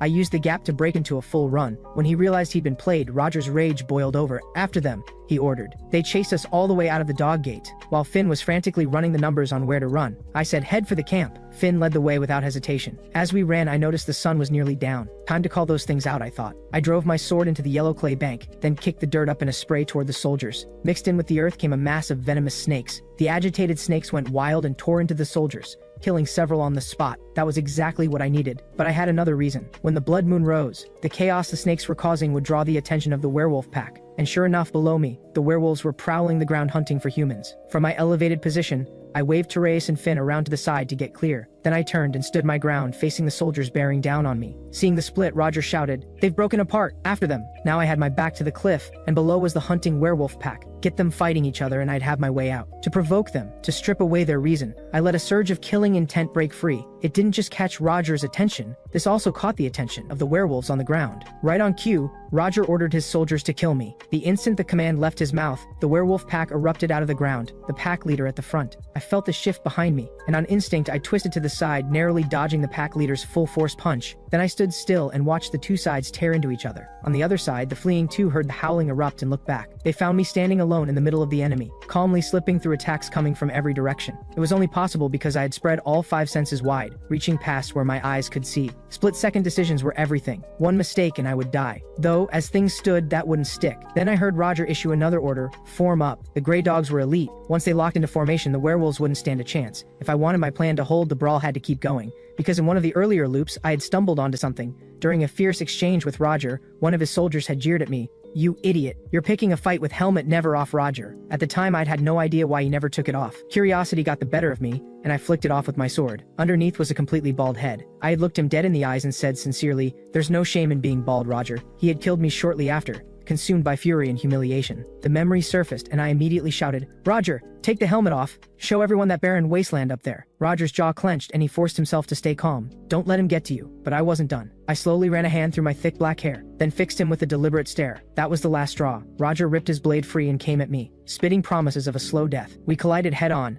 I absorbed his full-force blow, then aimed my sword at his helmet, trying to flick it off. He jerked backward out of reach. I was already swinging for the kill, but something moved faster than my sword, the pack leader's claws. What hit the ground wasn't just the helmet. Roger's bald head went with it. I looked at the massive werewolf pack leader in front of me, so it had been waiting for the finishing blow all along. Clever thing, but it wasn't finished. It spun around to go for a sneak attack, which I sidestepped cleanly. I tried to track it, but it had already melted back into the pack, then flickered past behind me like a ghost. But I was no longer the same fighter. I could feel its killing intent the moment it moved. When it came in from behind with its claws, I spun and met it with my blade. Caught, it dropped the pretense and came at me head-on. I raised my sword, and in the moment it swung its fist, I cut the arm off. Then I drove a follow-up thrust into its torso. The string of losses unhinged it. It roared and charged blind. I ducked under the swing and drove my sword through its body. The moment I brought down the pack leader, Finn and Therese came sprinting up from the perimeter. "Get out now!" I turned and ran. The soldiers behind me tried to give chase, but the werewolves were already on them and wouldn't let go. In the end, all 3 of us broke free from the chaos. As we ran, Finn asked, "How did you know the werewolves were coming?" I said, "Lucky guess."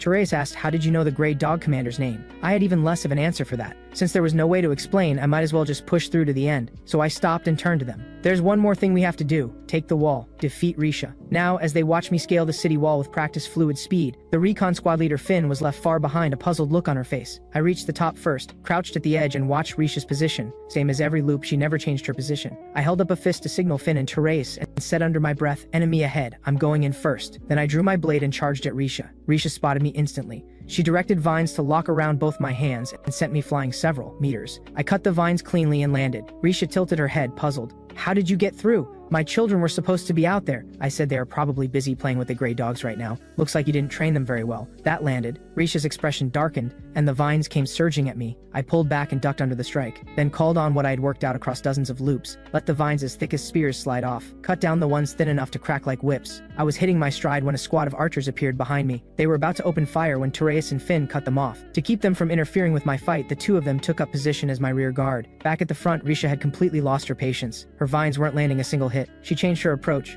directing the vine tips to condense and fire off as sharp, arrow-like projectiles. That was exactly when I wanted to try out something new. I surged forward, slicing through each projectile cleanly. With the vines stripped away, Risha's unguarded body was right in front of me. I shot my hand out and went for the kill with the concealed edge. I had only used part of the magical items from the underground hole to buy the sword. The rest I had packed into the pouch on my wrist. The magical item I released hit Risha square in the chest. On impact, it erupted in a light as blinding as daylight. Risha screamed, hands flying to her eyes. I closed the distance and drove my sword through her. The magical item split in two and fell away. Risha collapsed. Under the blood moon, petals scattered through the air. After all the loops it had taken, I had finally cleared this wall. Behind me, Finn and Therese had just finished off the last archer. They told me to move, head for the border city now. We slipped inside. Following Finn's lead, we reached the last known location of Kat. The room was in shambles. Blood covered the floor. Finn said quietly, "I think we can confirm Kat is dead." "This whole operation was a trap set by Asbin from the start," I said. "Kat's intelligence. It was probably fabricated from day one, just to lure us in." The moment I finished speaking, a patrol passed just outside, apparently searching for us. We pressed ourselves into hiding and avoided being spotted. Therese said, "They're on high alert. Is there any way to draw their attention away?" I suggested starting a fire,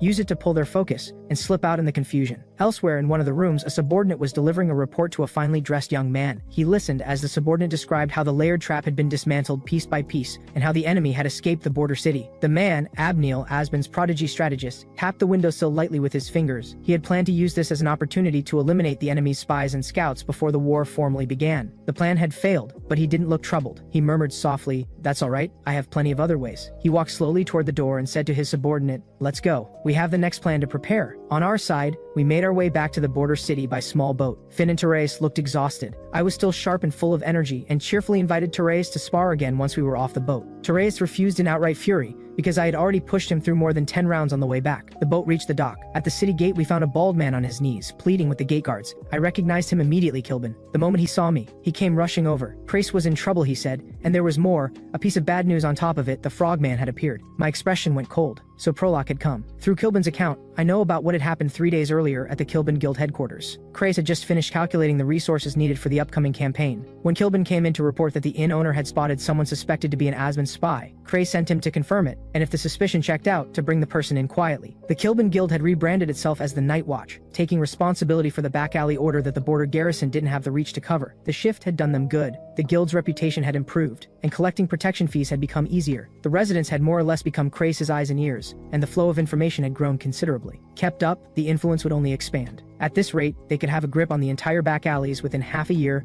to a year. It was at that moment that a cloaked figure beat down the doorman and forced his way inside. Trace saw the blue-tinted skin beneath the hood and the reddened eyes, and the name slipped out of him, Prolok. Knowing he'd been identified, Prolok dropped the act and pulled back his hood. Trace looked at his trembling men on the floor and thought, he hasn't killed anyone yet. There's still room to talk. He swallowed his nerves, put on his warmest smile, and invited the frogman to sit down. Prolok stared at him for a moment, then he grinned. "How do you know who I am?" Trace smiled back. "That doesn't matter. Have you eaten?" Prolok let out a low laugh. "You are interesting." Then, without warning, he punched Kilbin in the head, followed it with an uppercut to Trace's jaw, and grabbed him by the collar. His eyes were flat with contempt. Humans only listen once they've had a beating. Blood at the corner of his mouth, Trace kept smiling. "What would you like to know?" Prolok asked where the former guildmaster had gone. Krace answered plainly, he's dead, the border standing army handled it. But when Prolok asked for the name of the killer, Krace paused. Then, with the performance of someone reluctantly giving someone up, he said, it was a soldier, goes by Ragnar. Prolok's expression darkened. He ran his tongue slowly across the corner of his mouth, then told Kilbin to bring Ragnar to him. When Kilbin hesitated, Krace called out clearly, go Kilbin, bring our real guildmaster here. Kilbin caught the code immediately, and set off to find whoever Krace actually meant. But when he arrived at the border city, the entire independent unit had been deployed to the forward force. Fortunately, he ran into me. Listening to Kilbin's account, I thought, Krace keeps his head under pressure. Ragnar is the laziest man in the unit, just waking him up is a mission on its own. What Krace was telling Kilbin was to go find anyone capable of killing Prolok. What I couldn't figure out was,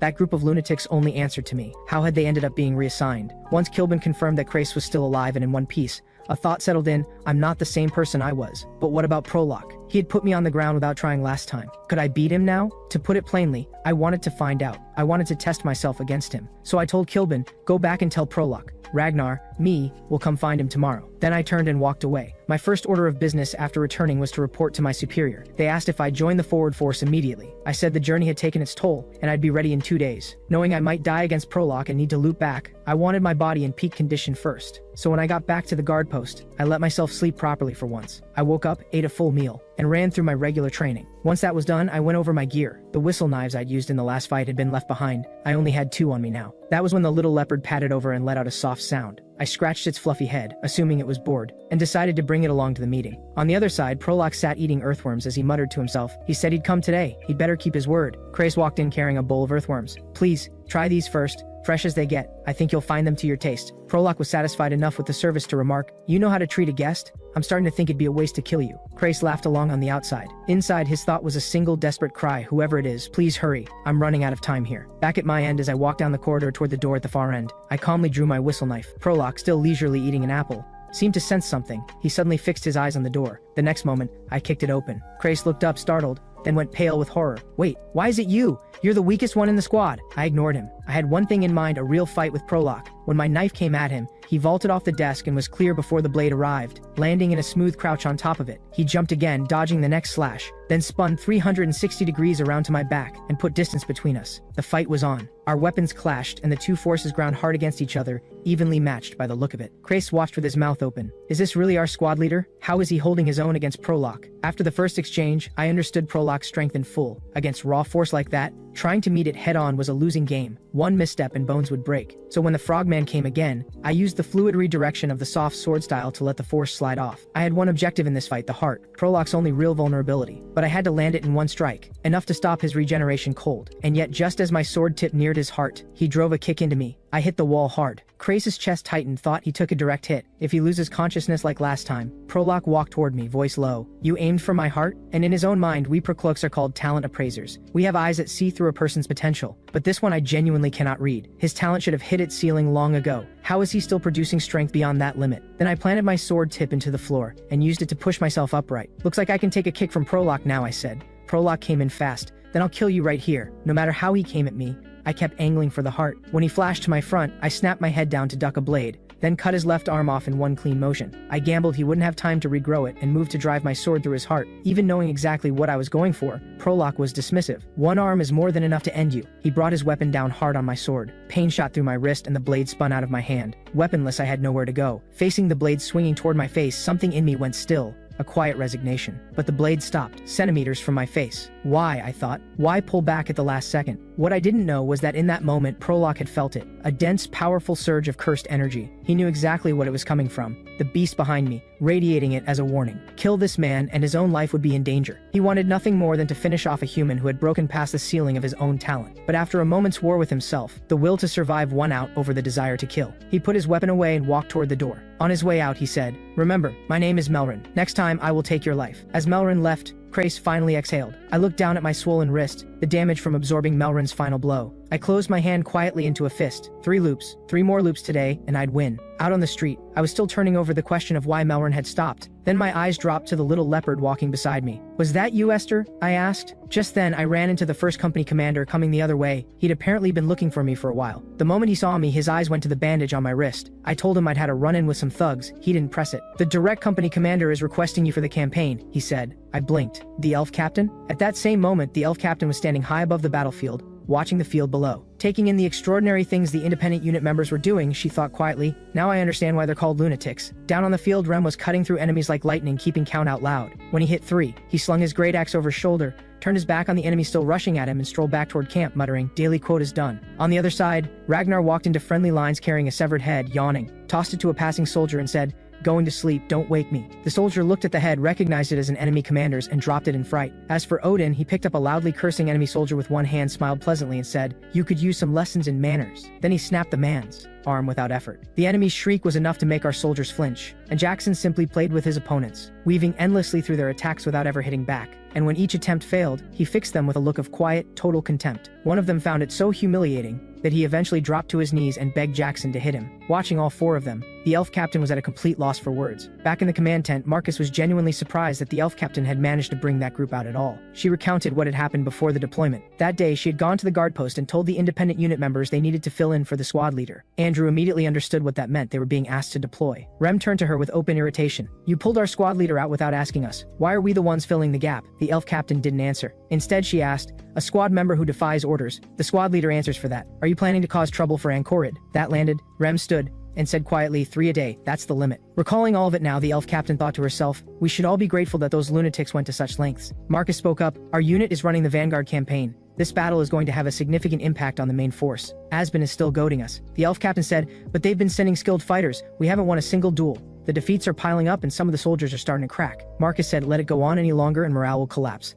All we need is to send someone who can actually win. If those lunatics could handle it, all the better. But the elf captain said getting them onto the field in the first place was already a challenge. Marcus asked if there was any reliable way to control them. The elf captain slowly rose to her feet. Understood, I'll go and bring their squad leader here. After she left, Marcus sat with his thoughts. Asbin didn't used to play these kinds of games. Recently there had been word of a young tactical genius arriving in their ranks. Was this his doing? Elsewhere, Andrew made his way back into camp with heavy steps. His face was covered in bruises. His left eye had swollen nearly shut. Andrew advised him to take a break from sparring with Rem for a while. Andrew shook his head. Bearing the brunt of Rem's bloodlust was a responsibility he'd taken on himself. And even though it feels like I'm about to die every single time, I can feel myself getting stronger. Behind him, Mag, his own eye equally swollen, muttered, hate to admit it, but it's not completely useless. Just then they saw a soldier walk up to Rem and start shouting, I don't care if you're the independent unit or the lunatic squad. Take this seriously. Does everyone not see people out there fighting for their lives? You think this is a place to fool around? Andrew broke into a cold sweat. Is this man trying to get himself killed? He stepped quickly in front of Rem and said with measured firmness, the independent unit answers to our direct commanding officer. The soldier jabbed a finger at him and kept going. So that makes it fine to stand around doing nothing. Worthless, the lot of you. The moment the words landed,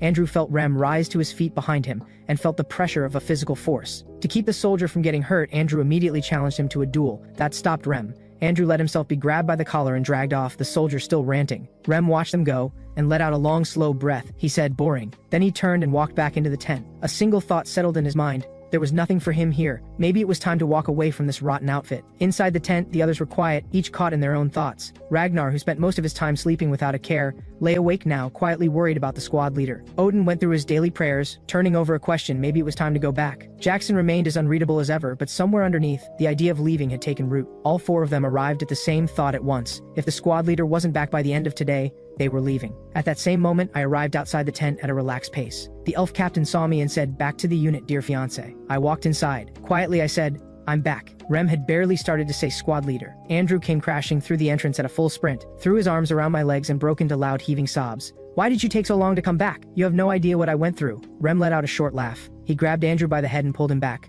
What are you doing getting there before me? And as the sun dipped below the horizon, all my companions gathered around me, the joy on their faces entirely their own.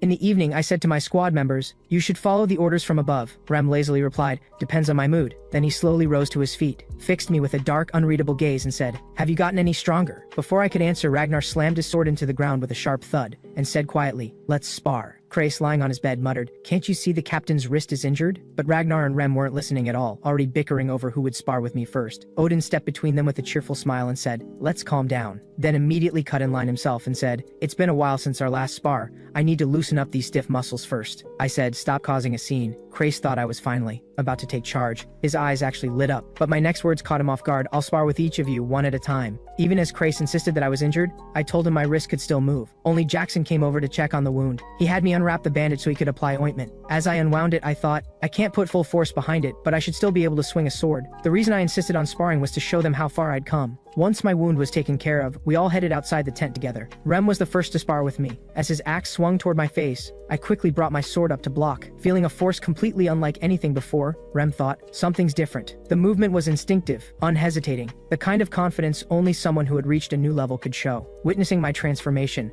Rem grew more and more excited and said, yes, show me more. And then we threw ourselves back into the fight. Jackson, watching from the sidelines, marveled, it's only been a week since we were separated, and his strength, which had been stagnant for so long, has changed this much. Odin said calmly, my patience is running thin. Ragnar was thinking the same thing inside, hurry up and get off the field, you savage. All three fixed Rem with hungry predatory stares. Sensing the sharp gazes boring into his back, Rem thought to himself, they're dying of envy. And honestly, how could they not be, watching a scene like this? After the sparring session back inside the tent, Jackson asked me where my wrist injury had come from. I told him it was nothing serious. I'd had a run-in with Prolock before. Andrew's heart sank at those words. That's a very big deal. Once he heard the full story, Rem scoffed and complained that I couldn't even beat a measly frog and ended up injuring myself in the process. Odin asked whether the mission had gone smoothly. I told him the enemy had set a trap. Grey dog troops, werewolves, and a mage, all lying in ambush. Andrew felt a chill run through him at that and thought, that's strange. I've also put my life on the line against those same lunatics. So why is the gap between me and the captain still impossible to close? Late that night, I lay awake, turning over the evening sparring in my mind. I could clearly tell that my squad members had been holding back because of my injured wrist. I wanted to recover as fast as possible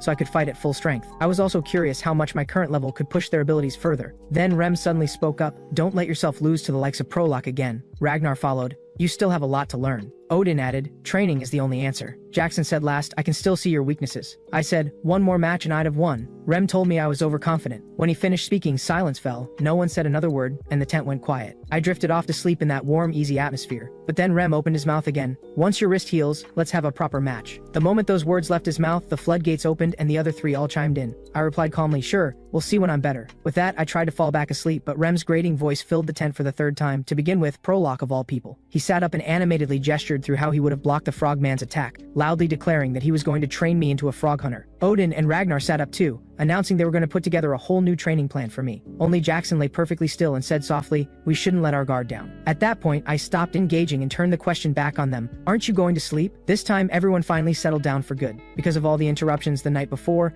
I had stayed up far too late. In the morning, I slept well into the day before finally getting up. When I stepped outside the tent, only Krace was there. He told me that all able-bodied fighters had already deployed to the front lines, and that only the supply unit and a small protective detail remained to hold the rear position. I started my daily training on my own, but when I got to the plank, sharp pain shot through my injured wrist. I could tell the wound had gotten worse after sparring the day before. Even so, I still wanted to practice with my sword. I picked up the sword and thought, as long as I have enough wrist strength, one hand should be enough to hold it. But with my right hand injured, I decided to train with my left hand for the day. After trying it, I found that swinging the sword with my left felt completely foreign, like I had never held a blade before. An absolute mess. Starting from scratch was hard, but my overall muscle strength wasn't the problem. Squad leader Bensuji happened to see me training with the sword and couldn't help saying, you're already injured and you're out here acting like a madman. I asked why he hadn't gone to the front. He said his squad was assigned to defend the position. Just then, I noticed that the leather cord wrapped around the sword's hilt had come loose. Bensuji helpfully took the sword from me. Watching him carefully rewrap the cord, I thought, he used to yell at me the moment he saw me, but now he's suddenly being friendly. I couldn't hold back.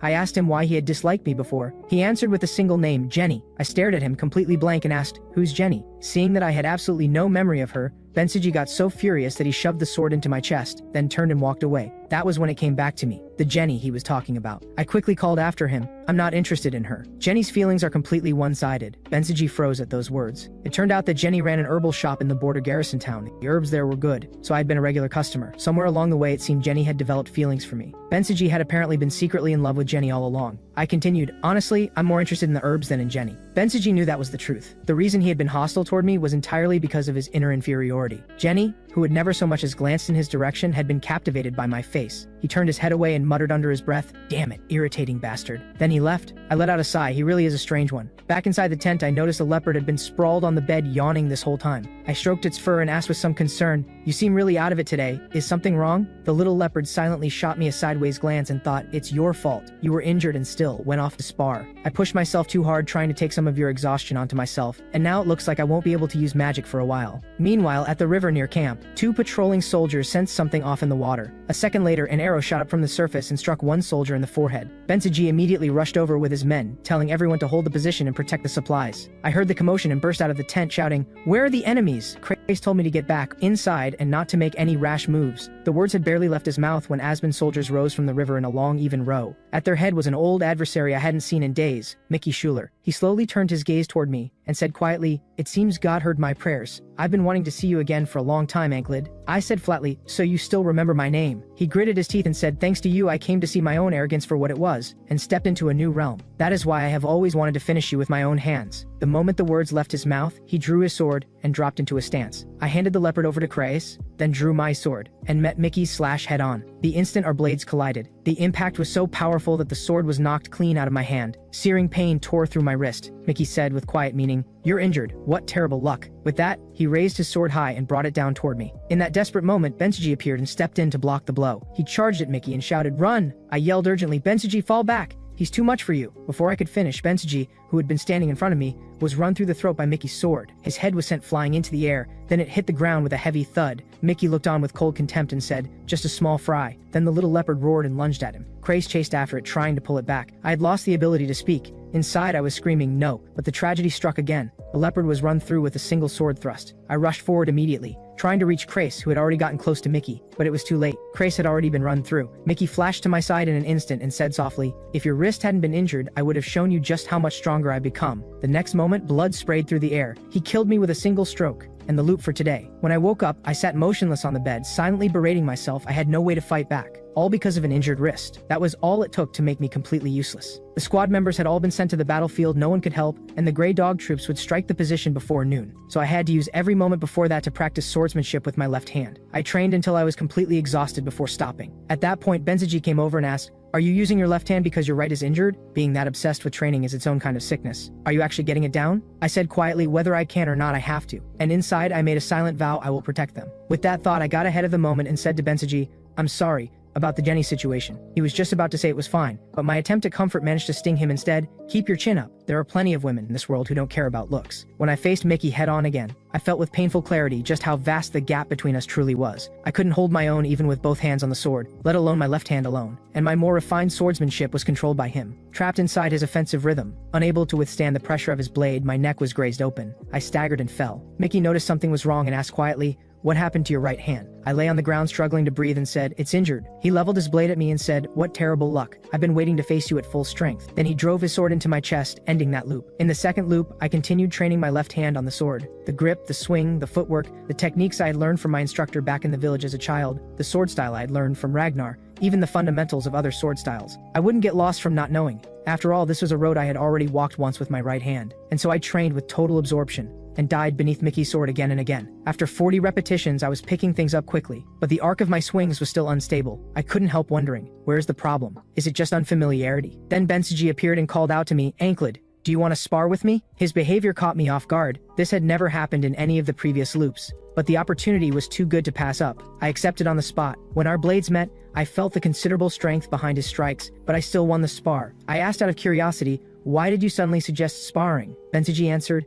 "I don't really know. Watching you just made my blood start to boil." I said, "I've been focusing almost entirely on the basics." Bensuji said, "That's exactly why. Watching you takes me back to the very first time I ever picked up a sword. That desperate hunger to get stronger, and the pure excitement of just swinging a blade. But your swordsmanship is a little strange. It's like a dead sword." I fell into thought at those words. What does that mean? That the strikes have no power? Then something clicked in my mind and the answer came to me. It was because I had trained with my right hand, and now I was trying to make my left follow the same track. But the feel of the left hand was completely different from the right, so I had to find the track that fit the left hand. With that realization, I swung hard. A single powerful strike that left a clean, straight arc through the air. Then I was surprised to find that the sound of the swing and the cross-section of the cut straw dummy were both noticeably different from before. I couldn't help letting a small smile cross my face. I looked over at Bensuji and said, "Thank you. Because of you, I think I finally understand how to train my left hand with the sword." After that, I decided to awaken the feel of my left hand. The most basic step was to change how I went about everyday things. Eating, getting dressed, even training.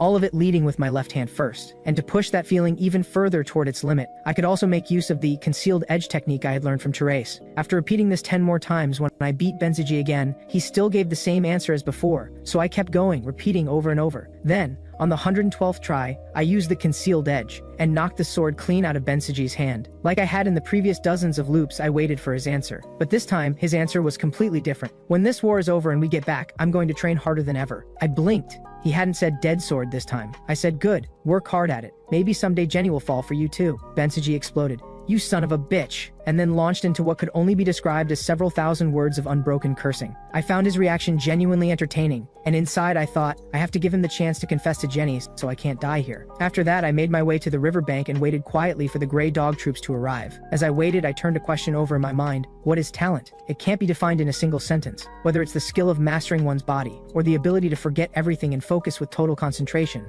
all of it is part of what talent means. But in this moment, I was experiencing for the first time in my own flesh and blood what talent truly was. Day after day, I had trained my left hand, piling one day onto the next, and in 100 days, I brought my left hand to the level it had taken my right hand 30 years to reach. And so, on the day of the 112th loop, I was going to break through this wall. After exchanging a brief, proper greeting with him, I gripped my sword and charged straight at him. He hadn't seen it coming and barely managed to catch the blow. Through more than 100 repetitions, the gains in my left hand's strength had made up for the disadvantage of my injured right. At that moment, the hand Mickey held his sword with was trembling faintly. But then I did something that no one could have expected. I grabbed his thumb. With a crack, I snapped it, staring at his thumb hanging limp and useless. Mickey slammed a furious knee into my stomach. I quickly stepped back, putting distance between us. Mickey let his sword clatter to the ground. He was shaking with rage as he said, "How dare you use such a cowardly trick?" And inside I thought quietly, in loop after loop, he always wanted to beat me through swordsmanship. I would have liked to honor that wish, but I want to see tomorrow. It seems the left hand can't grow any further from here. Matching Mickey Schuler blade for blade was interesting, but it was time to end this. After taking a moment to collect himself, Mickey said in a low voice, "It seems this is your last desperate gambit, but it won't work." He picked up his sword with his left hand. His gaze sharpened like a blade as he said,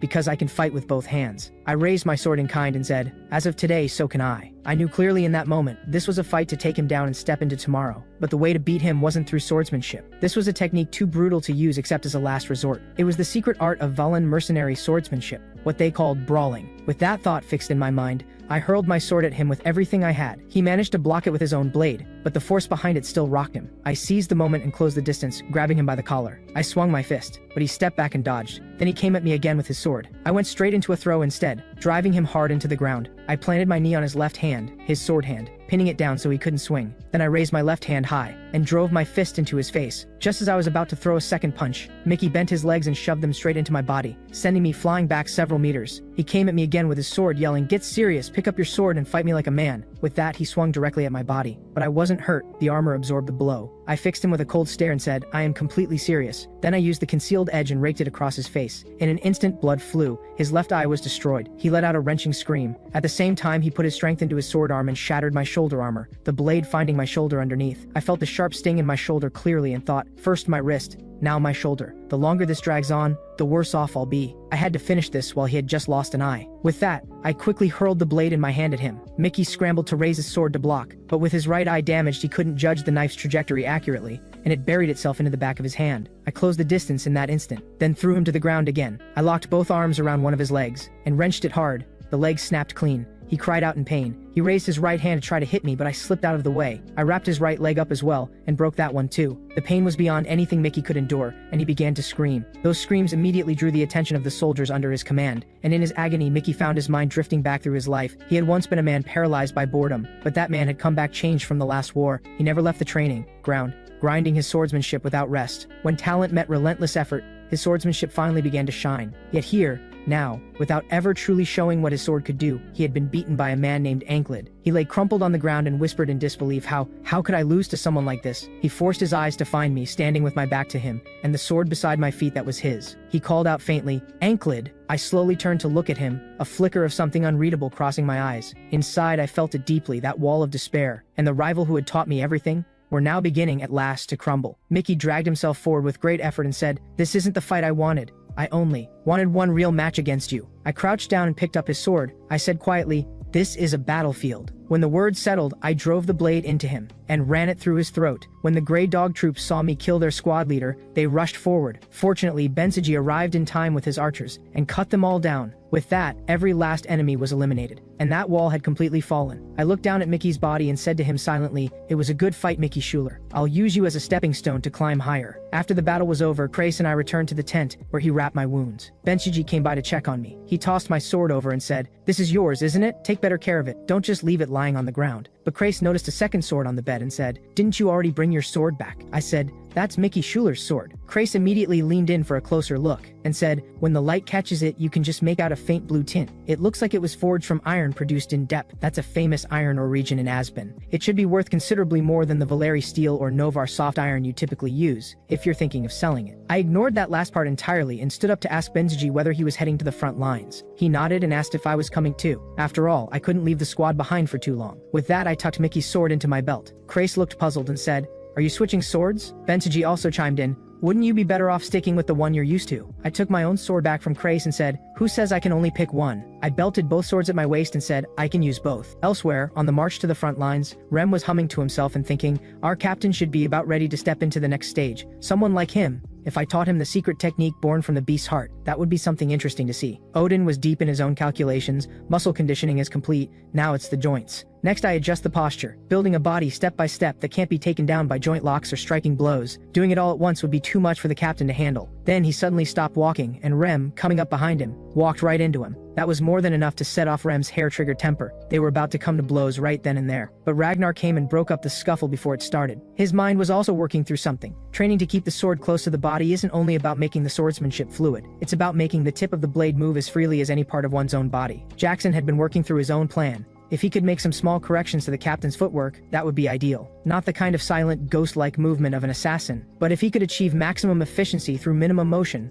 it would make a real difference. Just then, the elf captain riding at the head of the column sensed something wrong. She raised her fist to signal the troops to stop. Sure enough, several Asben soldiers emerged from the tree line nearby. The soldier at the front called out, "I am Raoul. Is there anyone willing to face me in an honorable duel?" The elf captain thought tiredly demoralizing the enemy through one-on-one challenges is one of Asben's dirty tricks. Our side had been losing these exchanges, and the mood had grown uneasy. Ignoring them would let the enemy control the narrative, so it was better to accept. If we could win the duel decisively, we could turn the atmosphere around. She recalled Krace's advice, "Use those lunatics. The squad leader is back, they're in a good mood. They should be manageable." So she turned to Rem and said, "Rem, do you want to handle this?" Seeing Rem step forward, Raoul sneered, "Seriously? You sent out a savage?" Those words were all it took to ignite Rem's fighting spirit, and he accepted without hesitation. As Rem walked slowly toward him, Raoul kept up the taunting, "Would you look at that? They've scraped the bottom of the barrel and sent us a barbarian." Before he could say another word, Rem took his head off. As blood sprayed from Raoul's neck, the other two soldiers let out terrified shrieks. Rem broke into wild, unhinged laughter and roared, "Who's next?" Watching the scene, the soldiers on our side couldn't help but murmur, "That's impressive, all right." The elf captain thought just as I expected,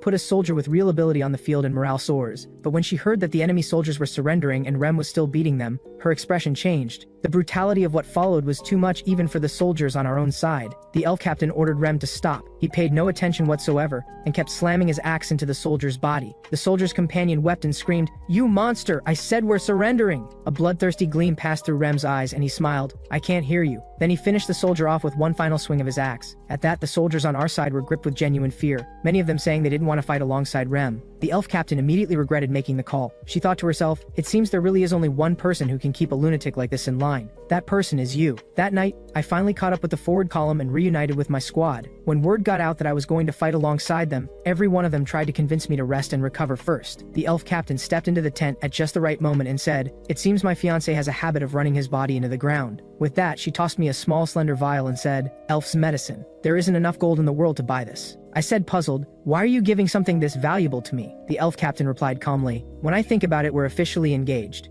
And yet we've never exchanged a single token of proof. Consider this a small engagement gift." She told me to get some proper rest, then left. After she was gone, I kept turning it over in my mind. What exactly does she find interesting about calling me his fiancé? The minds of elves really are impossible to read. In the days after arriving at the front, Asben did nothing but send small, sporadic infiltrators. They didn't launch any real offensive. That gave me time to let my wounds heal. At that point, Odin came over to where I was training and asked how my recovery was coming along. I said, "Thanks to the elf's medicine, it's coming along pretty well." Odin smoothly followed up, "In that case, shall we have a little match? What do you say?" I said, "By all means. But within just a few exchanges he had me flat on the ground. After checking over my injuries, Odin said slowly, "After the right wrist comes the shoulder and bruises all over the body. Pushing yourself to full strength is clearly still too much. That said, if battle breaks out, you're going to fight no matter what, aren't you?" When I confirmed it, he fell into a brief silence. Then he looked out at the heavy mist rolling through the mountains. Slowly, a golden light began to radiate from all around him. I recognized it clearly. That was divine power. Odin gently placed a hand on my back. In that instant, a magic circle appeared beneath him, and a column of golden light surged from it toward the sky. He held it until every last thread of divine power had poured into my body, and only then did he stop. I turned to say something, but he spoke first. "Don't say a word, and don't breathe a word of this to anyone. Swear it on the name of the Lord."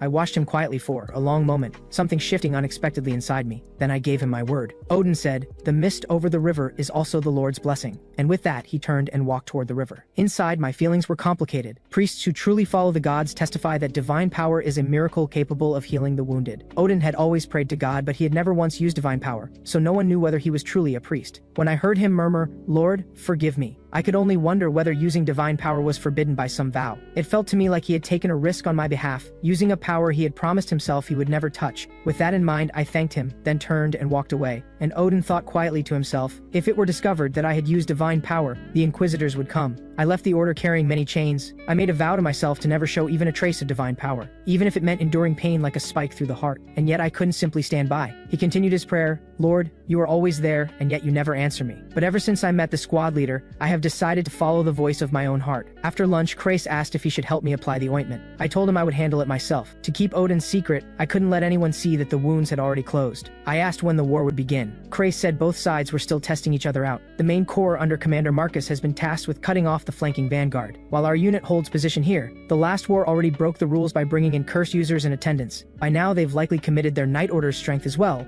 and are preparing for all-out war. Rem said, "We ought to be over there. This is nothing but one-on-one dueling. It's just small skirmishes, no fun." Krace analyzed, "That's only temporary. A standoff built purely on psychological warfare won't last long." After that, we moved up to the front lines. At that point, the enemy sent out 3 soldiers, who immediately began hurling insults. Krace understood at once, this was a war of public opinion. Without the kind of overwhelming force a knight could bring, the 2 sides were evenly matched, which was why Asbin had chosen to strike psychologically first, although could simply shoot those 3 soldiers down with arrows. But striking first while morale was already low would only result in a loss for us. All they needed was one moment, something to shift the mood. Then, as the enemy soldiers taunted our men by shouting that they were all virgins, the color drained from our sides' faces. I suddenly nudged Andrew and said calmly, "Easy, Andrew. The chance to let that anger loose will come." Andrew blinked at me, confused, and said, "What?" I said evenly and with apparent sincerity, "It's fine. There's nothing shameful about being a virgin." Mag beside me fought desperately to hold back a laugh. Others nearby burst out laughing altogether. Only the bewildered Andrew had absolutely no idea what was happening and said, "What is wrong with all of you? Why are you doing this to me?" The rumor that Andrew is a virgin spread like wildfire in an instant. The soldiers erupted into laughter, and the mood shifted from grim to buoyant in an instant. I looked genuinely puzzled at everyone's reaction. I had been completely sincere in trying to comfort Andrew. Watching it all unfold, Krace thought quietly, did the squad leader sense the mood on instinct and act on it? He really is a remarkable person. With that thought, Krace asked if I would walk out to the center of the field and say a few words to the enemy. He had a plan in mind, so he leaned close and whispered it in my ear. And then, following Krace's plan, I walked quietly toward the middle of the space between both sides. Krace thought with quiet confidence, if it's the squad leader, the one with a devil's tongue, he'll be able to turn the tide of this battlefield. The wave of change the squad leader brings will spread like ripples across water, and very soon, it will open the road to victory.